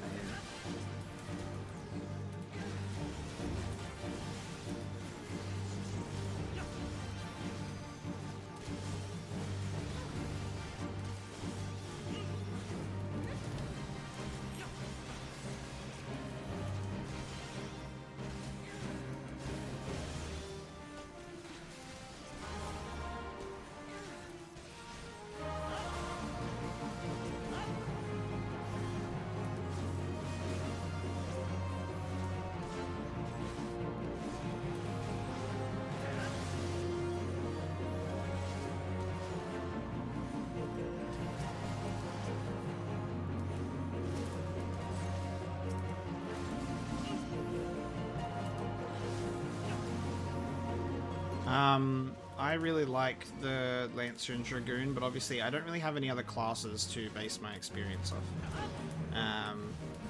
So this is the only class that I really know. I think it's fun. I don't know how it really stacks up to other classes, but I just also like the look of a Dragoon. Same reason why I'm going to eventually pick up a Gunblade and do that class is because Gunblades are awesome. So my focus in picking like the class wasn't necessarily is it the best class. I was just like, I love this. Oh, cool. If you're in Exodus right now, see if you can search my character's name, and you should be able to send a request over for the friendship, I believe, if we're in the same one. Some extra dialogue in Heaven's Ward, apparently. Cool. Oh, hang on.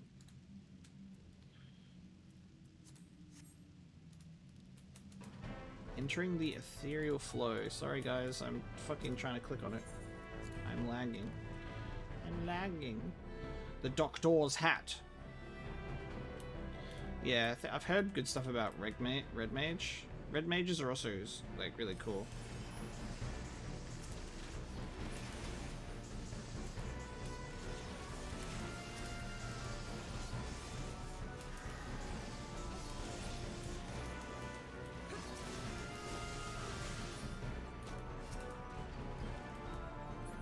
I'm getting better at my tab targeting. I'm kind of getting familiar with where to place my hands on the keyboard, because obviously this is like, I don't really play PC games that much, especially not with keyboard and mouse. So I'm getting better at where to actually put my hands, press the right buttons.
Wrecking this hot party.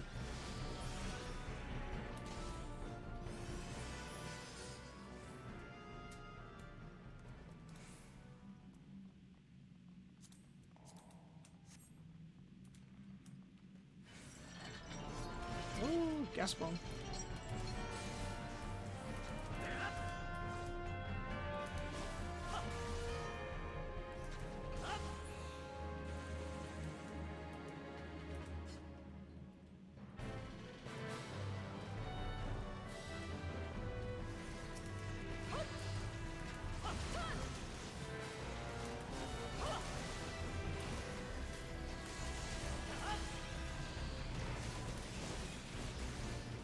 Free accounts can't send requests, right? True. Good call. Good call.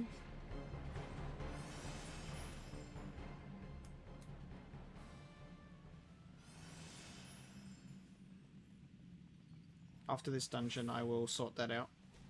Ooh, a thunderclap. Look at this boy.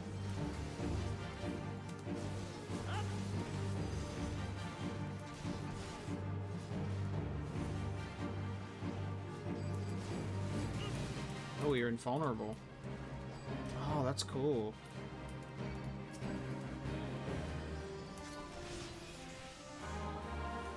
So we're attacking thunder sprites instead.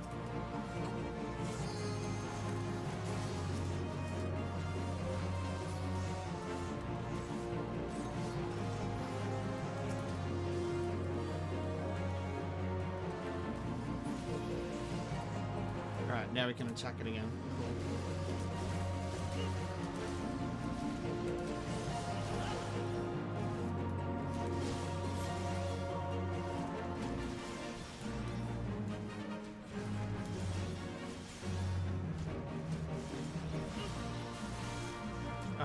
That's really annoying. His attack, because he's in the water, when he's doing an attack that's charging up, the hint is very subtle. It's very subtle in the water, you can't really see it that well.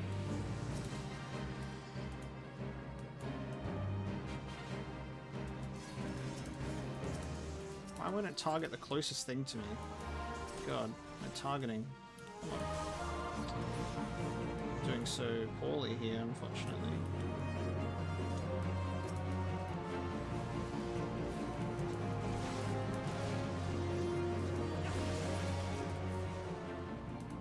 Yeah, we got him.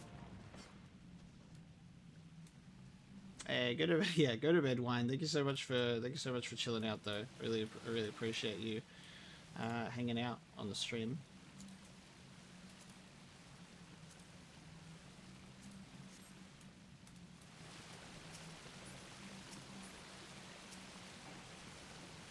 Too far away, I'm right in front of it.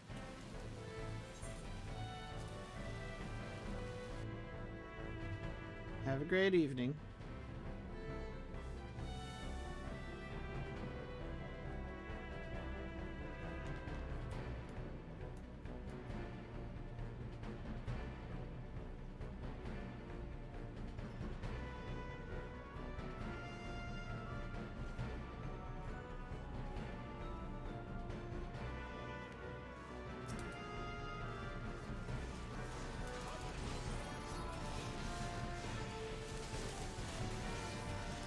Oh, fucking hell.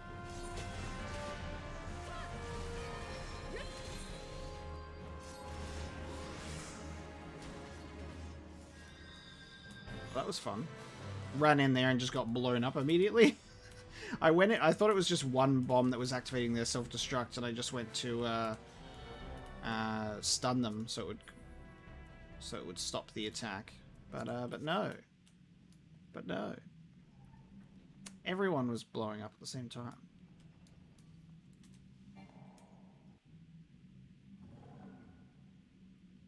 Hey Alan, how you doing? Thank you so much for tuning in.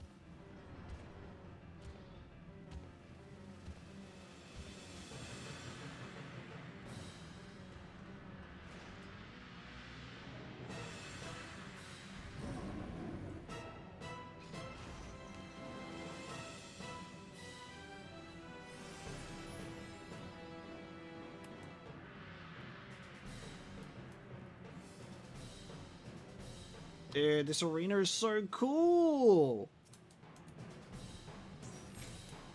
This arena is so cool.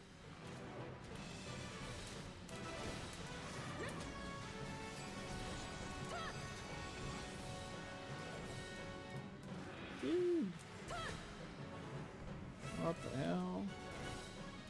Oh, we gotta take out the fire spirit.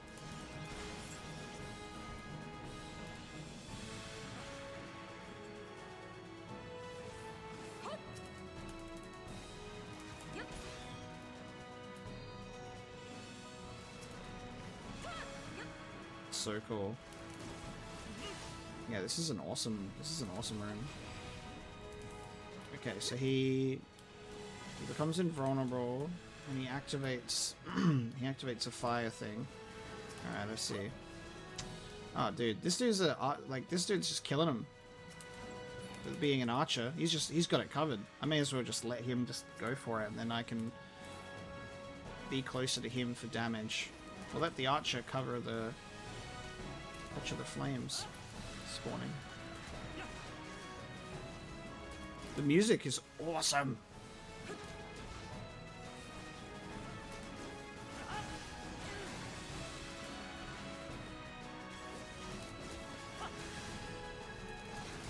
Really cool arena, really cool fight.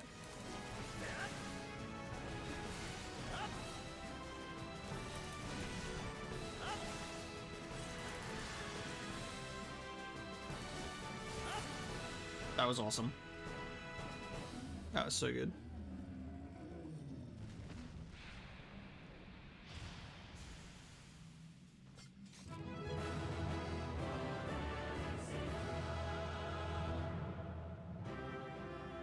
Yeah, I don't know what that was. I don't know what that was because it popped up on my phone with my Twitch notification being like, manage your channel from your phone. So I don't know why it just sent another notification out.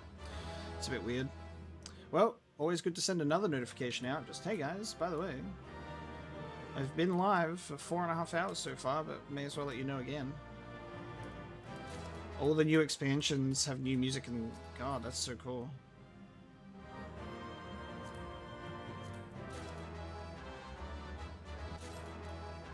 Oh, I didn't even really want that one. I was going to pass on it, but sure. I've got Doctor's Cudgel.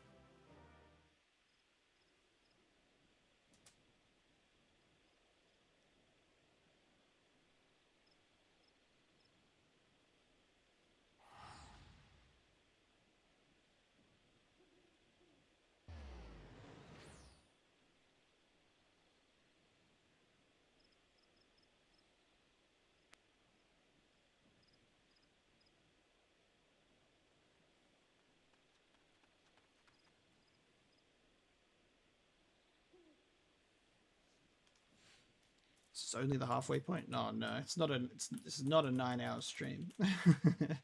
It's not a 9-hour stream. But we got some cool stuff. Even though I can't even wield some of them. I didn't even want the other thing. Doctor's Chainmail I can wield though, which is cool. So I might chuck that on. What does that look like?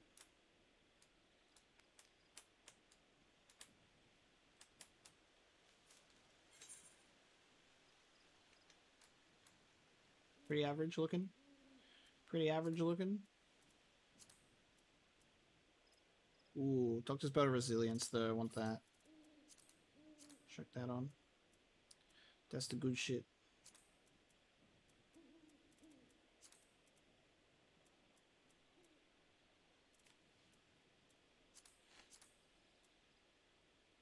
And like they got this bracelet. What's the bracelet we currently have equipped? Yeah, may as well. Let's check it on. I might make a new Dragoon set. Get rid of that one. Sweet. Alright. Second dungeon straight away. Go straight into the second dungeon. Later trade greed items you don't need for Grand Company seals. Oh, cool. I'll hold on to them then.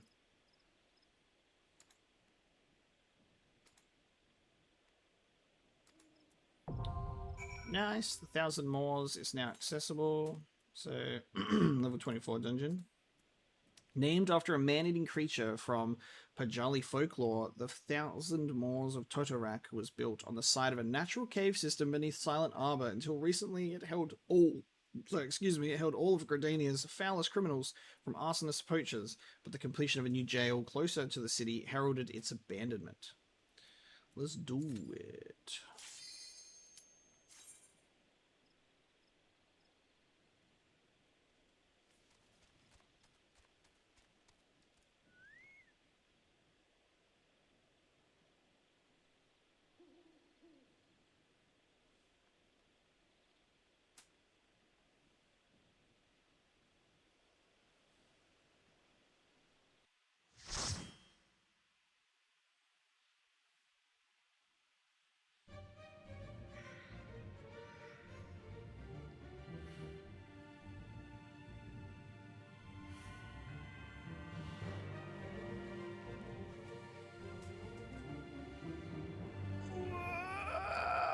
Hey Bitmap, thank you so much for the kind words. I'm glad you're enjoying the playthroughs. I'm so excited for this week's Dark Souls 3 episodes. I'm so excited for the upcoming Dark Souls 3 episodes. It's gonna be good.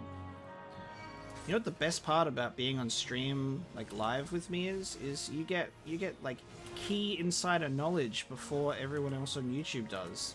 Like, for example, there's going to be 3 episodes of Dark Souls 3 next week. On Monday, let me look up, on Monday, Wednesday, and Friday. Obviously, that's no, wait. Monday, Wednesday, and Saturday. Obviously, that's Australian days. That's Australian days. But yeah, boy. So for all of the YouTubers that go, DS3 when? If only they tuned into my streams, they would know. They get that key insider information. So the next episode of Dark Souls 3 is the next video that goes up on the channel. So that'll be episode 3, and then halfway through the week there'll be another one, and then at the end of the week there'll be another one. Ooh, accusation chamber.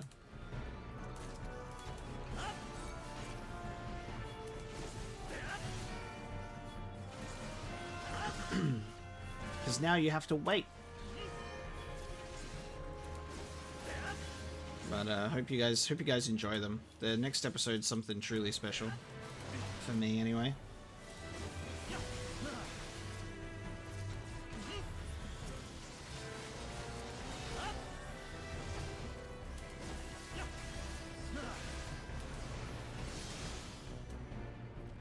Opening forms in the web. Dude, are we gonna be...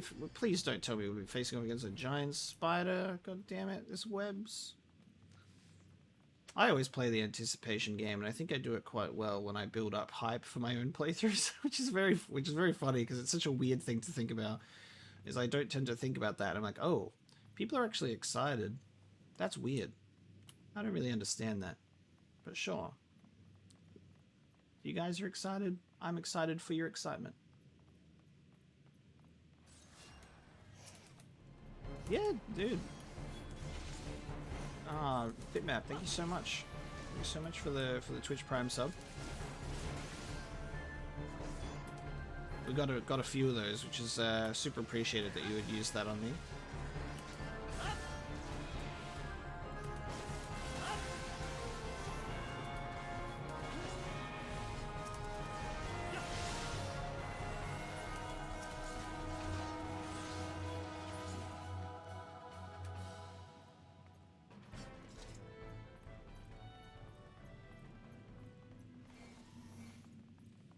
Activate confession chamber terminal. Well, this is good. So there's these Magitech photo cells as well. So we're just walking around caves. It's a maze.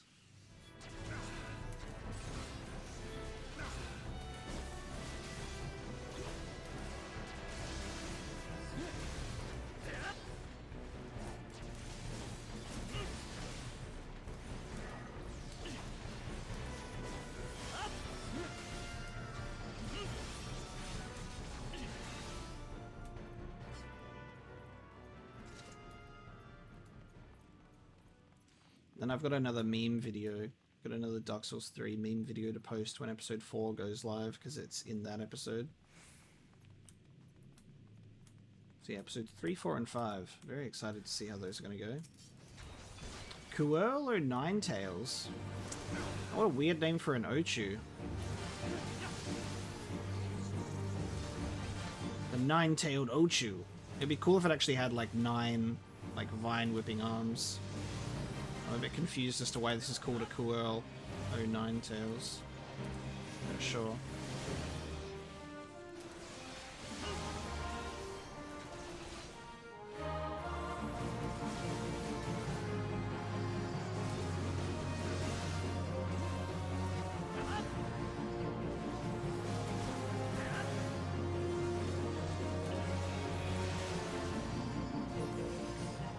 Gotcha.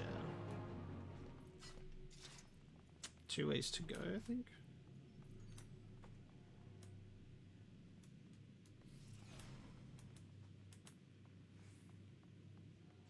Water-stained note. It's a water-stained note. I'm gonna get killed by these people trying to read this note.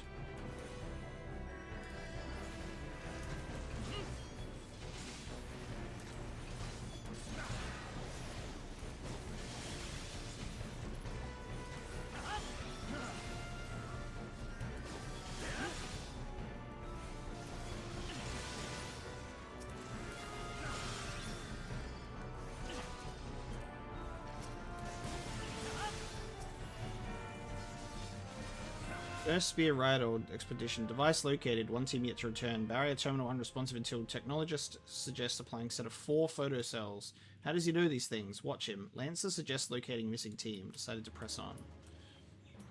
Here's what that note says.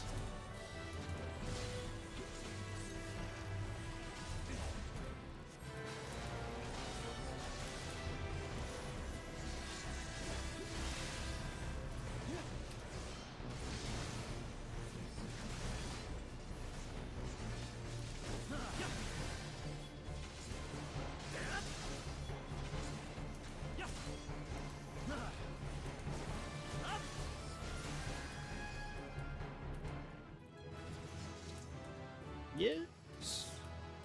Alright, we can proceed with the Dragoon questline after this, because we finally hit level 35. No worries, Terminus. Thank you so much. We'll find an opportunity. We'll find an opportunity to get you into this world, and so I can add you. We'll get it done.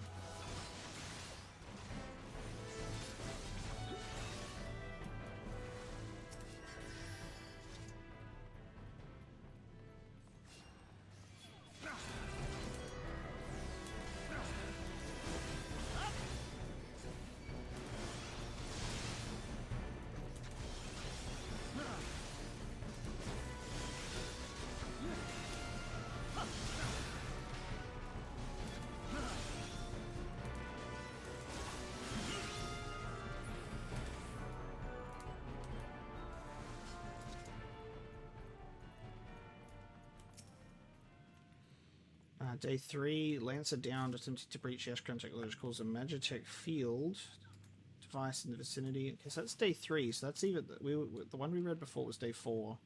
So we were reading like notes backwards.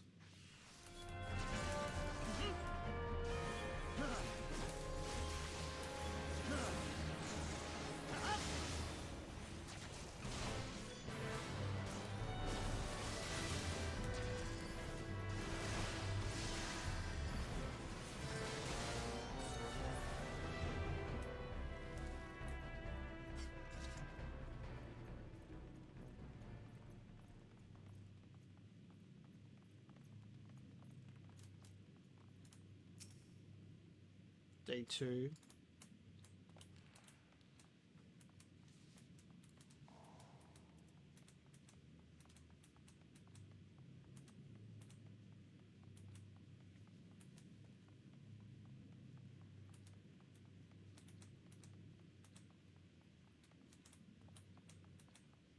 Are we just running around in circles? I think we are.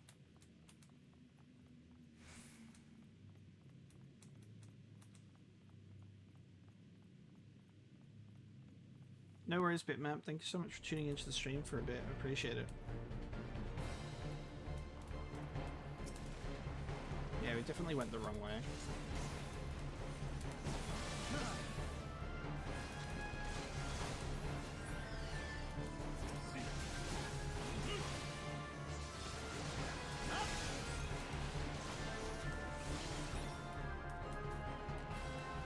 Magitech photo cell is generated.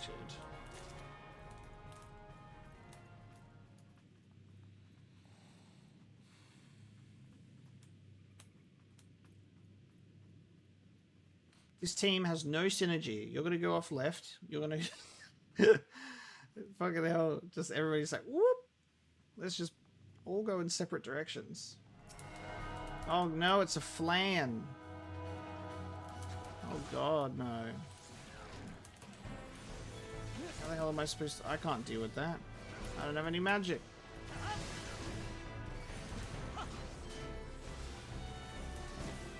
It's actually going down pretty quickly, so that's fine.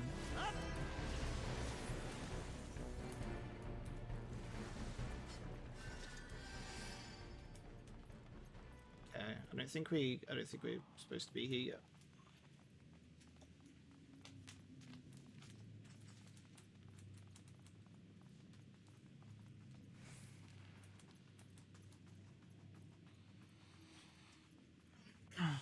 We're at a nice, well-rounded 75 subs, which is nice. I don't like the sound of prison pudding. Yeah, prison pudding. Colonel, I've encountered prison pudding. But how does it taste? And how does it taste? Not very tasty.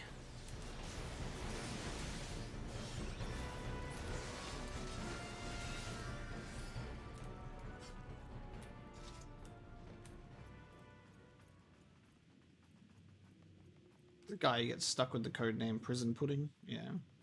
Couldn't imagine it'd be very good.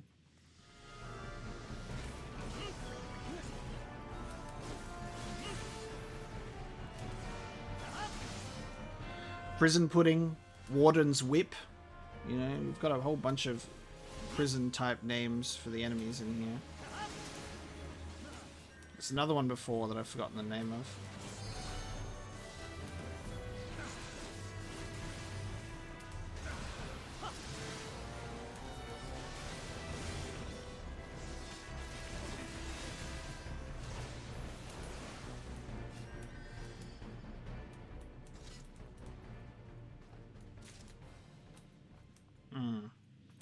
God damn.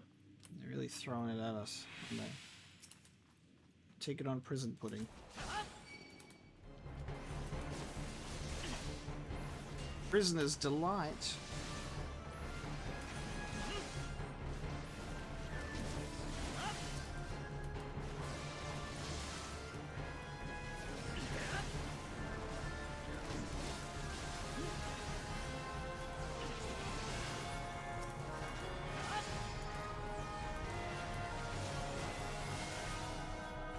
Jailhouse Jaffa.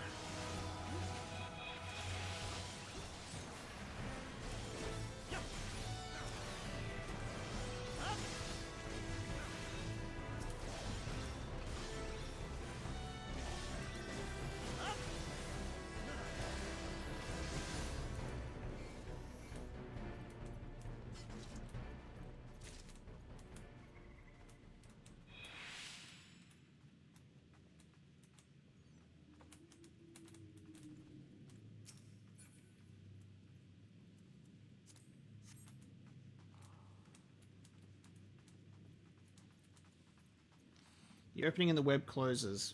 Well, someone's gone far ahead. Saint. Saint's just pushing on ahead.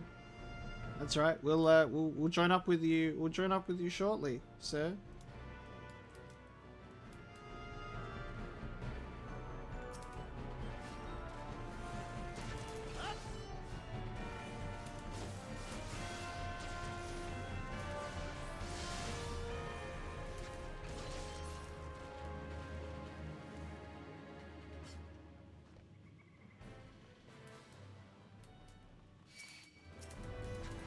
And then Selmite.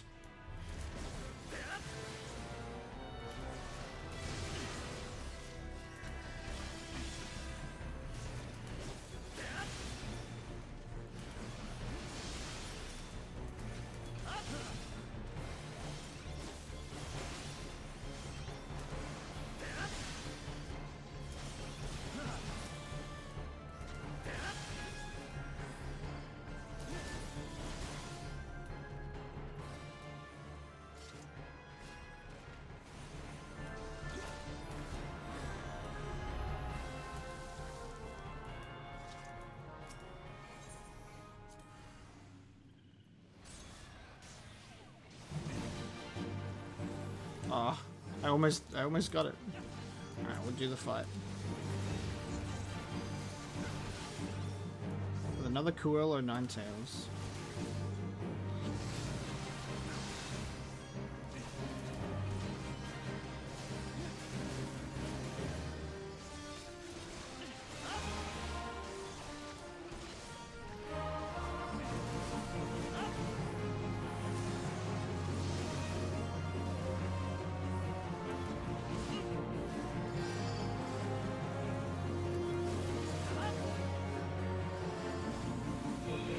Slowed as well, yeah.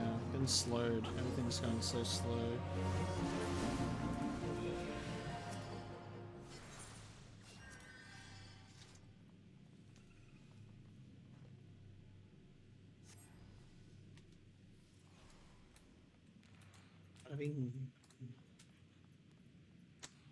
Ooh, hell yes, dude. Why can't I select need on something that I feel like I need? It's very weird. Like, if I can wield it, why can't I select need? Alright, we got fucking slimy stuff. Slimy floors.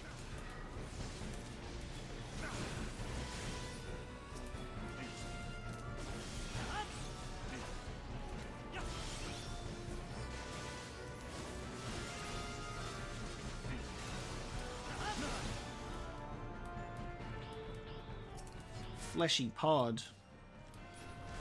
Oh. Don't hang out near the fleshy pod because it's explosive.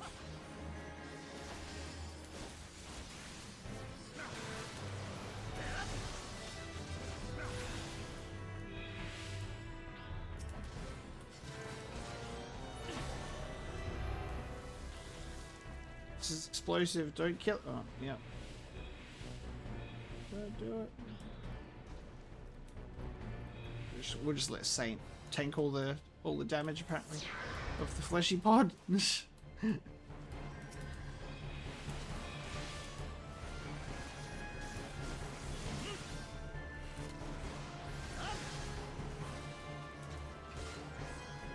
Yeah, maybe it's stuff when it's like for multiple classes, I don't know. Or if it's not for, I think maybe you can only select need on stuff that's maybe like Disciples of War, like if it's my actual base class, but when it's like jobs, you can't need it. I don't know, that's my assumption. It's for my job because all the text is in green. Like if I look at this, you see how it has all the green lettering. If I can't equip it, it's in red.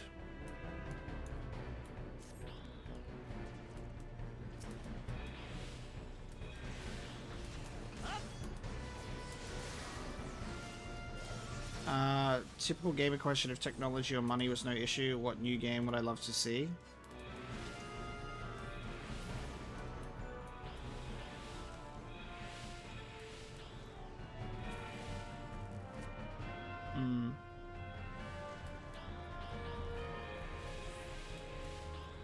It's a tough question because I have a few answers that spring to mind immediately. Quite a few answers that spring to mind. Like, if technology or money was no issue, I'd love to see Final Fantasy VII Remake being able to be fully realized without it being in multiple parts. Like, just a huge, massive, expansive game that's like the longest game ever made. But, like, not in a bad way, in a good way. That, or like a fucking perfect Star Wars open world game that allows us to explore the entire galaxy and go to multiple planets that are all immensely expansive as each other. And you can do ship battles and pick multiple classes. You can be whoever you want. Basically, I'm probably asking for like Knights of the Old Republic. But I've never played Knights of the Old Republic, so it's my limited knowledge. Ubisoft Star Wars game has me scared because it's a Star Wars open world game, which I'm keen for, but it's Ubisoft, so I don't know. The original, arguably, when you would say it's in multiple parts, not really, because it was released as a complete game on multiple discs. It's still one game, though. Like, it's still one complete game. So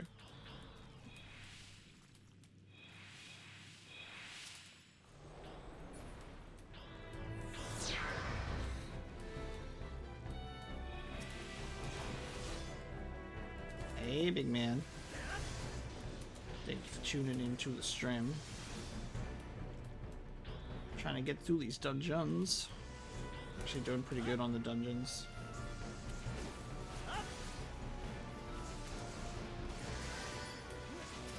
After we do this dungeon, I'm going to do that Dragoon quest, because we finally unlocked it by getting to level 35. Bit of a climb.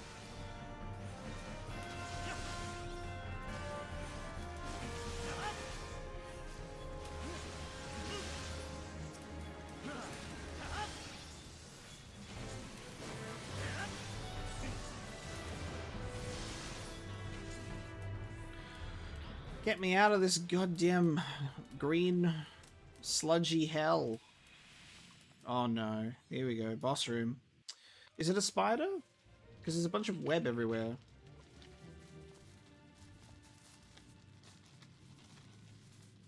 Ooh. Oh. Is it this person? Oh, dude, it's a dungeon that's tied to the story.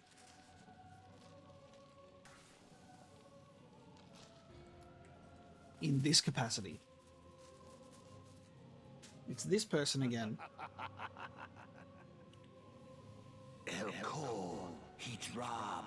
The mighty slayer of Ifrit comes now to me. Hell yeah. Countenance that bespeaks understanding.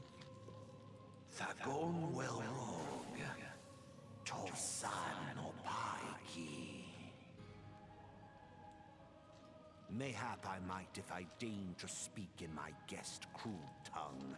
Mm. At last. Speaking our language.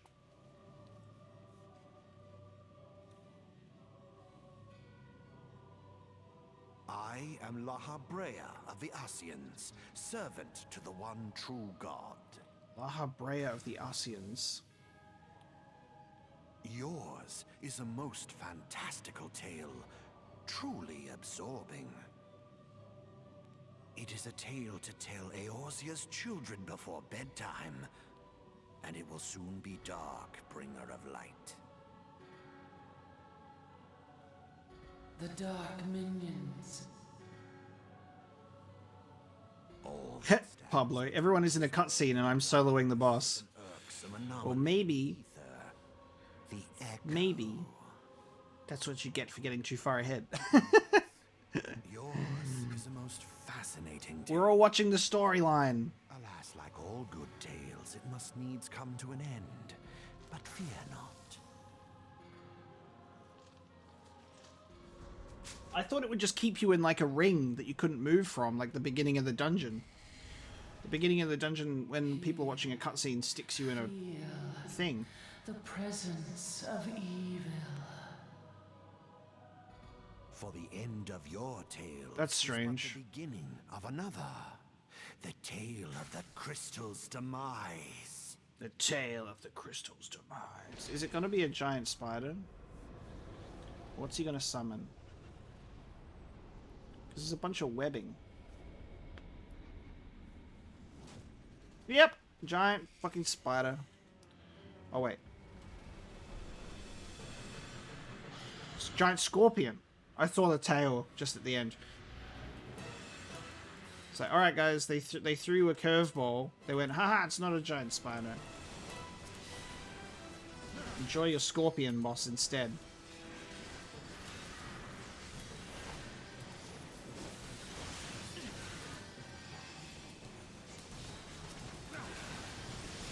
Gruffius.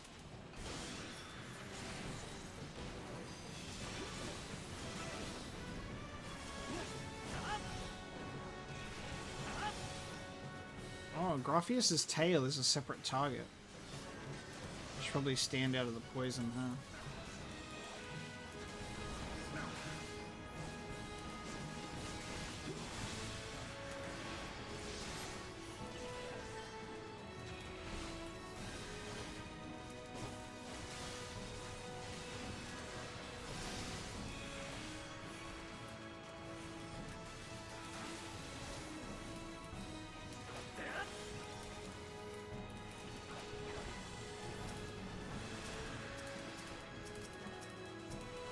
this is why tab targeting can be so dumb sometimes.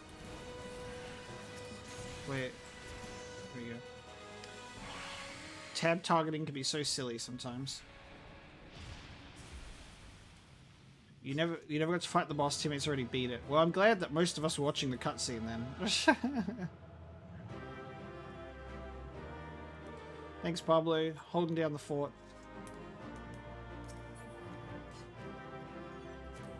Can't even need those.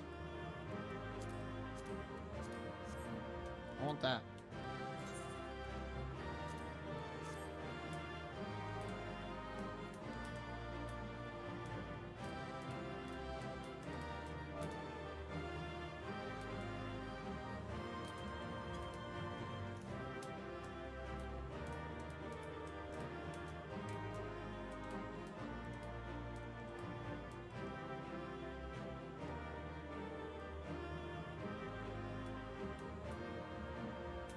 Was pretty fun.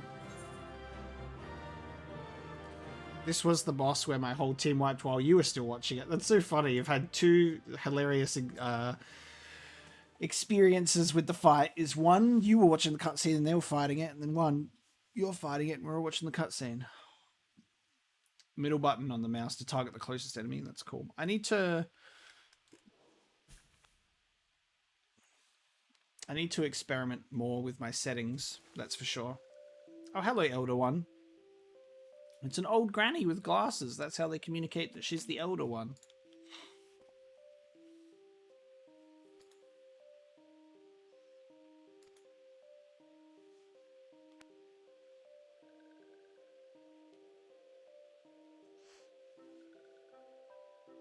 Vanquish the many-legged one?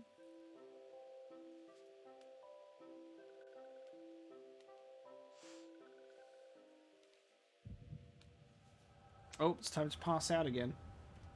Oh, here I go passing out again. Alright, we're back in flashback territory.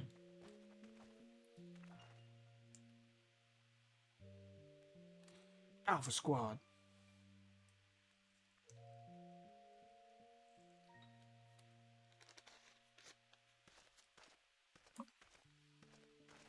The Garlean Empire are fancy. Those helmet designs are cool.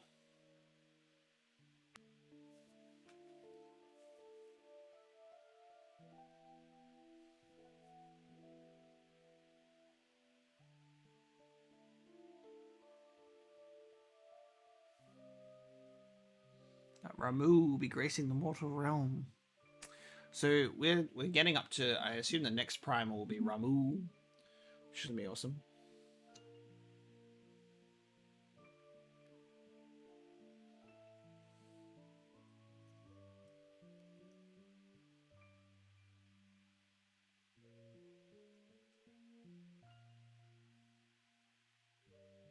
That's interesting, Loof.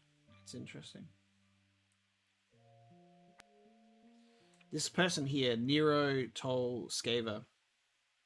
Nero reminds me of the airship in Final Fantasy VIII, the Ragnarok. Like the dragon design helmet, the red. It's got that same like aggressive, sharp pointiness. Reminds me of Ragnarok.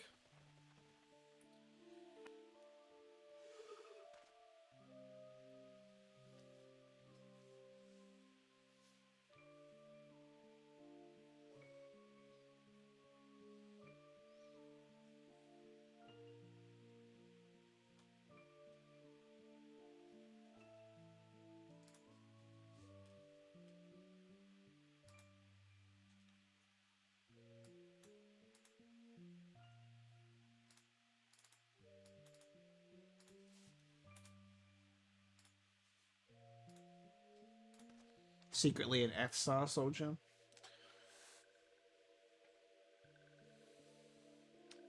I love that city. City of Esthar is so good. Esthar.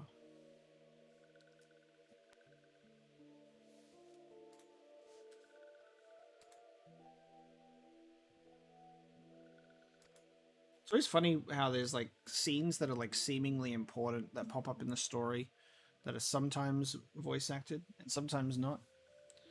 But I'm glad we got voice acting in the dungeon cutscene before.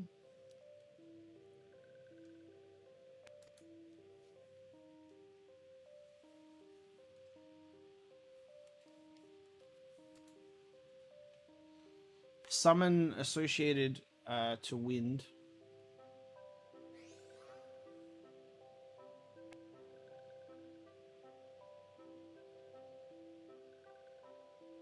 Oh, that's good. Shift F. Thanks, Pablo. My targeting tip master. Summon associated with wind.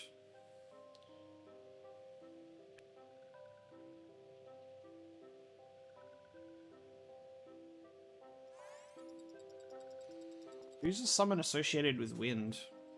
Because I'm thinking of different summons across different Final Fantasy games that do have wind properties. So I don't know if there's like a set one that you're thinking of. Because Ramu is lightning. Final Fantasy VII has like Typhon, which is a typo. It's supposed to be typhoon. Oh no, it's called Typhoon. It's a translation error in Final Fantasy VII. Final Fantasy VIII has Pandemona. Oh, I don't know who Garuda is. I'm not familiar with Garuda.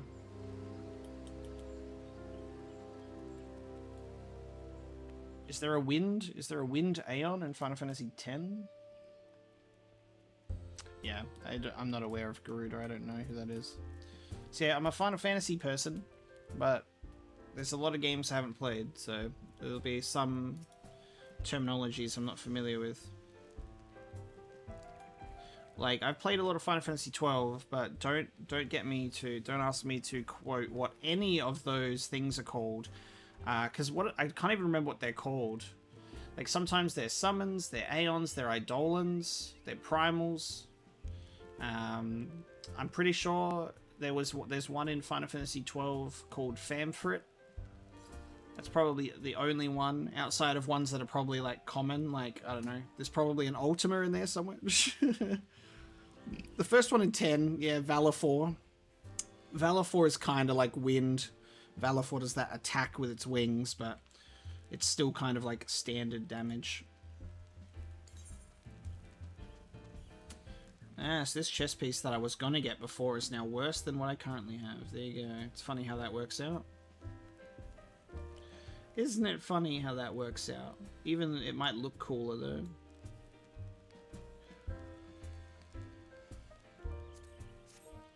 We'll get it anyway. Hell yeah, dude. Okay, I'll talk to him to get the main quest, and then we'll go do the Lancer quest. We can get some better pants. Yeah, Valifor's more of like a non-elemental as a base, but then can do spells, can cast magic. But has that ability that's like a wind attack with its wings by extension. But it's not wind elemental. Alright, I need to go do Lancer questline, and I forgot how we get there. It should be in my recommendations list, right?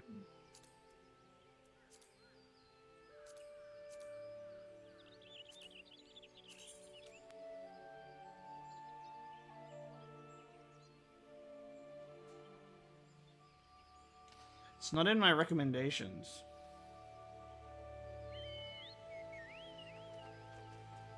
Which is strange. It should put it in my recommendations. Where did we have to go? What's the location for...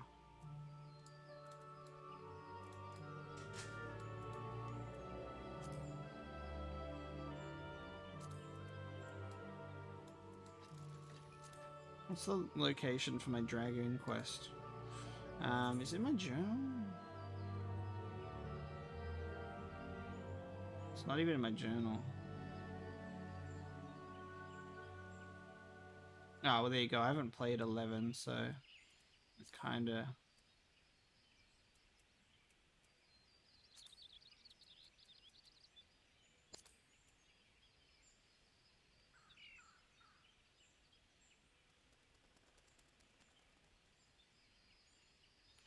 Top left corner under the main scenario. Hmm? Oh. Oh, there. Lance of Fury. Oh, that's so tiny. Alright, thank you. Corthus. Yeah, that's right. Oh my god, are you kidding me? How did I not attune to the camp? Why did we not attune to the camp? How dumb am I?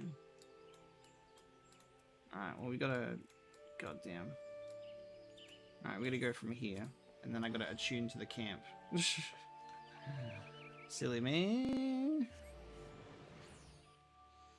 Because we've been here before, but I obviously forgot. Alright. Let's go. Let's go. It's Lancer time.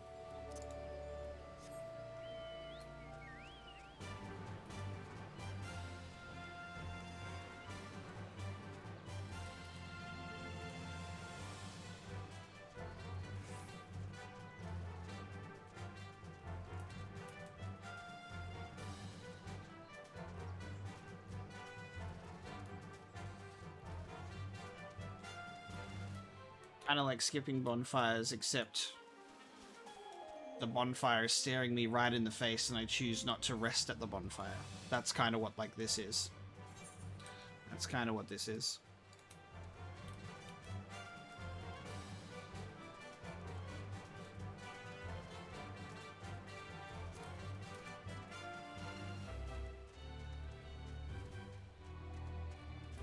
Primals in this case, yeah, it would make sense they would have to like really... It makes sense they'd have to really amp it up.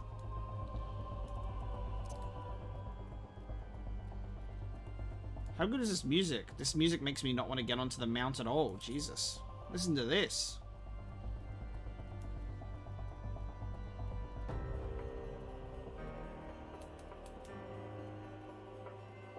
I know why we didn't attune ourselves to the crystals, because it was all the way up there. We haven't actually even gone that far yet.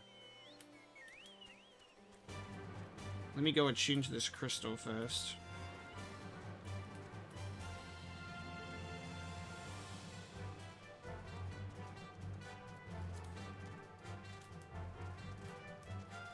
I can turn off the mount music.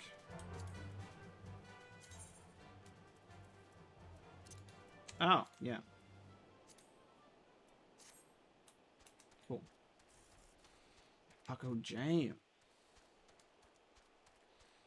Does that mean there's just no music players? Because now there's no music. I'd rather have music than none. Now it's just kind of like awkward.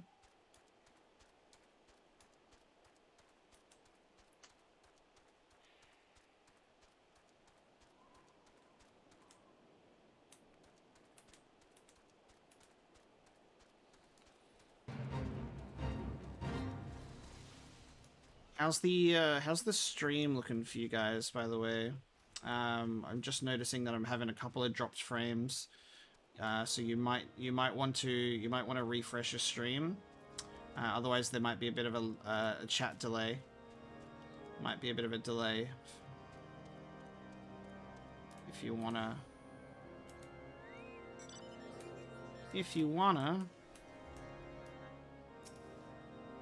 not be too far behind. Yeah, if you enter an area, it resets the music, I think. Cool.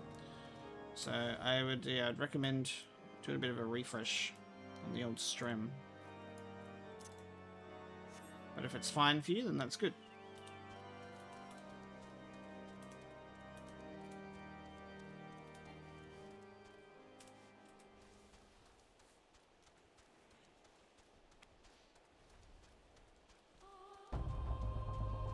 Listen to this music.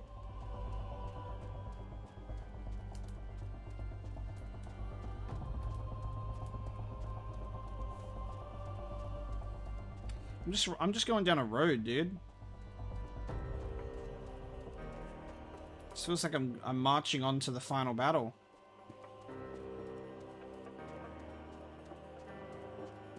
Love that energy of this game. We're just walking down the road and it's like final boss music.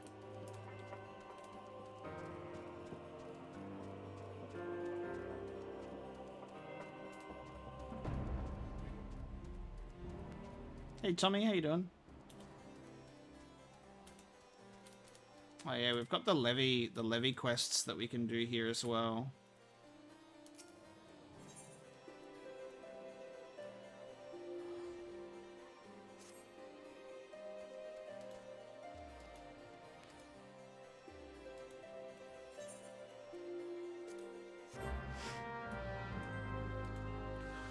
Always got to accept the levy quests for each area so we can do it straight away. Then we can unlock more levy quests. Oh my god! Dude!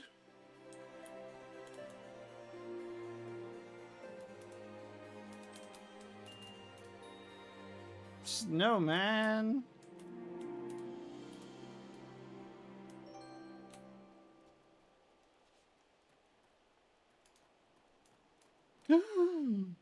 It's a Christmas bear. Oh, Santa Claus!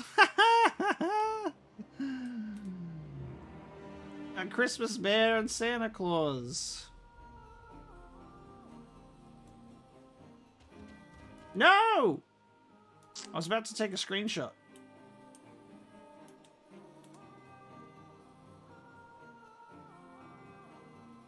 Quest with a snowman. Perfect.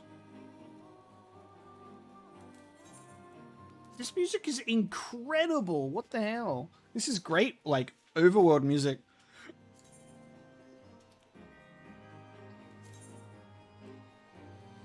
A quest that teaches you how to throw snowballs. So good.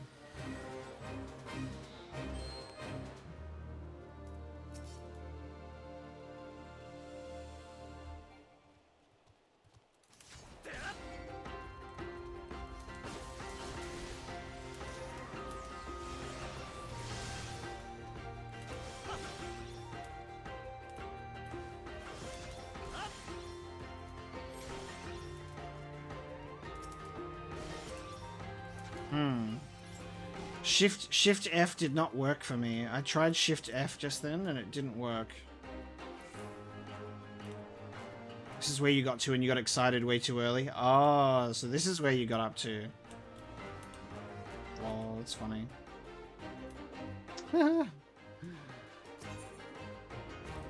Yeah, so we got to this area last stream when we got to become a dragoon. So this is where we got to do our job.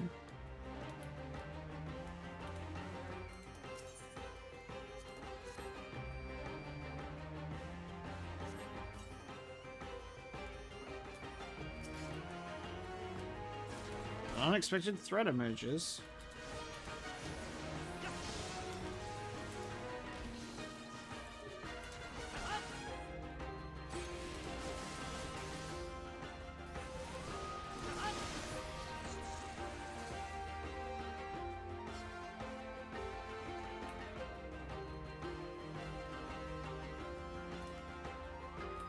Okay, on to the next spot.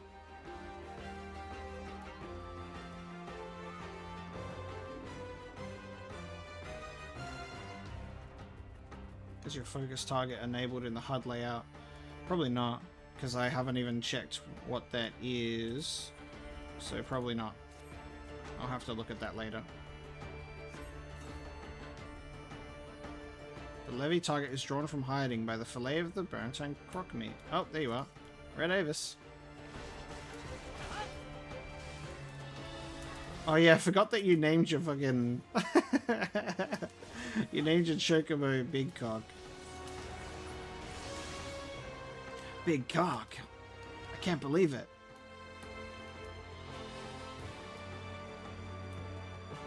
So we have to kill 2 Red Avis. Okay.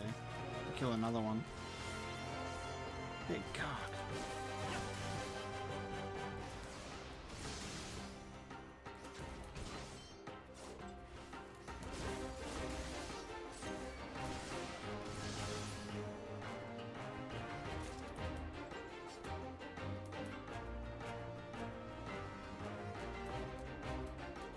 Any other prime locations around here? Yeah. Oh, nice. There you are.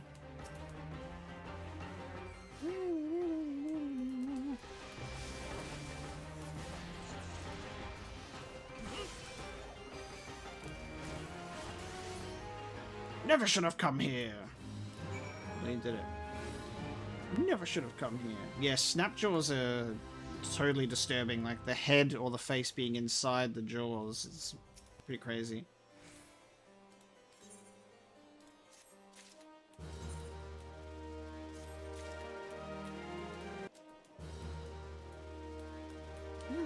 He's back. Kamari and Yojimbo are back. Okay, so we're going to get the elusive jump ability by completing Lance of Fury. So Albrecht would have you undertake a trial. Execute a jump to a location 15 yards behind you. Cannot be executed while bound. Hell yeah. Let's do it.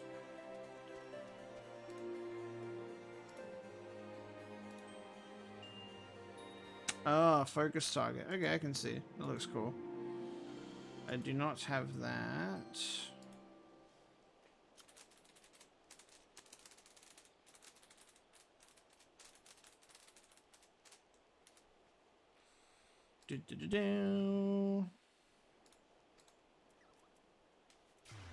S9 is no ordinary dragoon.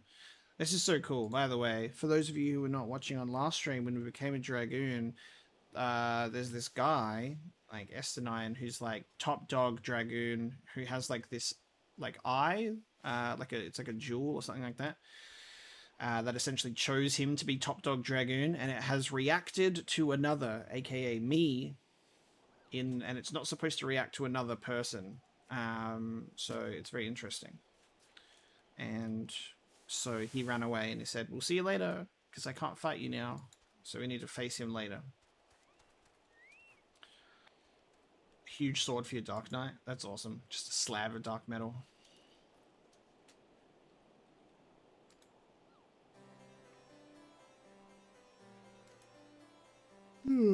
Kieran, yeah, I've played a little bit. I've played quite a little bit on the PS5 version. It's actually really nice.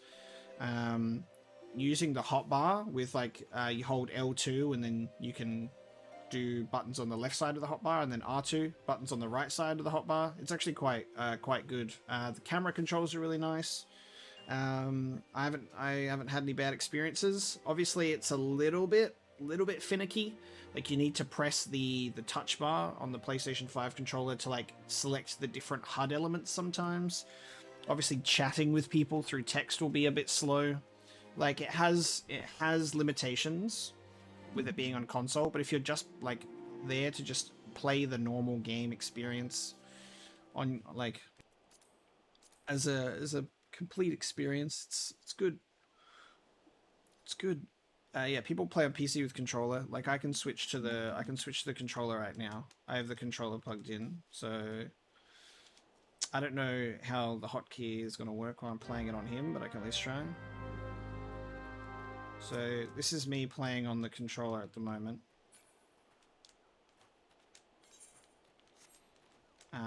But I've forgotten how to activate hotkey stuff, so I don't know. I need to adjust the controls on the PC version for the controller, but natively the controller's just good. Natively the controller's just good on the PS5 because of the way the hotbars are structured and everything like that really works out. So, Lance of Fury, we'll speak with Bruce Mont.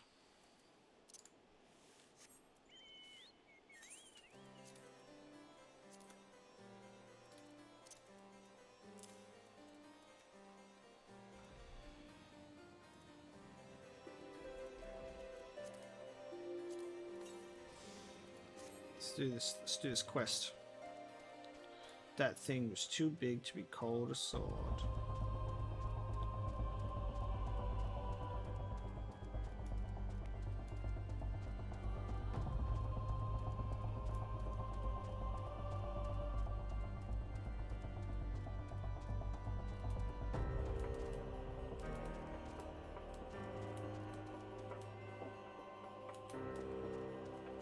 I'm obsessed with this music, it's so good.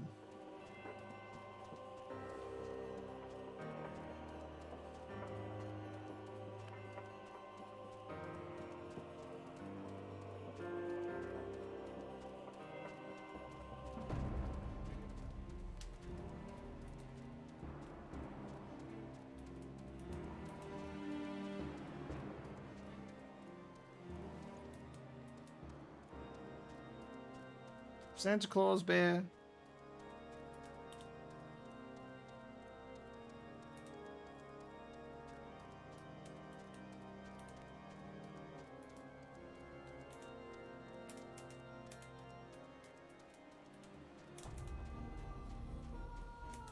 Look at this place.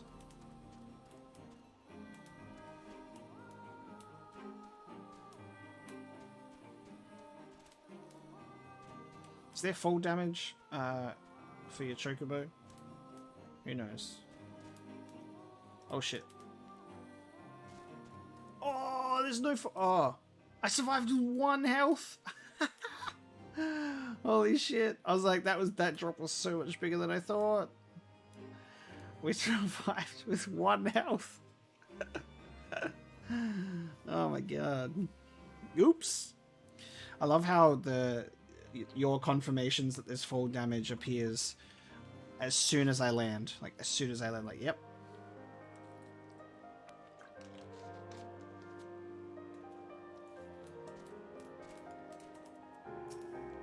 That's funny. Can't die, that's good. The adventurer seeks to become a dragoon. Ha! But yeah, like, to be honest, guys, like, when I finish up on this stream and I call it a day and I have a little bit of a break, I am probably going to then go to my other room and just keep playing Final Fantasy 14 on my PS5. Like, that's how much, like, the PS5 version is fun to play with the controller. I'll just go and sit in my room, get cozy, and just grind some levels in preparation for next stream. In combat, you can take fatal fall damage. Cool.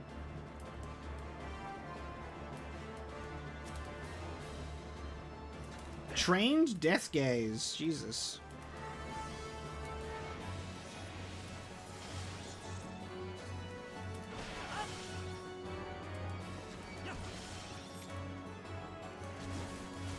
Oh my god. Guys.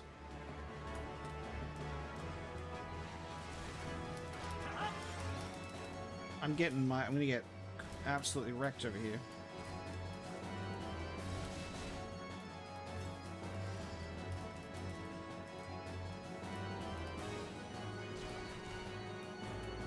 Dude, get me the fuck out of here.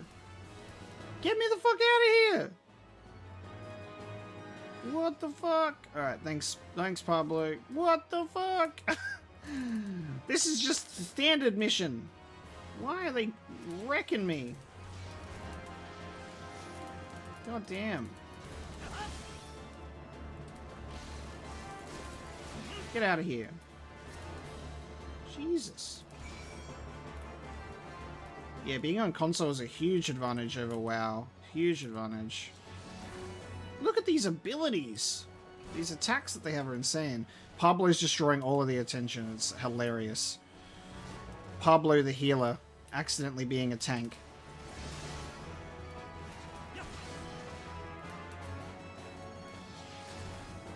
Terror Eye, goddamn. I don't think these enemies are supposed to be part of this battle, and that's kind of why it's got way more difficult than it needed to be. It's because I was only supposed to be killing the one dude. Only supposed to be killing that one enemy that spawned. Full crossplay as well. And like, you can play it on PS3, PS4, and PS5.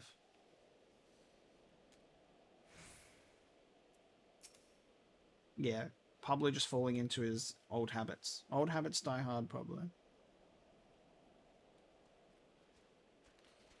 Always got to tank it. My training here is complete. Okay. I wish there was a crystal by our brick, because it makes it really awkward getting back to him. There's not a travel spot that's conveniently next to him.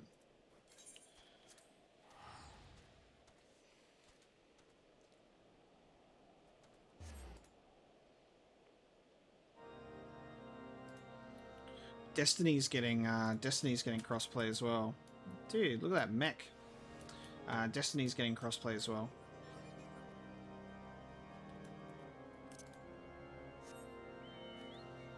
So that's going to be interesting. Crossplay should be in the next Destiny season.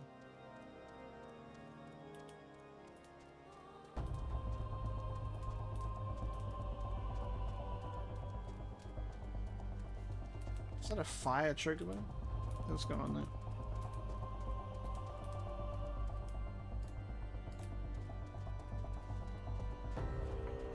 Warframe's getting cosplay on mobile. Jesus.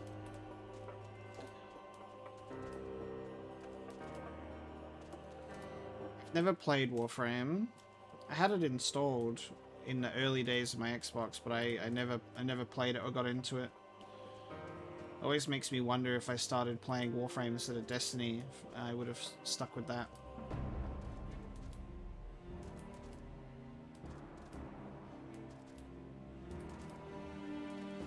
They were also rumoring, it was rumored for ages that Final Fantasy XI was going to get a mobile port, but I think it either got cancelled or it just is kind of floating in the ether. I'd love them to release like a Final Fantasy single player version and I would just buy it and play it all. Soul of the Dragon grows ever stronger within you, Omega. Clearly your trial was a rousing success. I need only observe your crystal to know as much. You have only begun to walk the path of the Dragoon. It is clear you possess the talent to become S9's equal. Go forth and make the powers you have obtained your own. When the time is right, we shall proceed with your training. So we got a new ability, Elusive Jump, which is cool.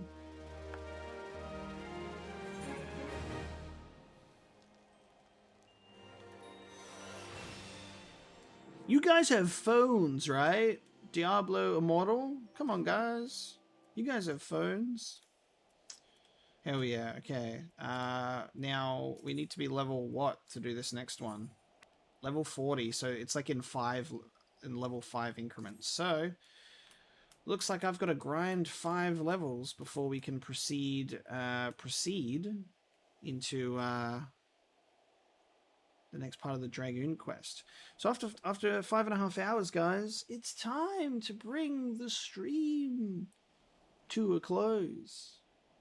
It's time to bring the stream to a close. It became such a mess similar to Destiny. Yeah, I feel like that's just like a very typical thing to happen, which is unfortunate.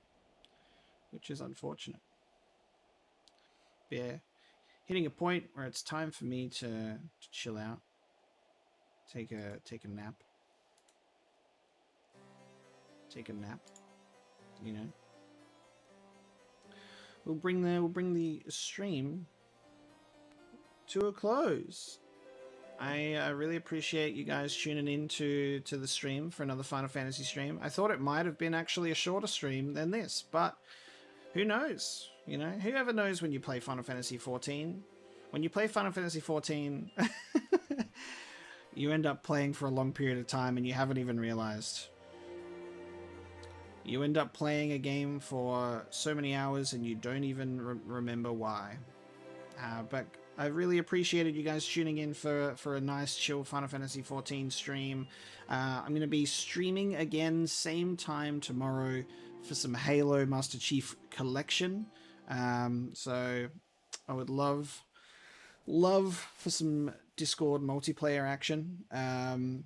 I set up like a private Discord voice chat, and you can we'll jump into that if you want to talk, and then we can play some Halo multiplayer or even some campaign, whatever we feel like. Hopefully the internet is good for that one, because this week's Halo stream earlier in the week wasn't that great.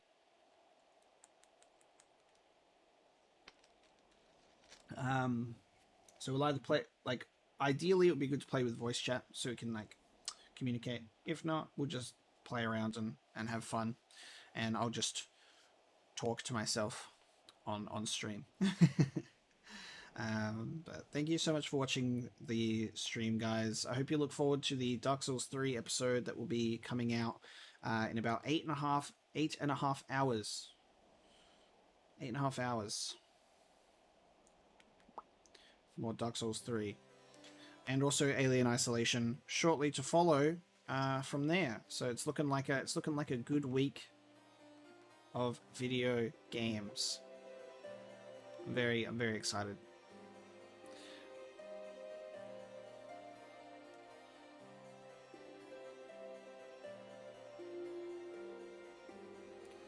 I'm gonna go and level up my character in my own time now. Get to level 40, so we can proceed with the Dragoon questline. I'll probably do some levy quests and some guild hests and dungeon repetition and whatever I can find.